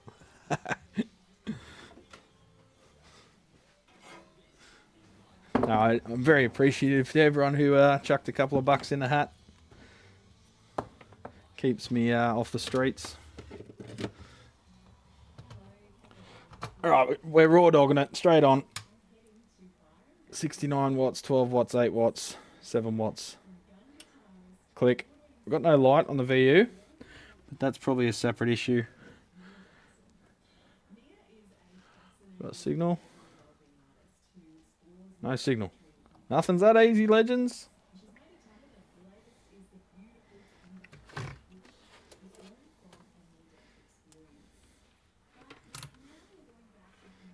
Makes it pretty easy to check the rails though. 162 volts across those heat sinks. Right, so we've got output. We possibly don't have... Oh, we've got a blown 15 volt, right? Okay, we've got blown 15 volts. Didn't see that before. I forgot that it's got fuses on the bipolar. Alright, why is that occurring then? Both the 15 volt rails are shorted. Or something's blown the fuses, I should say. So first thing, we'll check resistance to ground. Where's a good ground point? Main ground point. So can't get away to lunch that easy, legends. 1 ohm. 18 ohm to ground. 340k to ground. Why are they both blown then?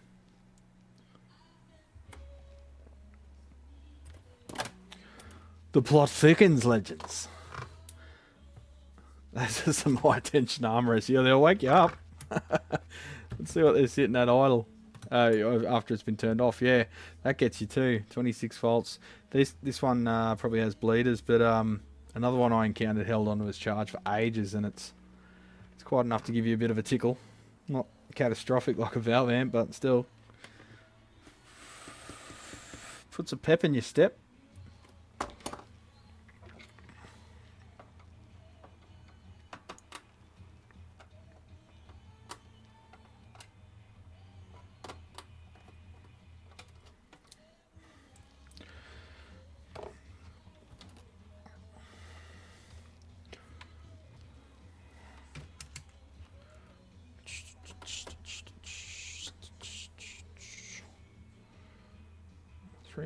K and 18 ohms. So we've got a short on the AC. So we've probably got a shorter diode.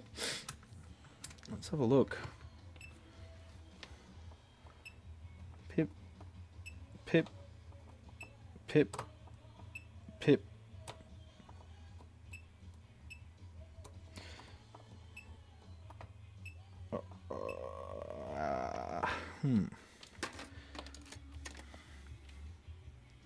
Meter bulb.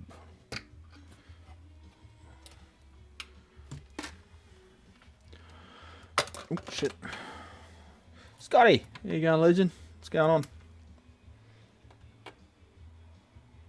23 ohms.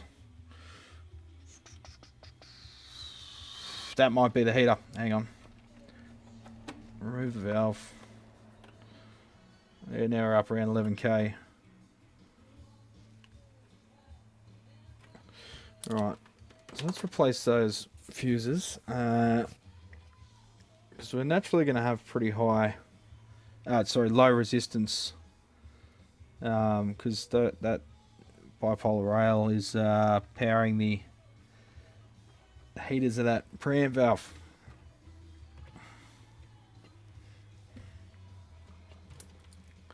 So that's presenting without the meter bulb. That is presenting across the AC 23.6 ohms. And if we measure from pin 5 to pin 4, I reckon that's about what we'll read.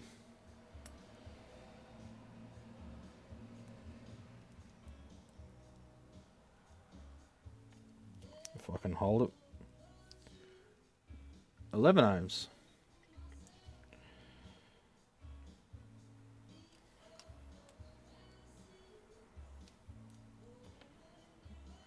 Mia Dyson's on the radio.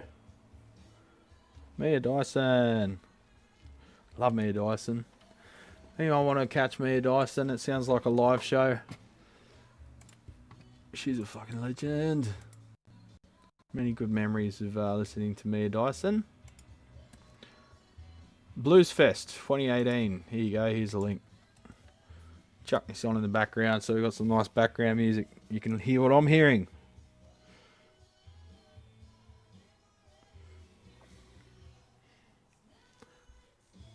These bloody ruby tubes. They're like...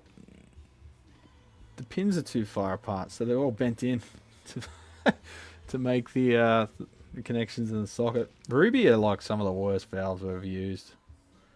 So bad. They find new and inventive ways to be bad with every batch.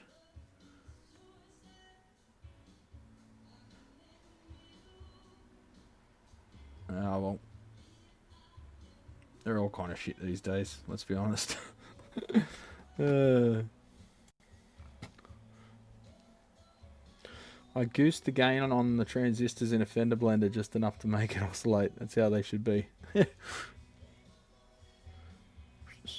Been fixing pedals all day. Fixed a 3-knob, a 4-knob, a fender blender, an Armstrong blue clipper. Ah, fixing pedals. Good way to go broke.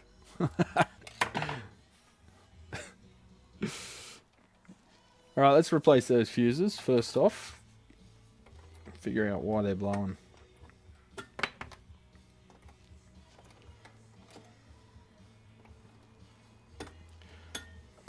Doesn't make a hell of a lot of sense that that there should be 100 these caps at play. Yeah. Never mind. So what are they?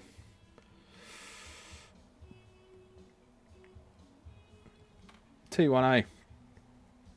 Had some rubies in the base of the tubes broke. Base of the tubes broke. Never had that issue with any other brands. Yeah. You know, usually under 2 hours for most any pedal. I should fucking hope so, Scotty. People tend not to want to pay more than about $100 for a pedal repair.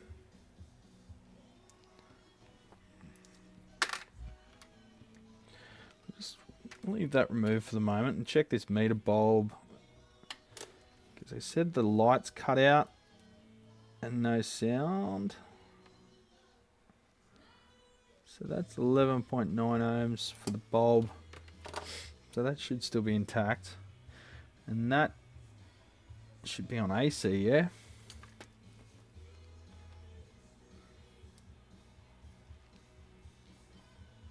Don't imagine they'd run the bulb on DC, that's a bit annoying. Maybe they do. Yeah. Stops it from flickering, I guess.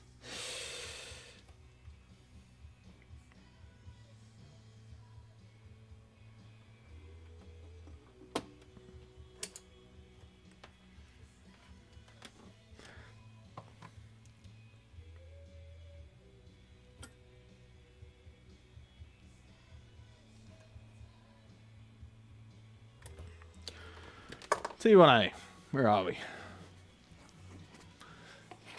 2AG T1A.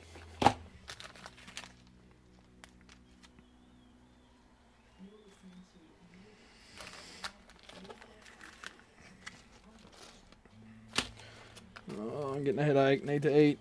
I never get headaches.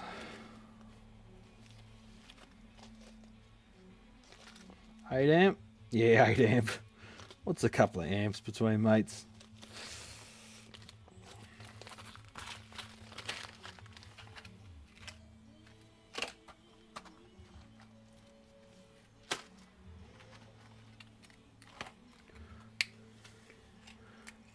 people don't want to pay me $500 to fix their Blues Juniors. Fair enough.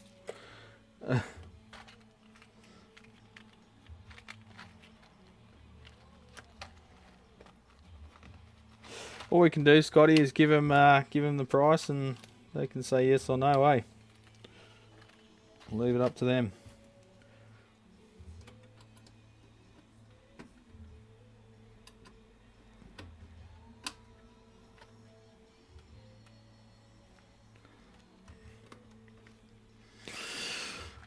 What I might do here, champs, is run it on Variac. Since we've got a linear power supply, we can do that, and just see what those rails are doing, see if they're coming up proportionally along with all the other stuff, so we don't have to just keep sacrificing money to the fuse gods.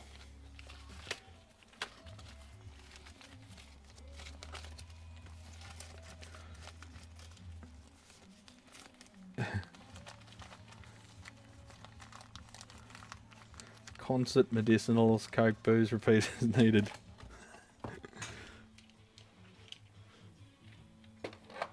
Bro, I'm on a guitar and amp tech wage. I can't afford that. Can't afford Coca-Cola. What are you talking about? Variac. One of my mates is over in Bolivia at the moment, and he's having issues with the altitude. And he got told by the locals to chew coca leaves. Apparently that helps with having issues with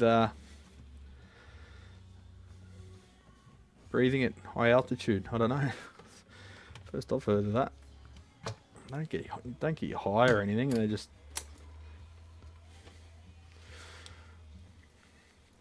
you know what would help? If I reconnected the secondary of that transformer, that'd help.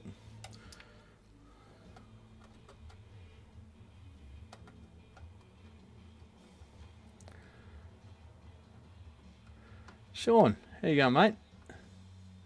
What are you thanking me for? Did I do something good? Not that I'm aware of.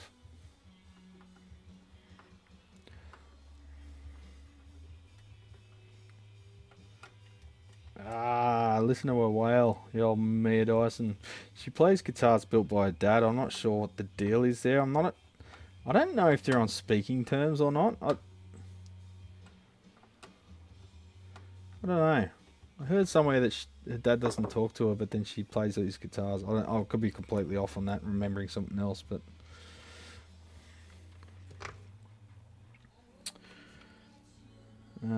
right, let's test that for AC, obviously, because it's before the rectifiers.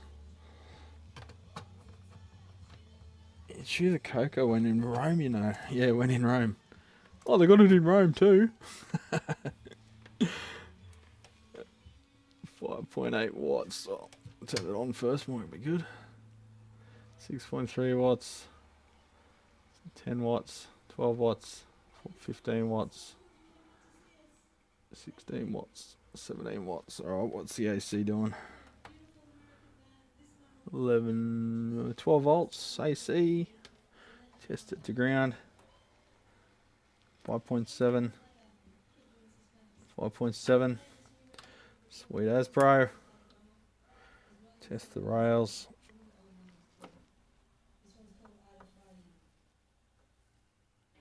-4.2. -7.7. Alright, so one of them's being dragged. 4.3, 4.3, 4.4. Is that the meter bulb? 4.5, 4.5, -7, -7.7, -7.7. Okay. Not sure why that is. If I've got a shorted op amp or something.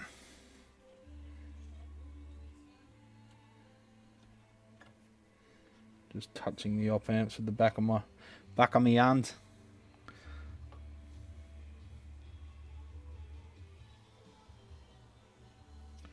It's all low voltage stuff up here. Don't do this with a valve amp.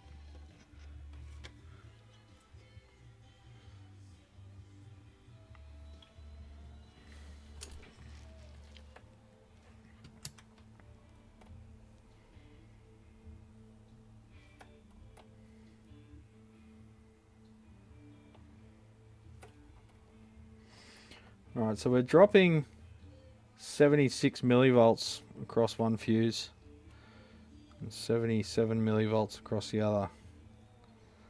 76, 77. So we've got equal load on both the fuses. I wonder if we could have a buggered rectifier, regulator. Oh yeah, yeah, that one's hot. We got a buggered regulator, I think.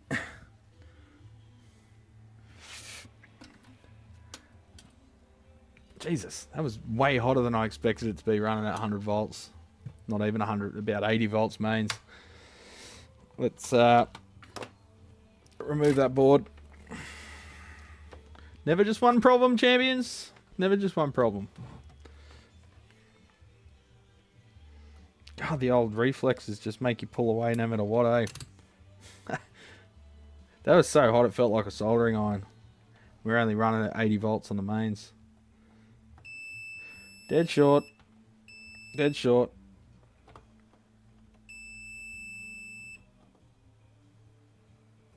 Well, hang on now. That's from the output to ground. So, it could be something on that rail. But, champions, these have overload protection. So, if it was short on that rail, that regulator should have shut down. Alright, what's involved in getting this out? Oh, pain and suffering. Is that going to angle up?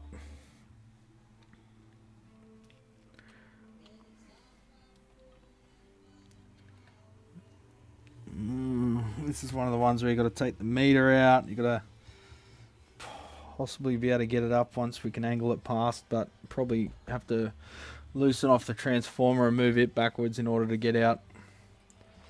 There's no pots on that board, but there's a couple of switches which may have enough clearance if we push them in and remove the jack nuts. Dreaded multi-failure mode. Well, it's not dreaded, Ted, because it's every single fucking device.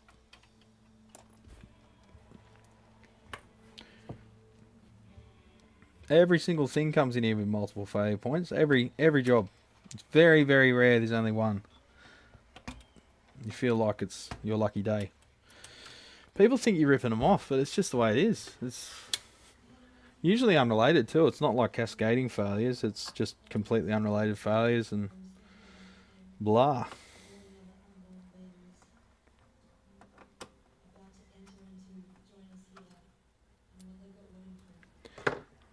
Just check the voltage on those heat sinks.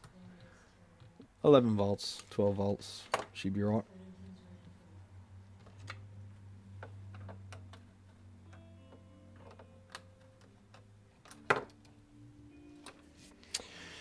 Probably have to remove the meter to get enough clearance.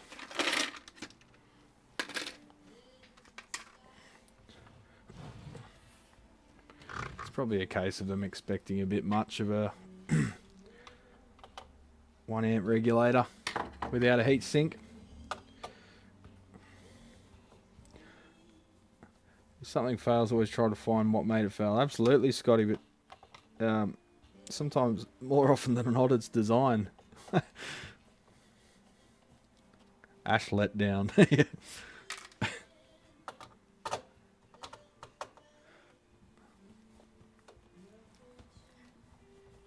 Shut up, stomach.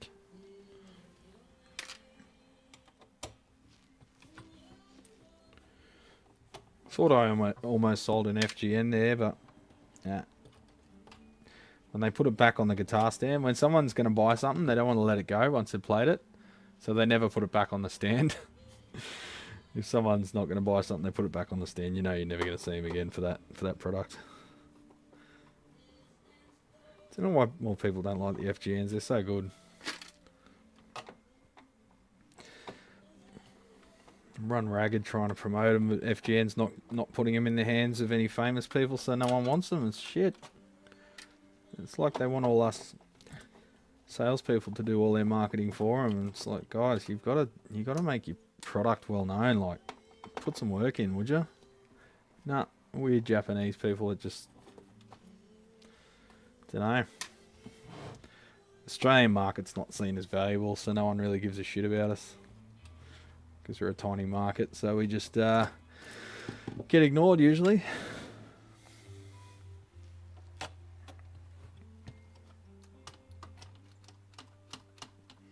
Are we free? Oh no! Oh, the pots are on the front. Ew, gross. There's pots hiding under that board. I thought they were attached to that board. They're actually... Ugh. Alright, we've got to remove that board. Whole thing comes apart.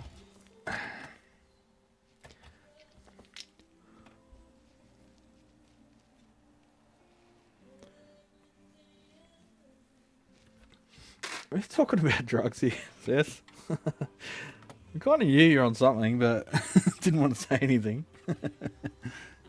Input level. The emails you send me, brother. They are not naturally aspirated emails.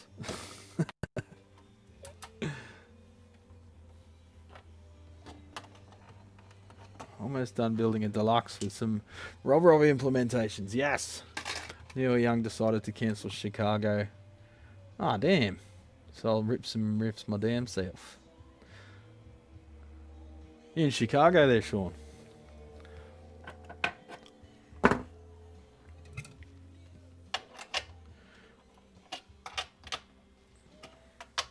Michelle keeps watching that stupid Chicago Fire show. So sick of it.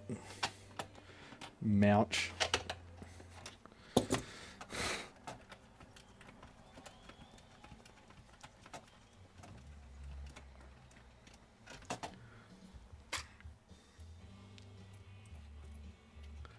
It's a nice jangly tone she's got there.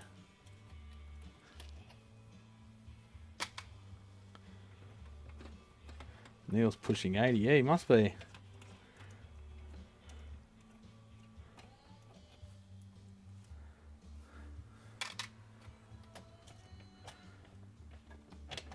Alright. You got to take off the little caps on the slider pots too, which is always a bit hairy because they never want to let go. The plastic like bonds to itself. Looks like they use some sort of glue as well. Fucking assholes. Just asking for me to break one and end up with an unrepairable amp. Because you can't fit them through the slots. Alright, got them all off. Thank dog for that. Ah, Victor's back. People come and go. It's all good. It's like being at a party. You know? Drop in and out.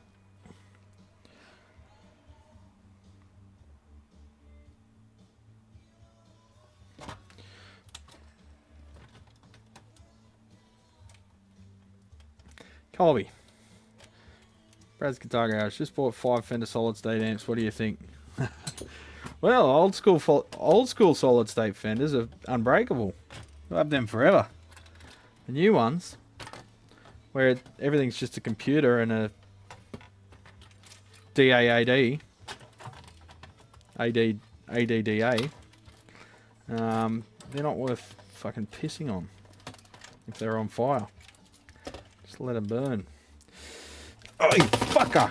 What the fuck? I just shocked myself with the fucking high voltage caps. I forgot about the fucking caps, didn't I? You cunt. I forgot it's got... I thought it was a fucking low voltage supply. Starved plate. Nah, 320 volts. You fucking prick. Fuck you. Short out. Yeah, that's right. Fuck you, capacitor. 2.8 volts and rising. Fucking asshole. Just shocked myself, for fuck's sake.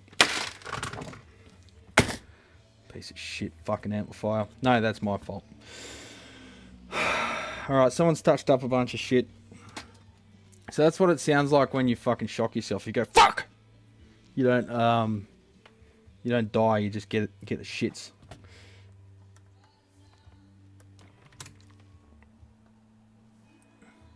.3 ohms, 500 ohms. Brad's Guitar Garage, where you come to watch a fucking idiot shock himself with a cap.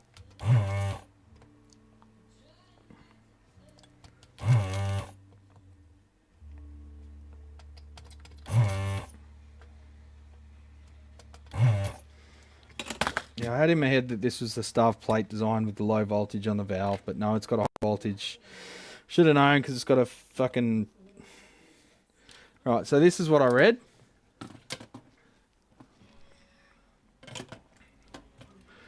ACN 50. Right, so you think it's 50. But it's not. It's fucking 350 because the 3 is under the thing, isn't it? So in the back of my head, I'm not thinking. I'm thinking 50 volts AC. Who gives a shit, right? But no, it's 350. And then rectified, that's even more. So what are the caps rated at? Caps are 450 volt. So it's probably sitting at 350 odd volt. Because I'm a fucking retard. Anyway. Okay, the short circuit is not the regulator. The short circuit's somewhere else. Yay. 0.3 ohms. Where the fuck? This is where our fucking high-tech multimeter comes into play.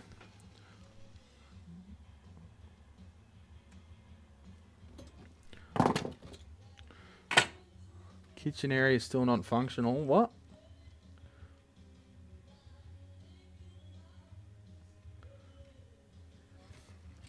Chew coca and lime. Yeah, that's what they do, eh? Alright, problems on this board. I'm going to fuck off the amplifier for a bit. The rest of it. Yeah, I look like a fucking idiot on live stream.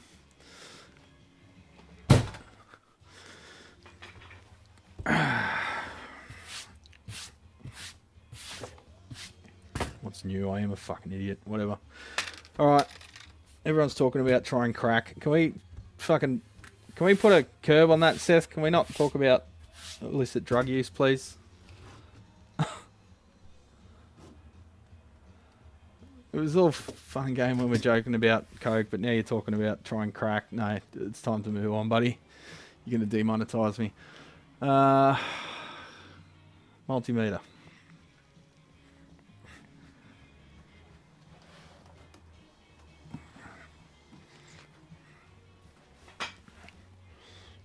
So that's where this fucker comes into play. An American would sue someone for printing the board. Probably.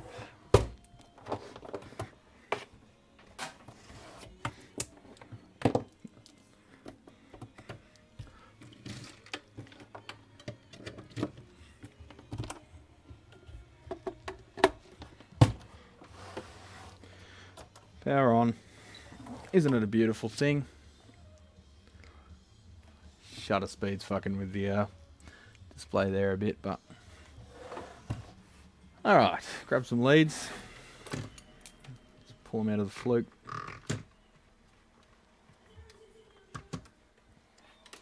I'm just going 2-wire with the null for the moment.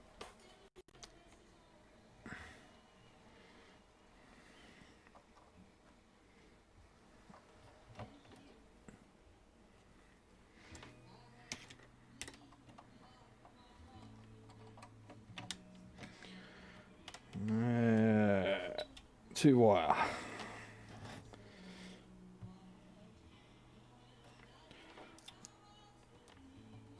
Okay, we're reading.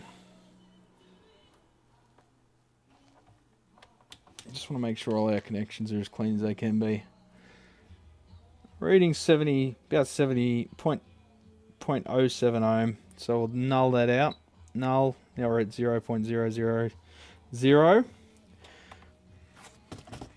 So from the point of the right at the regulator, we've got 176, 0.176 ohm.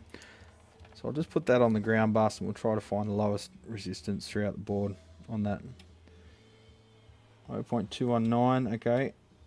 0.176. 0.171. Is it literally that cap? Follow the trace. Yeah, that's higher. The cap is the lowest point, so 0.165. 0.2, so it must be that cap. That's how you find a short.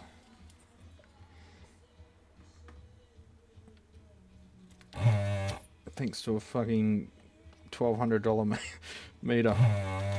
Pays for itself, champions.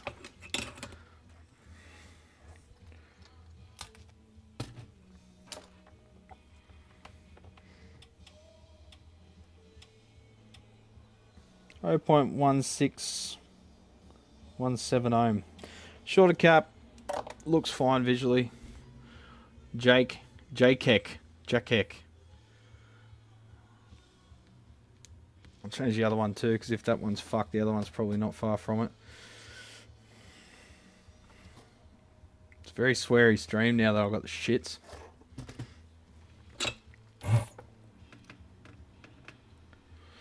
I've got the shits, champions. Because I didn't think enough. I'm annoyed at myself. I want to leave and go walk in the bush somewhere or go for a hike instead of work 7 days a week. I've got to go to a barbecue where everyone's going to want me to drink with them, but I don't want to because I've got too many things to do.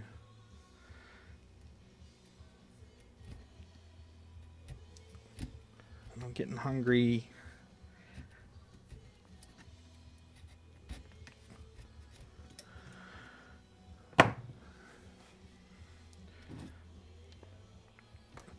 Fucking, that thing had a bite for 300 volts, man. I've got 500 and it felt the same as that. It's because I wasn't expecting it, so I picked it up by there, because you grab the board there and it's right where those bloody caps are. Fucking idiot. What are they? 1,000? 100 microfarad? Can't read it, it's glue on it. Let's look at a non-shorted one and then test its capacitance. 0.17. That's the shorted one.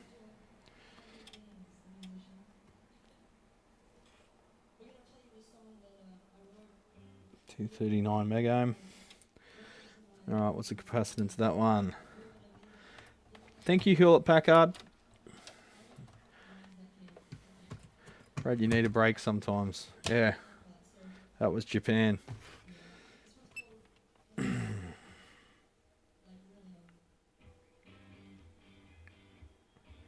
23,000 microfarad.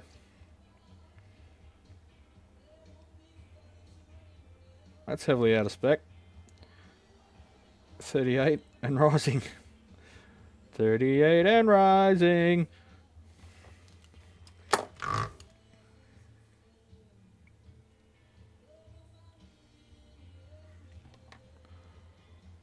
It's 1,000 microfarad. I can see under the glue there. But I'm just going to have a quick look at this schematic. It's the ABM 500 Ashdown.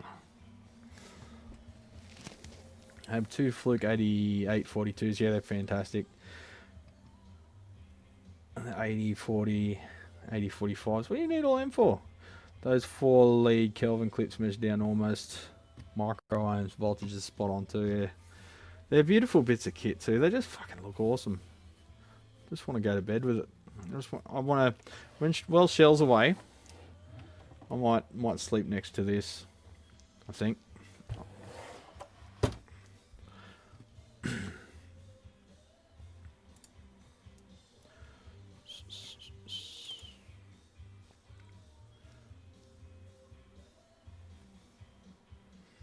Everyone was very appreciative of me leaving in where I forgot to attach the ground for the screen grid. Node filtering on the twin. are like, oh yeah, it's good to show you mistakes. You're all human. What about that one? Good thing it's like 4 hours into a live stream. No one's gonna fucking watch it. I should leave it up, but I fucking want to delete it now. And I'm swearing too much, and everyone gets upset and unsubscribes, and ash down, ash down, ash down. Can't please them all. I do find it funny that the people most offended by swearing are Americans though. Do they not see the irony there? ABM 500. ABM.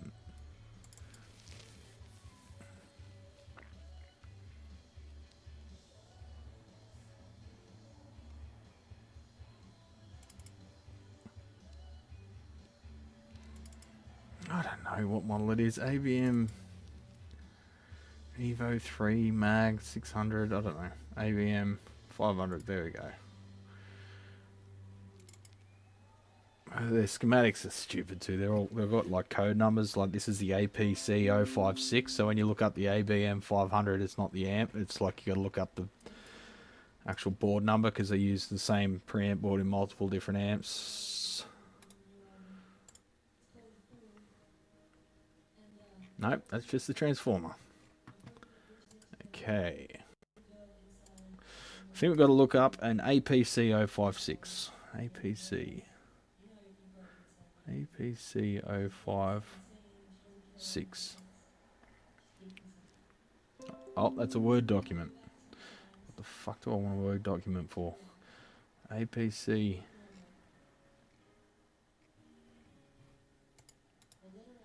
What is that? Is that change notifications? Revision notes? Bill of material? And that's it. Well, I guess that'll tell us what we need to know, won't it? So what are C30 and 34?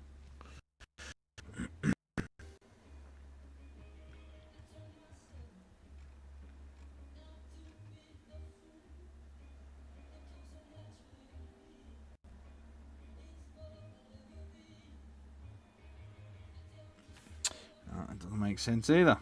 Oh, 31, sorry, the one looked like a 4. 1000 microfarad, 16 volt, 30, 31. 16 is... What voltage are those bloody regulators? Well, 16 volts on a 15 volt rail. No wonder they fucking failed. Jesus. Fucking redesigning shit for people again. 20% margin, you dickheads. Everything sucks, champs. Everything. Should we change the rectifier? I keep saying rectifier. Regulator. Probably fine. It felt fucking hot though. Fair trial. Let's put a new one in. Why not? We've come this far, eh? Let's put a 25 volt in there because we're not ash down. We've got half a brain. Like, even if we do electric, like I can electrocute myself and then still be smarter than them.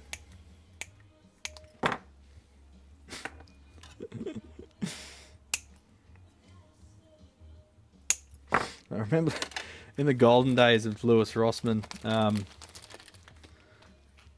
on 7815, so that's a positive rail. In the golden days of Rossman Repair Group's YouTube channel, the Genius Bar did something stupid for Apple and said, oh, it's unrepairable, you can't fix it. So he got pissed, he got drunk on Jägermeister and fixed it. So he said, not only is it fixable, but I can be drunk after a bottle of Jägermeister and still fix it, whereas the Genius Bar cannot.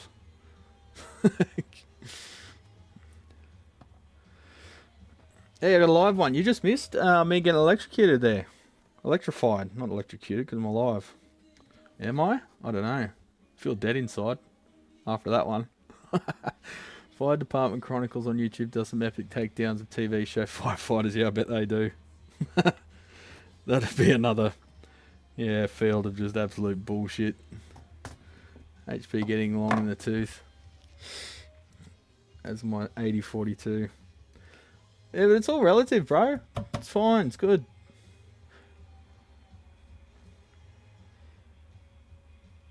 Ingve loved Fender solid states while they were paying him. Ingve's a fucking jerk off. And his little fucking pout that he does every time you take a photo of him. It's the antithesis of everything I'm into with music. He's a wanker. LM.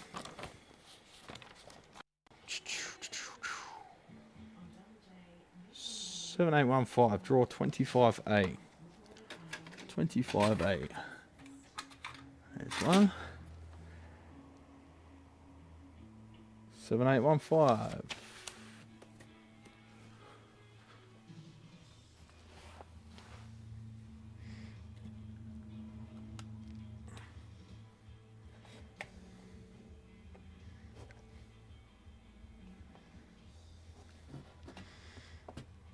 Did we all die and this is just hell? Yeah. Working 12:41 Saturday while I'm hungry and it's sunny outside and I just want to go and ride my mountain bike.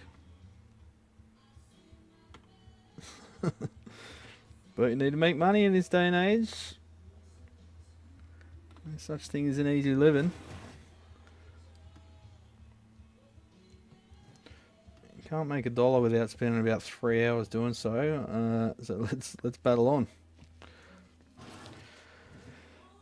Right, I know that we've removed that short, but we'll double check with the Fluke.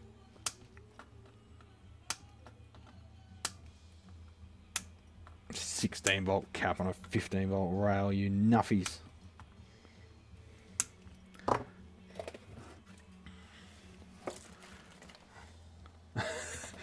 Go, whoa, whoa, whoa, Gav. He's up there, buddy. That's pretty much what they end up doing, though, eh? Cleaning laptops is fucking way worse than cleaning guitar amps. No one jerks off in front of a guitar amp. Well, some do. Lazy J owners do. I've had so many Lazy J owners that are militantly angry at me, like personal insults, going back through my back catalogue and disliking everything I've ever done. They're fucking mental. So, you know, I initially thought, yeah, you know, like, don't worry. If you've got a Lazy J, it's all solvable. It's all fixable. But no, you guys are mentally ill. You can fuck off. The hate mail I've got over it, Jesus Christ. I'm just showing you what's in front of my face. Oh, it must be a fake. No, it's not a fucking fake.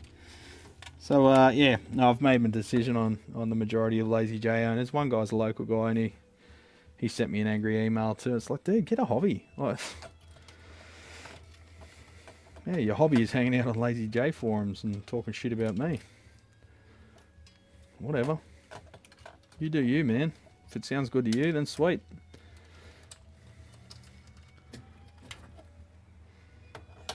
Yeah, that's some mentally ill stuff right there. Attacking someone because they've just showed you the inside of one of their amps, one of your amps, and you don't like what you see. Well, that's your problem, buddy. It's not mine.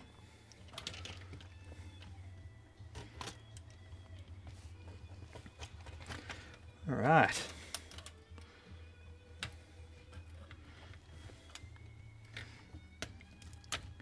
I was willing to give them the benefit of the doubt and help them out. Maybe even just show their local techs what I did. Maybe get them to do it, whatever. But no, you're on your own. If you can act like that, you can deal with it yourself. It's your problem.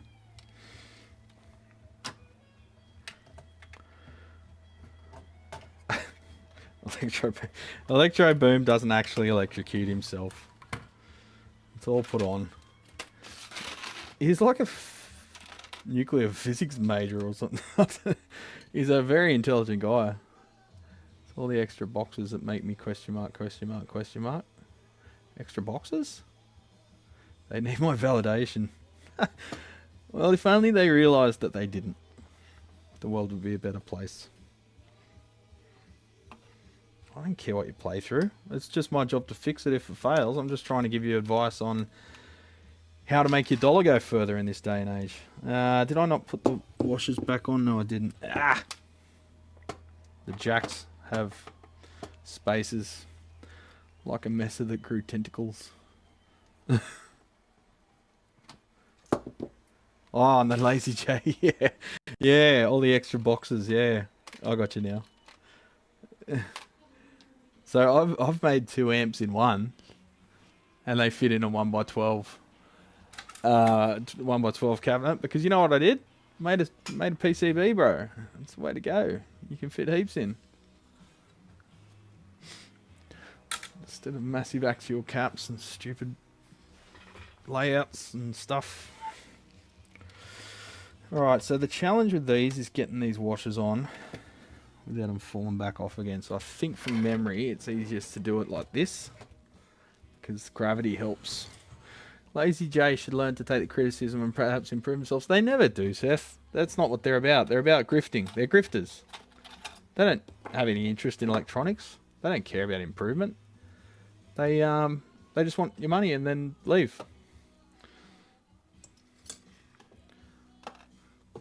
He said, someone relayed that he saw the video and he said, I just want everyone to be happy. If you want people to be happy, stop designing amps with the wrong transformer. Stop biasing shit at like 12% because it's the wrong valve for that transformer. Stop. What's the point? What's the point? There's no point. I want people to be happy. Design an amp that doesn't go on fire. Get certification. You're importing amplifiers into Australia illegally. You need certification.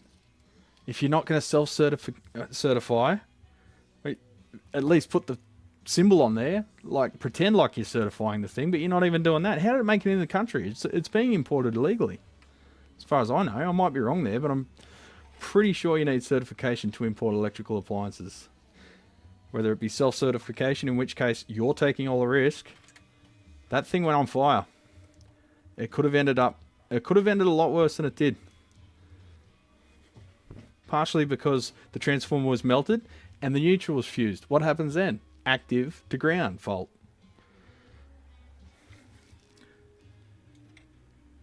Ah, you fucker. Yeah, tube touching the speaker magnet. Yeah. Oh, but no, guys, it was a fake. It wasn't a genuine. There's no way it would have all that stuff if it was a genuine Lazy J. Because, you know, like, Bonamassa owns one, so they must be the world class, right? No. You got me all ranty now that I'm angry. I'm hangry. Alright, so we must have one washer missing somewhere. Because I've got... Unless it was always missing. Well, that's fun.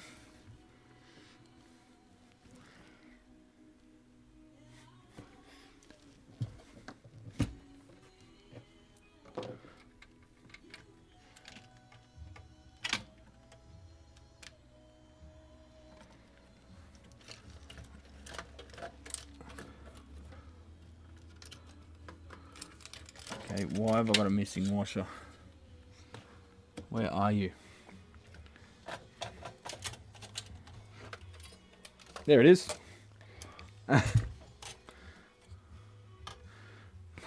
Not the Lazy J again. Yeah, let's stop talking about it.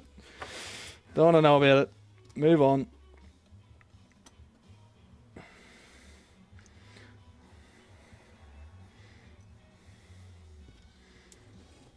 If I faked a certification, I'd make double damn sure I met all of the specifications required to be certified.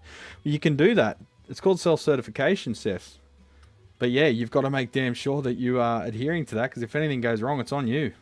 But if you haven't even tried to certify it, that's just not even trying to be legal. That's what people need to get their head around. Oh, you arsehole, the fucking wire moved and flicked the washer off.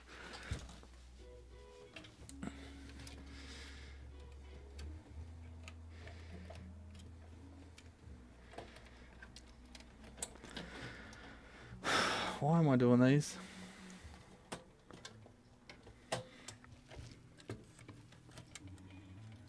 Oh my god.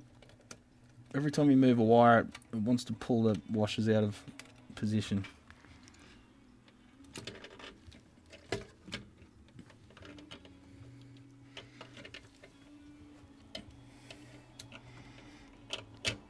It cannot be cost effective to assemble these in this manner. They probably put this board in first before any of the others. So we're trying to avoid disassembling the whole amp, but every time you try and save time, you end up spending more in the long run. So, you know, should have just done it. Oh, what's not going in that pot? LED. Alright, there we go. Alright. I think we're in position. Almost. Here we go. I'll just get some of those jack nuts in there to make sure they don't go walkabout.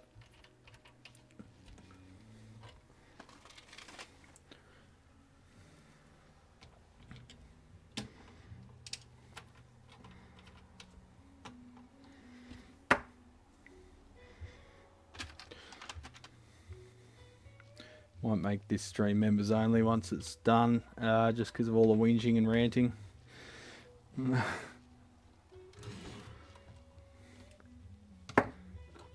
I'm particularly whingy today, sorry legends, I'll try to cheer up.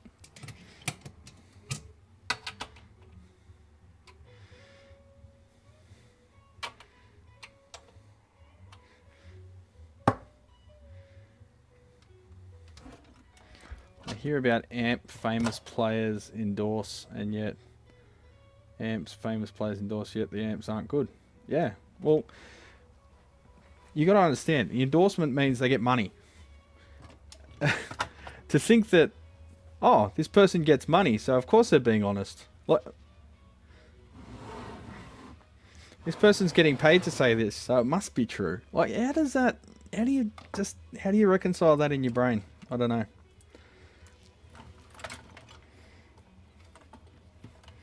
I've got some, like, I should do what the audiophile grifters do and take advantage of that stupidity and make money off it, but I can't bring myself to do it because it just seems wrong.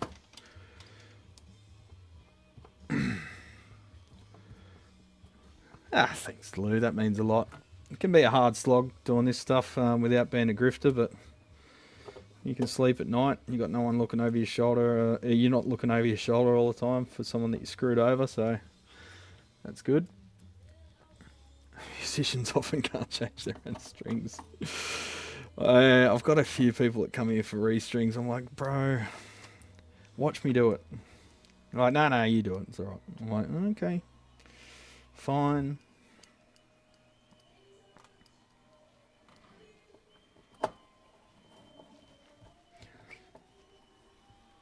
I mean, I love doing it. It's good. It's therapeutic. I just feel like they could probably spend their money better doing other things.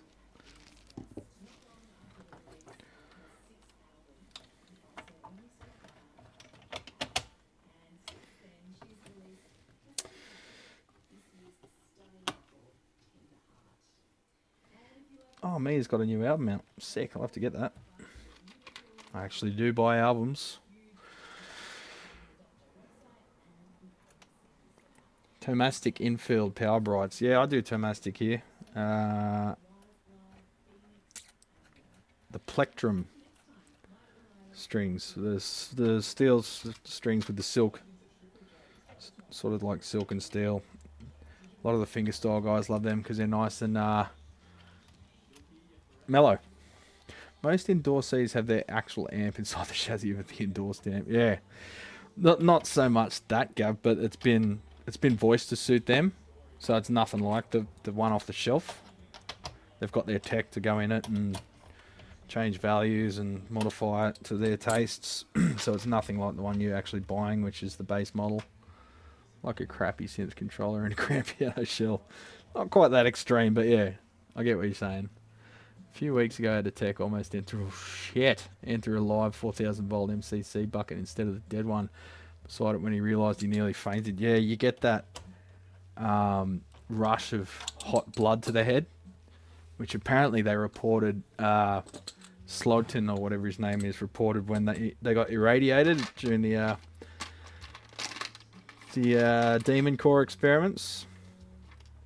They said that was likely psychological more than an actual physical effect of the radiation wave hitting them.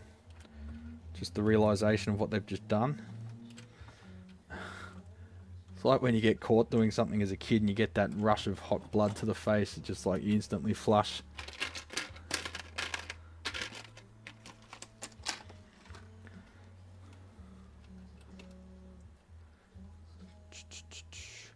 What's the deal with sheep in Australia? What? Didn't mean to talk politics. Are you talking about sheep? Or are you talking people that you've decided are sheep?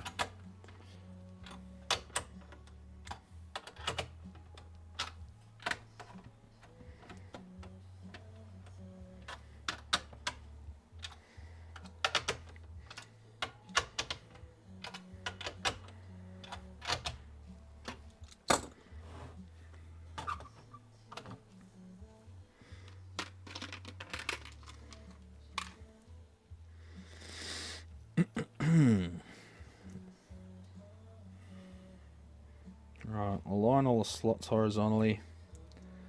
Sheep, we grow them and we eat them. What, don't you guys have like lamb over there? You don't eat much lamb? What?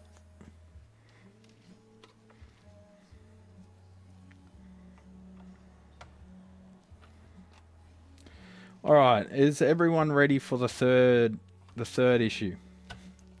Is amplifier two issues and counting. When there's no issues and it just needs a service, that's when I'll stop the stream and go have lunch. And I'll make the stream private because I was ranty, because I shocked myself and was embarrassed and responded with anger like a little child. I know there is something going on about sheep. Some want them out of Australia. What? What are you talking about, Mark? Is that code word or some shit? I don't know. I haven't got time for that shit. Why would you want sheep out of Australia? We eat them. They're tasty. And they're cute.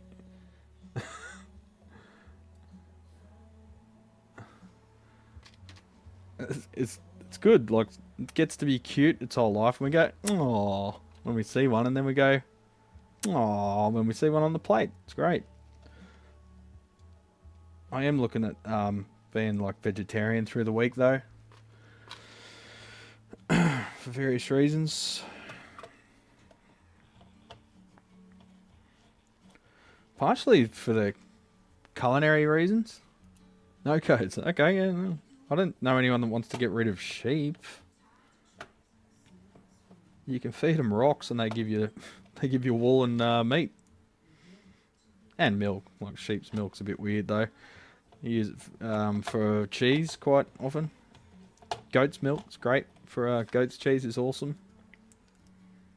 I don't mind goat actually. If it's prepared right, it's actually pretty good meat.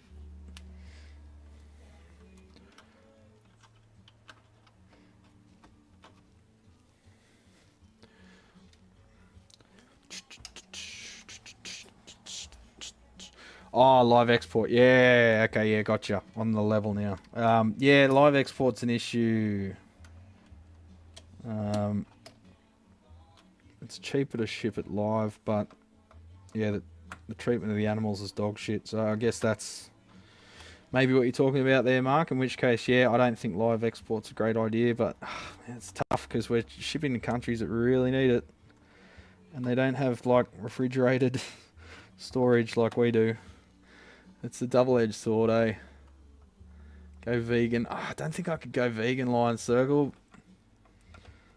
There's some stuff the vegans just like I couldn't go without fish, I don't think. What? A couple of months ago, an old couple got killed by their sheep. What, like a herd of them or like one ram? Fuck. Must be an angry ram. 20 sheep left after having thousands of them. Oh, really? Family got deferred from military service and unlimited gas rations, wool and meat. Gas rations? Yeah, so live export. Yeah, there's been situations where like a whole ship of just dead rotten sheep has turned up because of heat exhaustion, because something in the ship failed or whatever, and they ended up stuck and had no food or water for them, or just the heat was excessive because whatever reason. So yeah, that's pretty bad, man.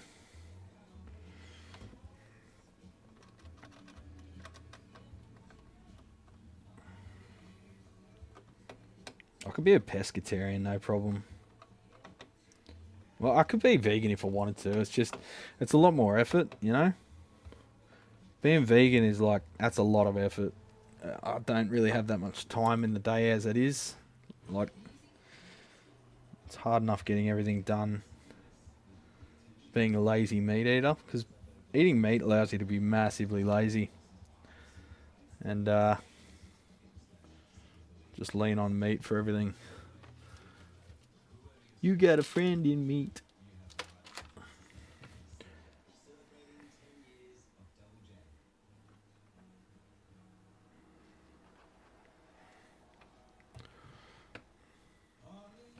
Going all in, champions. Are you confident? I'm not. After our earlier escapades. 83 watts, 16 watts. Looks about right. Our light's back. 15 watts. 15 watts idle.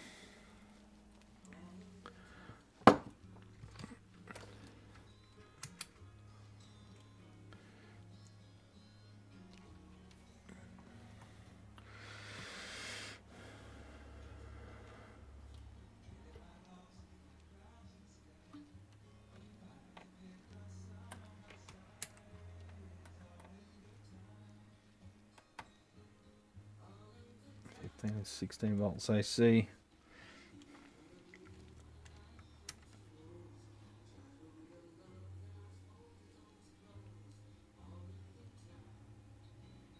Volts. Trying to get in there without shorting anything out. Minus 15 volts, fantastic. Plus minus 15.05. Thermistor and a couple of caps. At the end of the day, yeah, Lou. And 2 fuses and my dignity. But overall, pleasing result. I'll check the performance of it and everything after.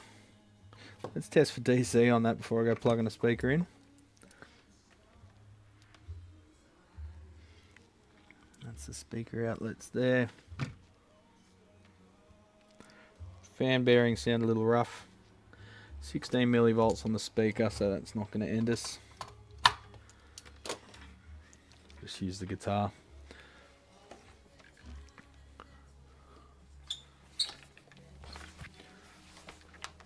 Let's turn off the mic for a sec.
Alright, third issue, no output.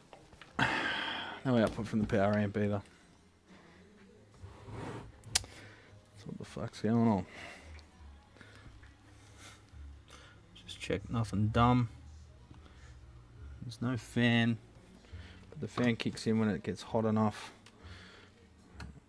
We've got 157 volts across those heat sinks, which is the supply rails. We did plug everything in.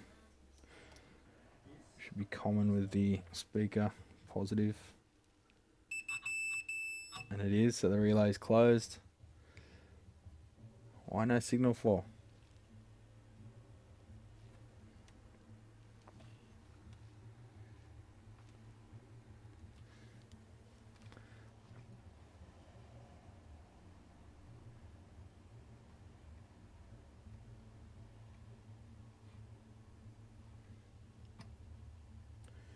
Ooh, fan AC supply.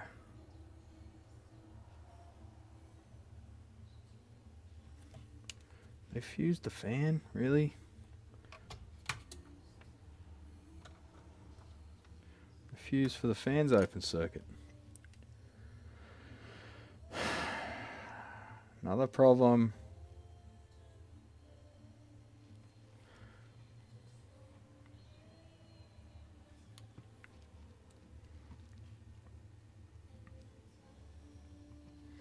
It goes via that switch, which should be closed.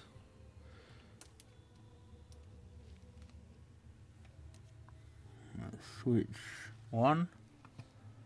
It shows that switch 2 here. So switch 1 is that one. That's the thermal overload.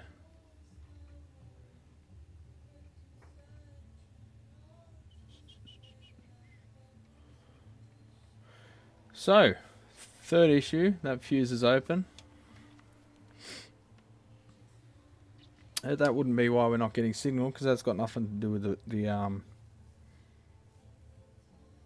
itself. So we've got 4 issues in this amp, independent of each other. Fuck me. Alright, let's see where this signal's making it up to. Can't have a repair these days without having to turn the scope on, champions.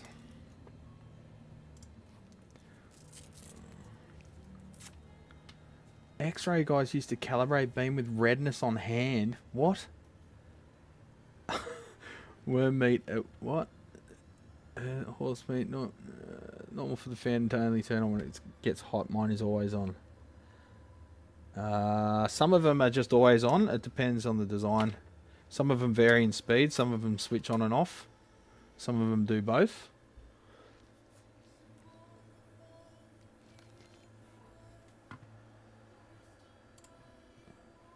Starting to think PCB amps are insane. No, not PCB amps, but shitty PCB amps. Right. Got our AC there. Just fire some signal into that front end.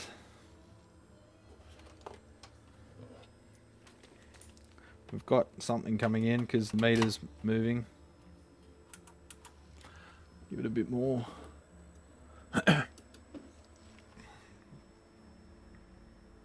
Set it to 0 dB.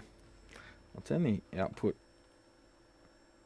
We'll remove the speaker so we don't, if it does kick in, we won't scare the fuck out of ourselves.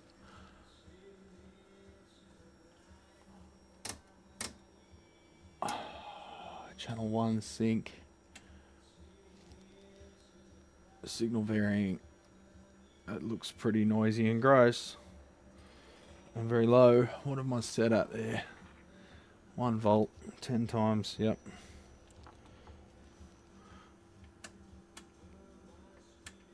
That's a pretty tiny signal. It's only about 1 volt peak to peak. And at the input it's 1 volt peak to peak. So there's literally no gain from front to finish. Alright, so we've got another problem on the preamp board. Let's pull that. Have a look with it unloaded. There could be a shorted front end somewhere. No, still got small signal. So we've got a fan problem. We've got another problem on the preamp. And we've got another problem in the power amp. because the fan wouldn't stop signal at any capacity. It's nothing to do with it. That tiny signal that's coming out is too low from the preamp board, but you'd still be able to hear it from the power amp. Half a volt peak to peak you'd still be audible from the power amp. So there's still a problem with the power amp, and there's a new problem with the preamp. Joy. Alright, so let's test. Let's have a look at the schematic again. Easy probe point around the valve there. We'll test the valve because it's the next easiest thing. I'll shut all these Blackstar schematics. Still got to test that thing and figure out what it's doing or not doing. Alrighty then, that's useless. Oh, I never got the preamp schematic for this, did I? Evo 3. It is Evo 3. It doesn't say Evo anyway. Okay, so the board says Evo 3. I don't know with these things. Evo, it's 2011 design. What were you doing in 2011? That's right when I met Shell. Main PCB, back PCB, main PCB. Let's just download all of them, eh?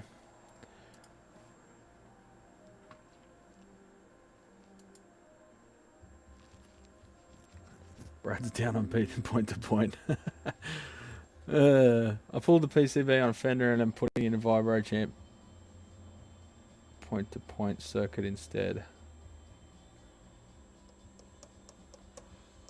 Do a turret board line circle. Lay out a turret board using DIY LC. Fuck, it's 1:15. I'm not getting anywhere today. 3 amps all day. That's it.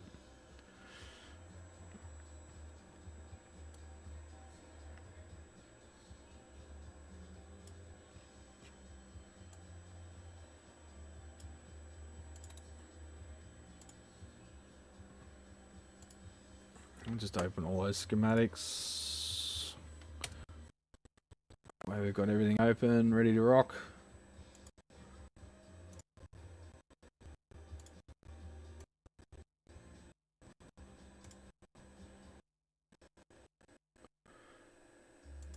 Pretty amazing how like you can just have these multi-layered problems, eh? It's not fun. Oh, I don't even have milk. Can't even make a cuppa.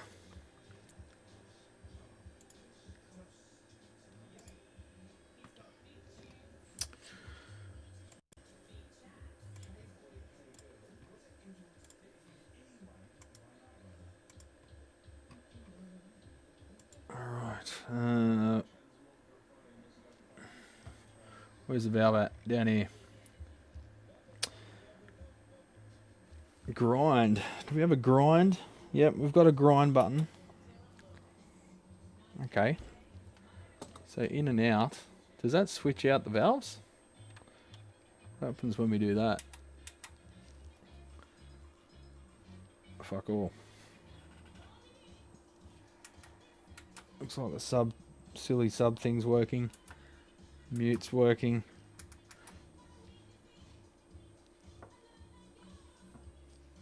EQ out, no effect. Grind in and out, no effect. Passive active's working. Flat. Oh, push for flat / shape. When I go push for flat, the output goes up somewhat. Still not a lot though. Only what are we at? 1 volt per division, so we're 2 volts peak to peak output. I'd expect the signal to be a bit higher there. But let's test where it stops completely. So we'll go to the power amp. I'm still talking to people, aren't I? Yeah, still people here. Fuck me, he's still going. Go eat, you mad bastard. You Sarah trooper. I can't eat until I figure out what's going on. Sure don't get paid enough for the work you do. Yeah, tell me about it.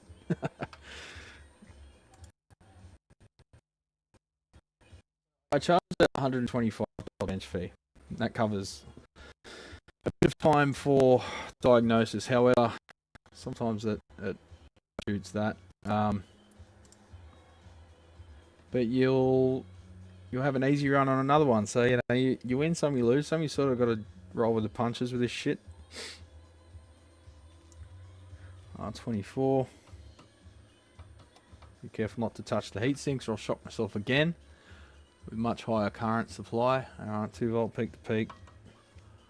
2 volt peak to peak on the other side of R24. C15 on the positive side, which is the output. Got 2 volts peak to peak.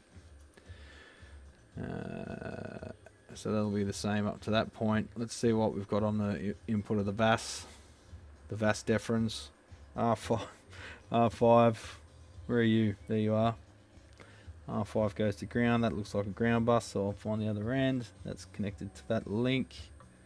What we got there? Severe clipping.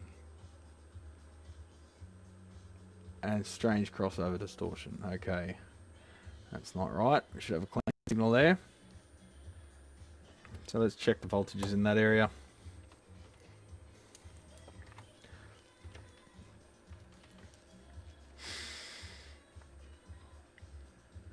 So I reckon we've got a problem around the differential amplifier there. R9, what do we got? Where are you? R9. Oh, set to resistance. I'll set to voltage and not touch the heat sink. 17 volts. One side, 0.9 volts on the other. Okay. So I think we've got a short on one of those transistors.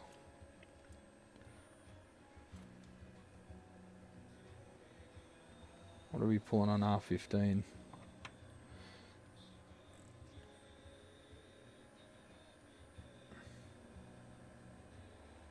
4.7K 1 watt. So R15. It's got 17 volts on one side, 79 on the other.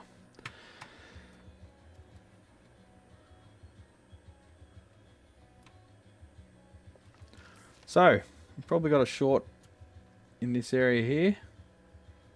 MPSA92, they're a dime a dozen.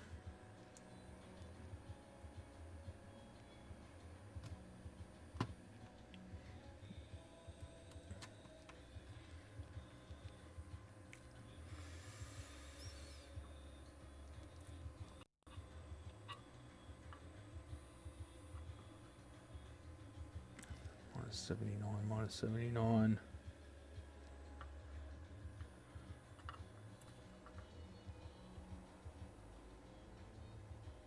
0.7.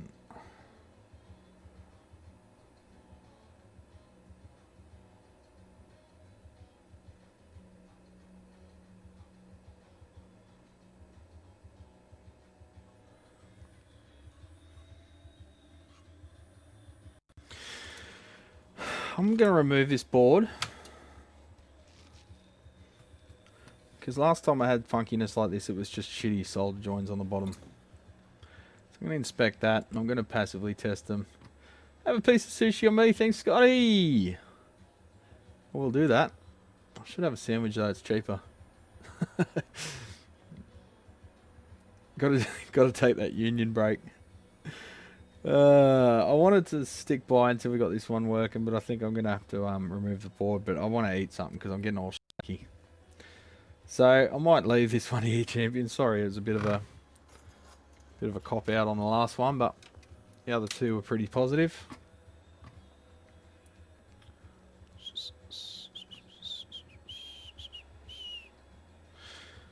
So anyway, one pissed off. So this one private afterwards because I whinge so much. It's always a bit of a cop out when I do that much whinging. Don't expect anyone to listen to that except the die-hard fans. So I'll see you next weekend hopefully. Don't know what's on. I can't remember. I have to pull out my calendar. Ain't nobody got time for that. Bon ape tits. Thanks, Lou. Alright, legends. Take it easy. I'll see you on the next one. Have a good one.